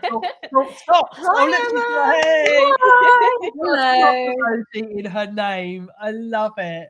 How are you, Emma? Has to be done. I'm really well, thanks, Kate. How are you doing? Yeah, I'm waiting for this to end because my voice is about to go. 5 hours is a little ambitious. So I'm glad that you have come to join us so I can rest up for the next 10 minutes. So what are you going to be treating everyone to today? I just want to very quickly say it's been brilliant. I've tuned in for the last hour and I've really enjoyed it. So yeah, you're doing an amazing job. Well done. Thank you. So today I'm going to tell you a little bit about Socko and who I am, what I do. And then I'm going to give you a very quick whistle-stop tour because we've got 8 minutes in terms of darning and mending and some of the tools that we use and a little bit of a kind of, little peek into the online workshop that we offer. So yeah. Amazing. Right, over to you, Emma. Thanks. Can you hear me okay? Brilliant. Okay, great. So hi everyone. My name's Emma. I am the founder of Socko. Unsurprisingly, we make socks. They're also unsurprisingly made in the UK. And every pair comes with a little swatch of yarn and a darning needle, because we're all about slow fashion and wearing your clothes for longer. So yes, I've got a couple of examples here. I also wrote a book during lockdown 1 called How to Quit Fast Fashion. And it's got 100 tips on ways that you can have a more sustainable wardrobe. So it's very much a part of our mission at Socko to reteach the lost art of darning. So having shown you my products, one more product, very important product that I haven't showed you. This is our Socko darning egg. And these, I'm going to talk to you about tools that are used for mending, but these are handmade in Berkshire by the lovely Liz. And they're just ergonomically a really lovely object. They come in their own little nest, and they also come with a little swatch of yarn, a needle and a needle threader. Oh, and a handy QR code so you can watch a video of me if this isn't enough video of me. Right, so examples that I wanted to show you of darning, because not everyone knows what darning is, and it's basically a technique that's used on knitted fabrics to create a new piece of material on top of it. So I've been embracing the visible mending, and I've done, this is a pair of long johns, which the moths got to. And as you can see, it's got all these little stitches. This one looks a little bit like the UK, actually, very on brand. All these little stitches, which are basically covering up holes that you can see on the inside. Ooh, I haven't sewn the ends in on that one. Just ignore my unfinished homework. But yeah, you can, when you turn a garment inside out, you can see where the actual damage occurred, which I always like. I'm a bit nerdy like that. I like to have a good snoop around and see what people have been doing. And the great thing about the darning technique, I've got another example here, is that just by mixing up the colors, you can get some really great effects. So you can see on this one that it's an elbow. It's my partner's self-confessed greyhound elbows. On this one here, you can see it's a sort of tartan pattern. And that's really, it's exactly the same technique that I would teach in the course, where I kind of teach you on a little swatch like this, just a little sample. So we're mending just the hole in the middle here. And it's exactly the same technique. It's just mixing up the colors a little bit more. A slightly more advanced technique is called Swiss darning. And I've got an example of some of that here, where I've just done all these little, it's a little rainbow jumper it's become. Again, really lovely quality Eileen Fisher jumper that was my mum's, that she was going to get rid of, which I have adopted and given new life to. So there we go. In terms of tools that you need when you're darning, if you go to your local haberdashers, you'll usually get darning threads that sort of look a little bit like this, and they tend to be in quite kind of plain, boring colors. There's more stuff out there now. There's some nice French companies, Sanjou, are doing some nice darning threads. But generally speaking, I'm a big fan of using what you have to hand, and nothing, in my opinion, is better than a bit of embroidery floss. So it usually comes in a thing like this, and is cotton. And it serves the purpose whether you're mending wool or whatever fiber you're using. It doesn't have to match the fiber.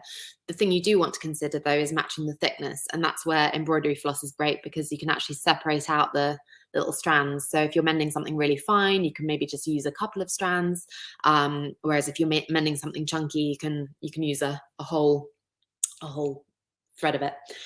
Or of course, any kind of knitting yarn, if you're mending something really chunky, like if I was mending this, I'd use something about this weight, but then I'd probably use like a color like this, just to kind of make a statement of it and really celebrate the fact that you've actually put the time into mending, because so many people don't these days. So those are the tools of the trade. I mentioned earlier that the Socko darning kits come with a needle and a needle threader. And for those of you who haven't used a needle threader before, you might have seen those little kind of electric wires that come in a lot of sewing kits, and you use them once or twice and then they snap and you can't use it anymore. These are, a lot of research has gone into this. These are the best, and I give them with every darning kit, and with every one of my courses, everyone gets one of these. And basically you slide the hook through the eye of the needle like so. You take whatever yarn you're using. So let me find the end of this one. Here we go. Pop that across the hook like that. Hopefully you can all see that. And then you just pull it, whoop, give it a little tug, and you have a threaded needle. It's magic. Every time I'm impressed with how magical it is, because it saves you so much time. With darning, you've got to sew a lot of ends in, and it saves so much time. You don't have to sort of suck on the end of a piece of fiber and try and sort of get it through. And it works on any size needle, as long as it's got a small end as well. Any size, it's great. Anyway, I could wax lyrical about needle threaders for 8 minutes, but I won't. I'll spare you. So this is a kind of chunky example that I like to show in terms of how you set up your rows. So if you're patching, where you just pop an extra patch on top, you can just do a running stitch. And a running stitch on knitwear, I like to actually follow the stitches in the knitwear. So if you can see this sort of V shape, I'm going over one and under one all the way along. In a really chunky example, I'd be using a needle on a finer thing. And you really want to start nice and wide of your hole. So you're going to start that running stitch right down here, really. And the reason you do that is because the weakest area of your mend is going to be right around the edge of the hole. So you want to make sure that the patch is going to go nice and wide of it. So you're doing your running stitch, which I've done in blue here, working a brickwork pattern all the way up. So you're kind of alternating rows. So every time you went over, you then go under on the next row, if that makes sense. I've got lots of great diagrams, and I go through it at a really nice slow pace as well when I'm teaching, whether that's in person or online. But of course we're pressed for time, and I don't want to intrude on anyone else. And then the orange rows are the vertical rows, and you don't see them quite as well as you see the blue ones. So whichever color you want to be more prominent, you should do as your horizontal rows. And then the vertical rows, which are the orange ones here, you're then not using the knitting as your grid anymore. You're using the horizontal rows that you set up. So you're going over the gap in the middle. If you can look really up close, you're going over the gap in the middle, under each bar, if you like, over, under, and using that as your pattern. And then when it comes to the hole, it's a weaving technique. So although we're mending a knitted item, it's a weaving technique. So if you like, the warp, which would be the orange kind of vertical strands, is then complemented with the weft, which is the blue strands in this case. But you do your weft first, whereas if you were weaving, you set up your warp first. for all the textile nerds out there, it's hard to know who your audience is when you're when you're talking to the abyss, but hopefully some of you are like, oh, that makes sense. But always drop me a line if it doesn't. I also post loads of inspiration on Socko for mending. I do Menspiration Mondays and want to really get people excited about the prospect of mending. One last thing I want to show you before I go, because of course we won't have time to do a full mend. It does take time and patience and good lighting, but once you've got those things, you'll be fine. This is not a Socko sock, I hasten to add, but this is one of my partner's socks, and this is a great time to catch a hole, and it's basically before the hole has actually formed. And what you can see here is the nylon is still there, and the nylon component, which is in all socks, is for strength, and this is exactly why. All the cotton's worn away, but there's just this sort of cobweb, and this is a great time to mend and use your Socko darning egg or any other, you know, smooth curved item. Pop it into your sock or sleeve. It's basically to stop you from sewing it shut. And then it maintains a nice even tension as well while you're holding it. So you can then sew against it without fear of sewing into the back of your work. If you catch it when it's still got these, it means that it's not getting stretched too far. It's not going to bunch up too much because you've got that to work against. Whereas if you're working on a hole, it can be a little bit harder to work with. So I just wanted to say prevention is better than cure. And if you can catch something when it's a little bit scrappy, then you're going to save yourself a lot of hassle in the long run. So always inspect anything that's a pointy area, anything that is elbows. Obviously with socks, it's toes and heels, and just kind of keep an eye on how they're doing. Give them a good wash.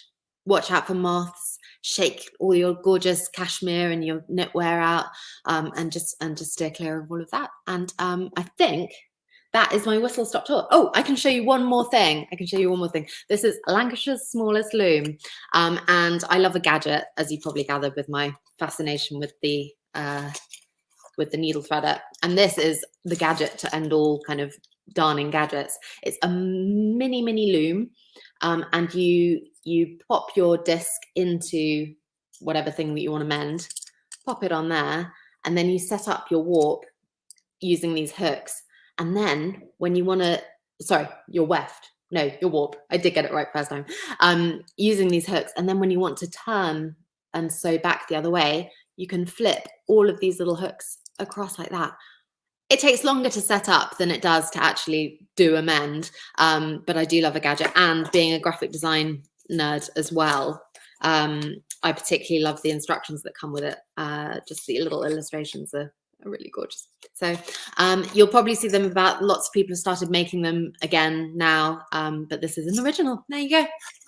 Oh, Emma, that was so good. So good. All being fired at you. I'm now thinking, what have I got? Well, actually, I have to confess, I've got cashmere because I'm a big fan of cashmere, and I'm the person that lets the elbows go too far before I mend them.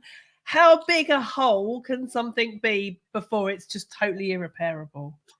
No, there is no length. The ladder, especially my Smedleys, because it's a 16 gauge, and it starts to ladder. What do I do then? Because I've got a the hole. bigger the better. I mean, a ladder's great because you can just use like a crochet hook or like a latch tool, which is one of these, which has got it's like a glorified crochet hook. It comes with knitting machines.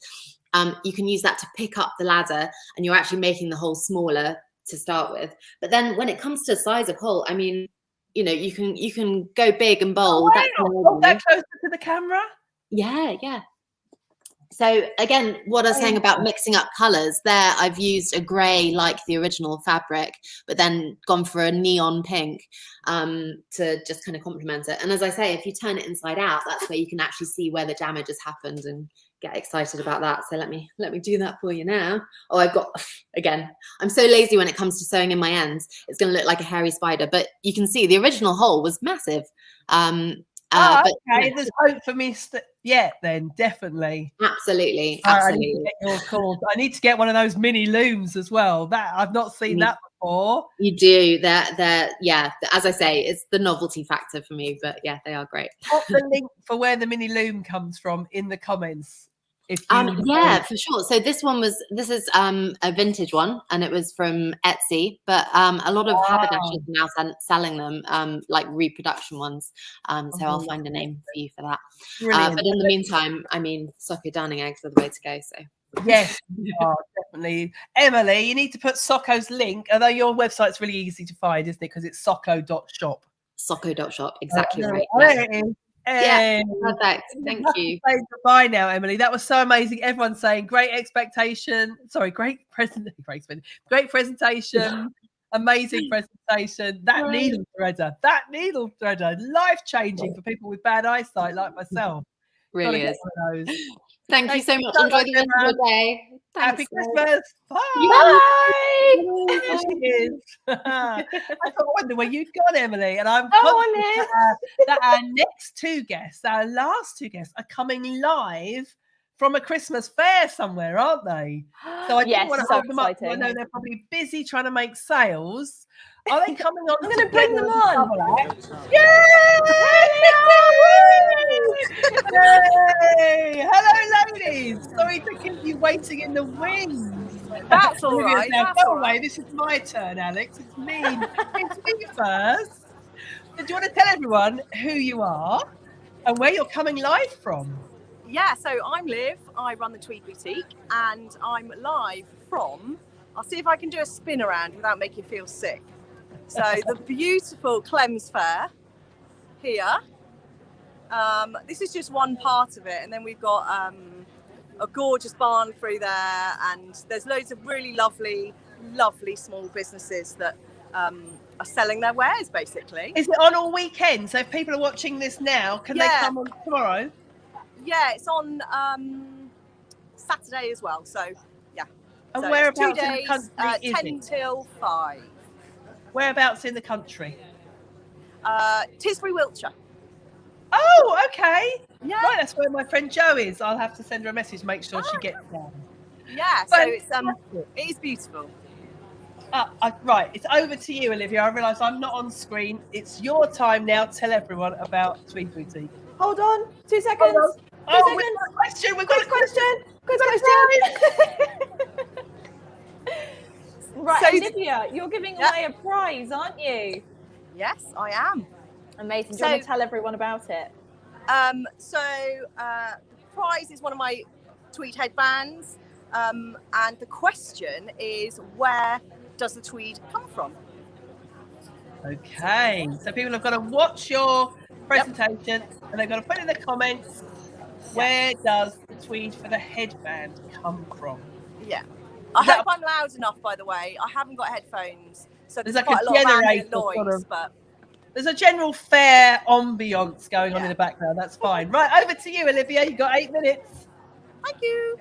Right, so I'm Liv. I run the Tweed Boutique. I set it up about 10 years ago as basically a little side hustle, small family and living rurally.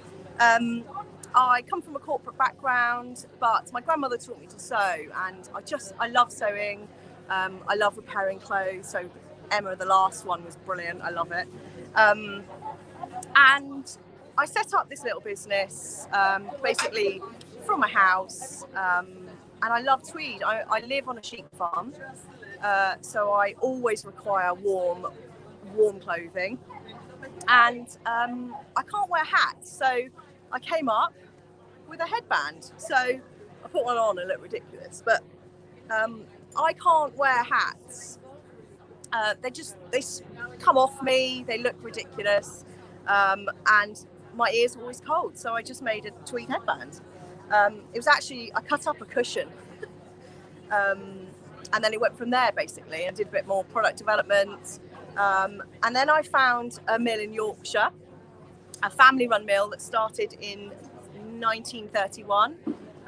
So I always knew I'd use British raw materials, and they're a lovely mill, family run, and they make amazing tweed. So supporting another great British business. And I've just expanded from there really. So now I do the headbands and snoods. I do a few other things as well, but this is my main bread and butter. Really popular. I have my website, I sell a lot through Facebook and Instagram, really popular with everybody rural, basically, dog walkers, horse riders, anybody that spends any time outside, really. So that's my business. I'm in rural Wiltshire. I make all my stuff in a very small workshop on a vintage sewing machine up in my garden. I always come live every morning from my workshop on Instagram. So if anybody follows me on Instagram, lots of people will see my morning stories. It's usually weather related, but people do love them. So you can find me online on my website. So the reason I wanted to come on this live from here is because I just thought it was an absolutely brilliant opportunity to show not just my products, but it's all about small businesses. And I've got one of the helpers of small businesses making faces at me.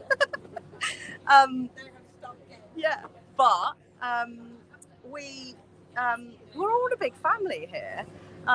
I joined Make It British, I don't know, Kate, 9 months ago, about 9 months ago. Absolutely, I think it's absolutely brilliant. And I've made some brilliant friends through lockdown, through other small businesses. And I've got so many friends now that support me, including the lovely Alex, who's here, kind of mooching around waiting, like, what am I doing? And, we've got to stand together because we asked for it to be together. Not just because of this live, but because we're friends. And it's really, really nice that we can support each other. And all of these small businesses at the Christmas fair, we all buy off each other and support each other's brands. There's another lady just in the barn there that makes gorgeous products, beauty products. She's going to join Make It British because we all feel so passionate about what we do. And I feel that without these Christmas fairs and without Make It British and the family, so to speak, that we wouldn't be where we are now. We all help each other out as well, sell each other's products. I just sold a key ring for Alex. Not the biggest seller of the day, but hey, it's there. We're all invested in each other's own products and businesses. So we love it, basically. Oh, we love you all too. We love all our wonderful members. Oh, that was so sweet of you, Olivia. Oh, amazing. And that's exactly, though, what we want to happen with Make It British, is bringing together a community where you then end up meeting someone like Alex and then say, all right, we'll both do the same show together and share a stand. That's fantastic. And I love the fact that you sold one of her key rings. Was that when she nipped to the toilet or something? Yeah, she literally did. And then someone came and grabbed me and said, is this your stall? I was like, no, but I'll sell it to you anyway. Fine, I'll take the money. I love it. Oh, all our Make It British members are just all so wonderful because, I think it's not easy making in the UK. It's not easy making products yourself, is it? Because the easiest thing to do would be to piss off to China and get stuff made cheap. But you're dedicated to working with UK mills and making it all yourself. Yeah, it's fantastic. Absolutely fantastic. Yeah. And I know we've had some entries for the competition. I didn't know what the answer was. I've tried to enter, but like Kate, she said, Kate, you're disqualified. You can't enter. So the question was, whereabouts is the tweed from for your headbands? What's the official answer, Olivia? Official answer is in England, in Yorkshire. Excellent. So we have a winner that's not me. Is it Guiseley by any chance? Are you getting the main? Is it from Moon? It's Martin Mills. Oh, okay. I can't. Yes. Yeah. I can't remember which I do town buy they're from in. other mills, but they're my main ones. It's quite recognisable tweeds. Lots of people use it. It's beautiful. It's lovely, and British business. Brilliant. So who's the winner, Emily? So who got in there right on time, literally as soon as you said the question, was Rosalind Whiting. So well done, fellow Great Make a British member. Excellent. And she lives up in Scotland, so she needs one of your headbands. Yeah, definitely needs the green headbands. Olivia, good luck with the rest of today. Good luck with tomorrow. Have you made lots of? How are people? What's it like? Is it busy at the show? Is it buzzing? Is it Christmassy? Yeah, it's very busy. The weather here is not great and it's freezing cold, but we have got to stand by the heater, so we are so lucky. Very like nice. people are literally freezing. We're fine. I remember that from the days when I used to do Camden Market, and you had to stand on cardboard because your feet were so cold. Yeah. I mean, last week I was at Sherburn Market and I had a hot water bottle shoved down my top, and I looked ridiculous, but I was just so cold. I just literally had to have it there. I was like, I don't care what I look like. Oh, it's just as well you make tweed then. Yeah. Oh, brilliant. Fantastic. Thank you so much for joining us, Olivia. So are we bringing Alex in separately, or is she sliding she's coming in separately. Okay. Yeah, she's waiting in the wings. We've got technology swap over though. Ah, okay. Ah. Brilliant. Thank you, Olivia. Bye. While you're bringing Alex in, I can see that Karen said, how do I claim my prize? So everyone that's won a prize, Emily's got a very organised spreadsheet with everyone's names on. Depending on which platform you were on when you won the prize, you'll be direct messaged there if we don't already have your email address to ask you what your address is so that we can then pass it on to the prize giver and make sure you get your prize. So Karen, your prize will be winging its way to you. We'll be sending you a direct message. Right. Amazing. Our last guest who's waited so patiently because we've had 23 different guests today, was it? Or more? Because some of them were double act. 25 altogether. So we're on 25 now. Yeah. So we've saved the best till last. Alex also coming live from the fair in Tisbury. Is she ready yet? And I know, is she using the same device as Olivia was using? I don't know. It doesn't look like pretty it. good. Yeah, Sitting there bring stuck her in a in. field in a tent. Hey! How are you doing? We're good. How are you, Alex? I can see I'm all Olivia. right, thank you. I look. don't know whether you can hear me because I can't seem to hear you, but you can hear me. Ah, we can hear you. That's Yeah. okay. That's the main thing. As long as you can hear me, that's the main thing. I've got Olivia here. As I say, it's been really good fun. Brilliant. So you've got 8 minutes or so to talk about Annie with Alex. Over to you. Amazing. Well, thank you so much. Do you know what? It's so fun being out and about at fairs with other Make It British members. And we've just been having such a blast, Olivia and I, just catching up, which has been so lovely. But welcome to Annie with Alex. Annie with Alex is a mother and daughter brand. I'm Alex. My mum in the background over there is Annie. We design and make practical multi-purpose bags. We thought 3 years ago, why have one bag that serves one purpose and then sits in the cupboard for 9 months of the year? Think of a beach bag. You never use it apart from when you're on holiday. And we think that's a real waste. So we think really, really carefully about bags and sizes and shapes to make them really, really practical, multi-purpose, and for loads of different uses. We use fabrics. So we are not a naturally vegan brand, but we actually are.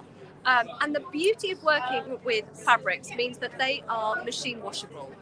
Some of our bags are reversible, some of them are waterproof, and that makes them so, so practical. They are all made in Hertfordshire. So handmade in Hertfordshire sounds such a lovely ringtone to it.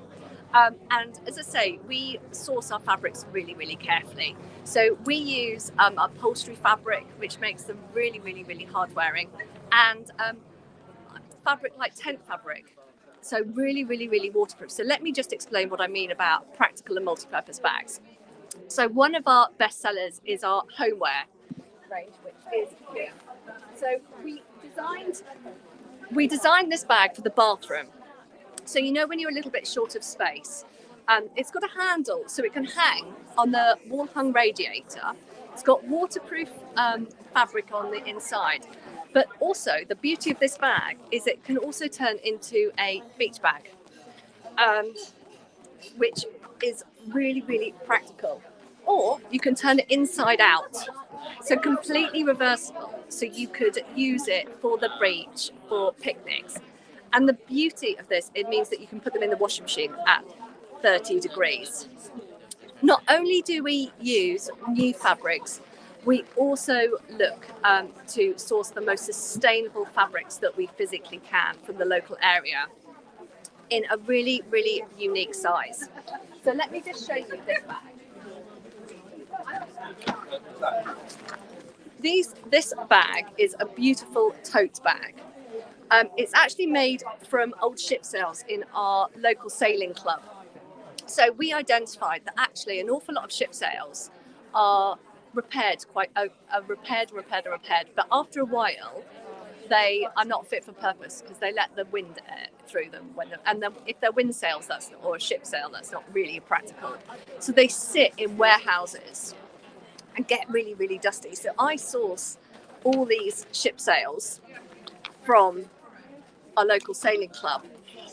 And the beauty of these bags is because they're really practical and multi-purpose, the lining, or actually this is the outside, you have two bags in one. So you have this beautiful, sustainable linen fabric that's made from the shreds and the fibres of other fabrics, rewoven into this beautiful grey fabric. So on one side you have a beautiful day bag with a waterproof lining. Or if you turn it inside out, you have a really cool, funky, waterproof bag. And because it's ship sails, it is waterproof, which is so lovely. And these have been the most amazing seller of the day because they are all unique and different. We also have our statement bags, which have been super popular this season. This is actually tent fabric. So it's super, super duper waterproof. It's new tent fabric, not old. We are looking at seeing what we can do with old tents, but we haven't found the quality that we like so far. So this is a beautiful waterproof bag. We've got signature clasp, but we think every single detail should be as important. So they're not just a clasp, but they're actually a feature on the bag. We sell primarily online through our own website, Annie with Alex, but we also do lots and lots of fairs. As I said, if you heard from Liv from the Tweed Boutique, we are currently down in Wiltshire at Tidbury for the next couple of days.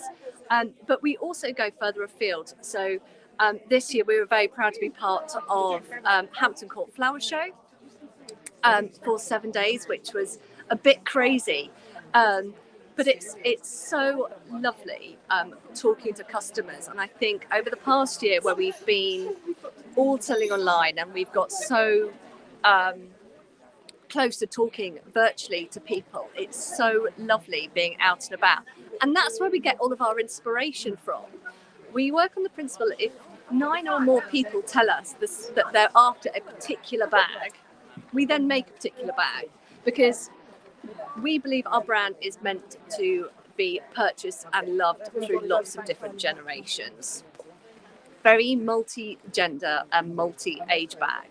And the only way, and we can make bags that we like, but they might not be the bags that you guys like. So if you've got inspiration of different brands and if you've got different styles of bags, we are always willing to listen because that's where our inspiration comes from, not only us, but you. And it's so lovely to hear feedback on what styles people like, whether it's new bags for the garden, which we have in the background here, trying to get my picture right, or whether it's bags for the home, or bags on the side of sofa for magazines and remote controls. We try to source the most sustainable fabrics. I was going to show you some of our woolen bucket bags, which have been, which are very, very popular. But unfortunately, I don't have any here because we sold out, and it just was a little bit crazy. And that's the thing about small businesses, is that we don't keep an awful lot of stock. We don't have. We basically make the bags in my spare room, so we don't have an awful lot of space. So when items sell out, they really do sell out. So when you see something that you like from a small business, it's best to get it then and there. But our wool for our woolen bucket bags is sourced from a factory in Halifax, and it is an old family friend, and he makes the wool for Prada and Burberry winter coats. And so we use the dead stock. So every few months we will ask him, what rolls of fabric has he got? So basically, as a manufacturer, he will make 50 to 100 meters more than he is actually required on his contract. After a couple of years, if it's not called upon, he's able to sell it. And we buy it. And it is the most beautiful wool. Very, very neutral colorways, which can go into any home. And people use them as handbags, people use them as home storage. How you use our bags is completely up to you, but we try to make them as practical and as multi-purpose as we can. And I think by understanding the use of how people use items really helps develop a range that is used in your home and used out and about all the time. And it's really important to us that people love our products like we do. And it's so lovely to hear people come back over and over again and say, oh, you're the ladies with the bags, or you're the ladies with the keys. And it's lovely. Oh, Alex, that's brilliant. We've had lots of comments here in the chat. That's someone has asked, actually Roslyn asked, are the straps on your bags adjustable? Can you hear There's us? a bit of a time delay. I can't hear, so I'm trying to hear on Liv's phone. They are adjustable. Yes, they are adjustable. So our bags, we design them so that they are shoulder, but they do go really long, so they can go over big winter coats. I can't show because I'm too close to the camera. But yes, all of our adjustable shoulder bags are adjustable, and they've got really soft webbing to them. Brilliant. We've got a bit of feedback going on. I know you can't hear us properly, and we need to let you carry on at that show because it sounds like you're having a storming time. Amazing. Thank you so much for joining us, Alex. Thank you for closing the show as well. Incredible. Say goodbye to Olivia again. Enjoy yourself tomorrow. I hope it stops raining in Tewkesbury. Bye, ladies. Bye. Whoa, we did it, Emily. We got through all 25 years about 5 hours. earrings. Excellent. And I need to take him out for a walk. Right, so we've got one more thing still to do, haven't we? Which is draw the winner of the Golden Casket Suite. So firstly, do you want to tell us, this is the trick question that you didn't know was coming, what sweets are in that giveaway? Because Golden Casket are a name people don't necessarily know, but they'll know the sweets that are in there, won't they? What are they famous for making? Yes, so they're very classic, traditional British sweets. So you've got your chocolate eclairs, you've got your lemon drops, you've got your fudge, all the classics. I know their brand that's under their umbrella and where the sweets have come from, but I don't want to butcher the name. Buchan's? That sounds about right. So they're like a traditional confectionery brand. You'll definitely know them when you see them. I wish I could bring up a photo and you'd see it for yourselves. But amazing. What I'm going to do is share my screen so you can see. How are we going to pick the winner? So the winner for this one, this wasn't a quiz. So unlike the rest of the prizes we've given away today, they've all been a quiz. And actually, we have still got a few prizes that we haven't given away yet today. But because the people that had offering the prizes weren't able to join us today, I think we should save those extra prizes and do something with them, because we've still got a few weeks before Christmas. So if you're watching this and you haven't yet won a prize, watch out for an announcement of how you can win one of the last remaining prizes next week somehow. Yeah, right. absolutely. So you were going to Are bring we ready? Right. Can you see my screen? Yes, random name picker. Right. Amazing. Go on, then. So this is Are the you win- ready? Go on, Ooh, ready? The drum roll.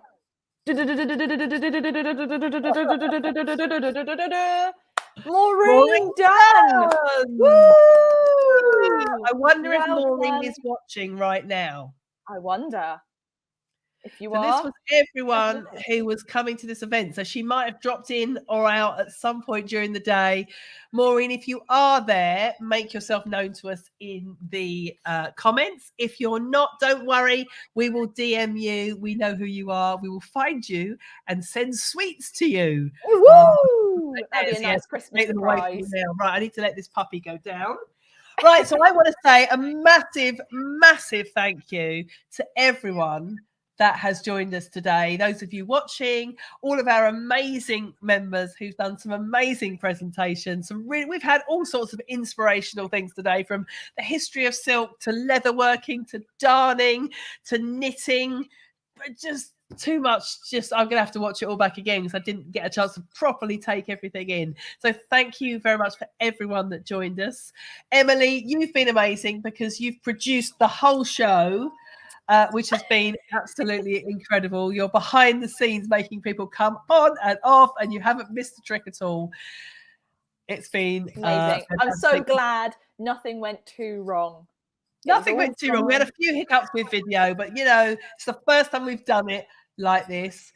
In the meantime, everyone, Market British, which you can see the URL for there, is full of gifts, gift ideas, gift inspiration. It showcases all the amazing gifts from all of our members that are all made in the UK. So not just all the people you've seen today, but other members of Make It British. All of their gifts are on there.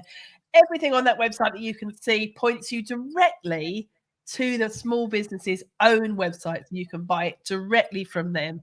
None of the money goes towards us. So thank you, everyone, for shopping with those businesses. Make sure they all have a wonderful Christmas. We've still got how many shopping days till Christmas? A good couple of weeks or so. I think so, don't yeah. get into those big retailers and their shoddy deals that aren't really deals, because as Witch pointed out, it was in the news again this week. The big retailers, when they're putting all of their discounts out there, actually what all they've done is hike their prices up just before Black Friday just to discount it again. And I know that for a fact because I used to work for one of those big retailers. It's a swizz. So shop with small businesses. I know Holly Tucker has got an amazing thing going on today over on Instagram, which is her Colour Friday, which is holly.co, I think, on Instagram. So look out for that as well, because there's some other amazing businesses there as well that are all doing things that are not just bargain, knockdown Black Friday deals. Exactly. So thank you, everyone, for joining us. I'm going to really enjoy looking back over all of the comments. Is there anything else that's left to say, Emily? I don't think so. The only thing left to do is to thank you, Kate, for persevering with an awful cough that you've got for 5 hours. It's still going. It's still hanging on, but you've got through it. Thank you, Strepsils. Thanks to Strepsils. Are they made in the UK? Hold on, I better check. Oh, you better check. Oh, no, it's been a fantastic event. And yeah, thanks again to all of our members for taking the time to come on live. I know some of you have never done lives before. So I know it was a little bit nervous, but you persevered and you did an amazing job. So yeah, I hope you all have amazing weekends and Christmases as well, if we don't see you before then. Fantastic. Thank you, everyone. Thanks, everyone. Christmas. Bye. Merry Christmas. Bye. I don't know how to turn this off, Emily.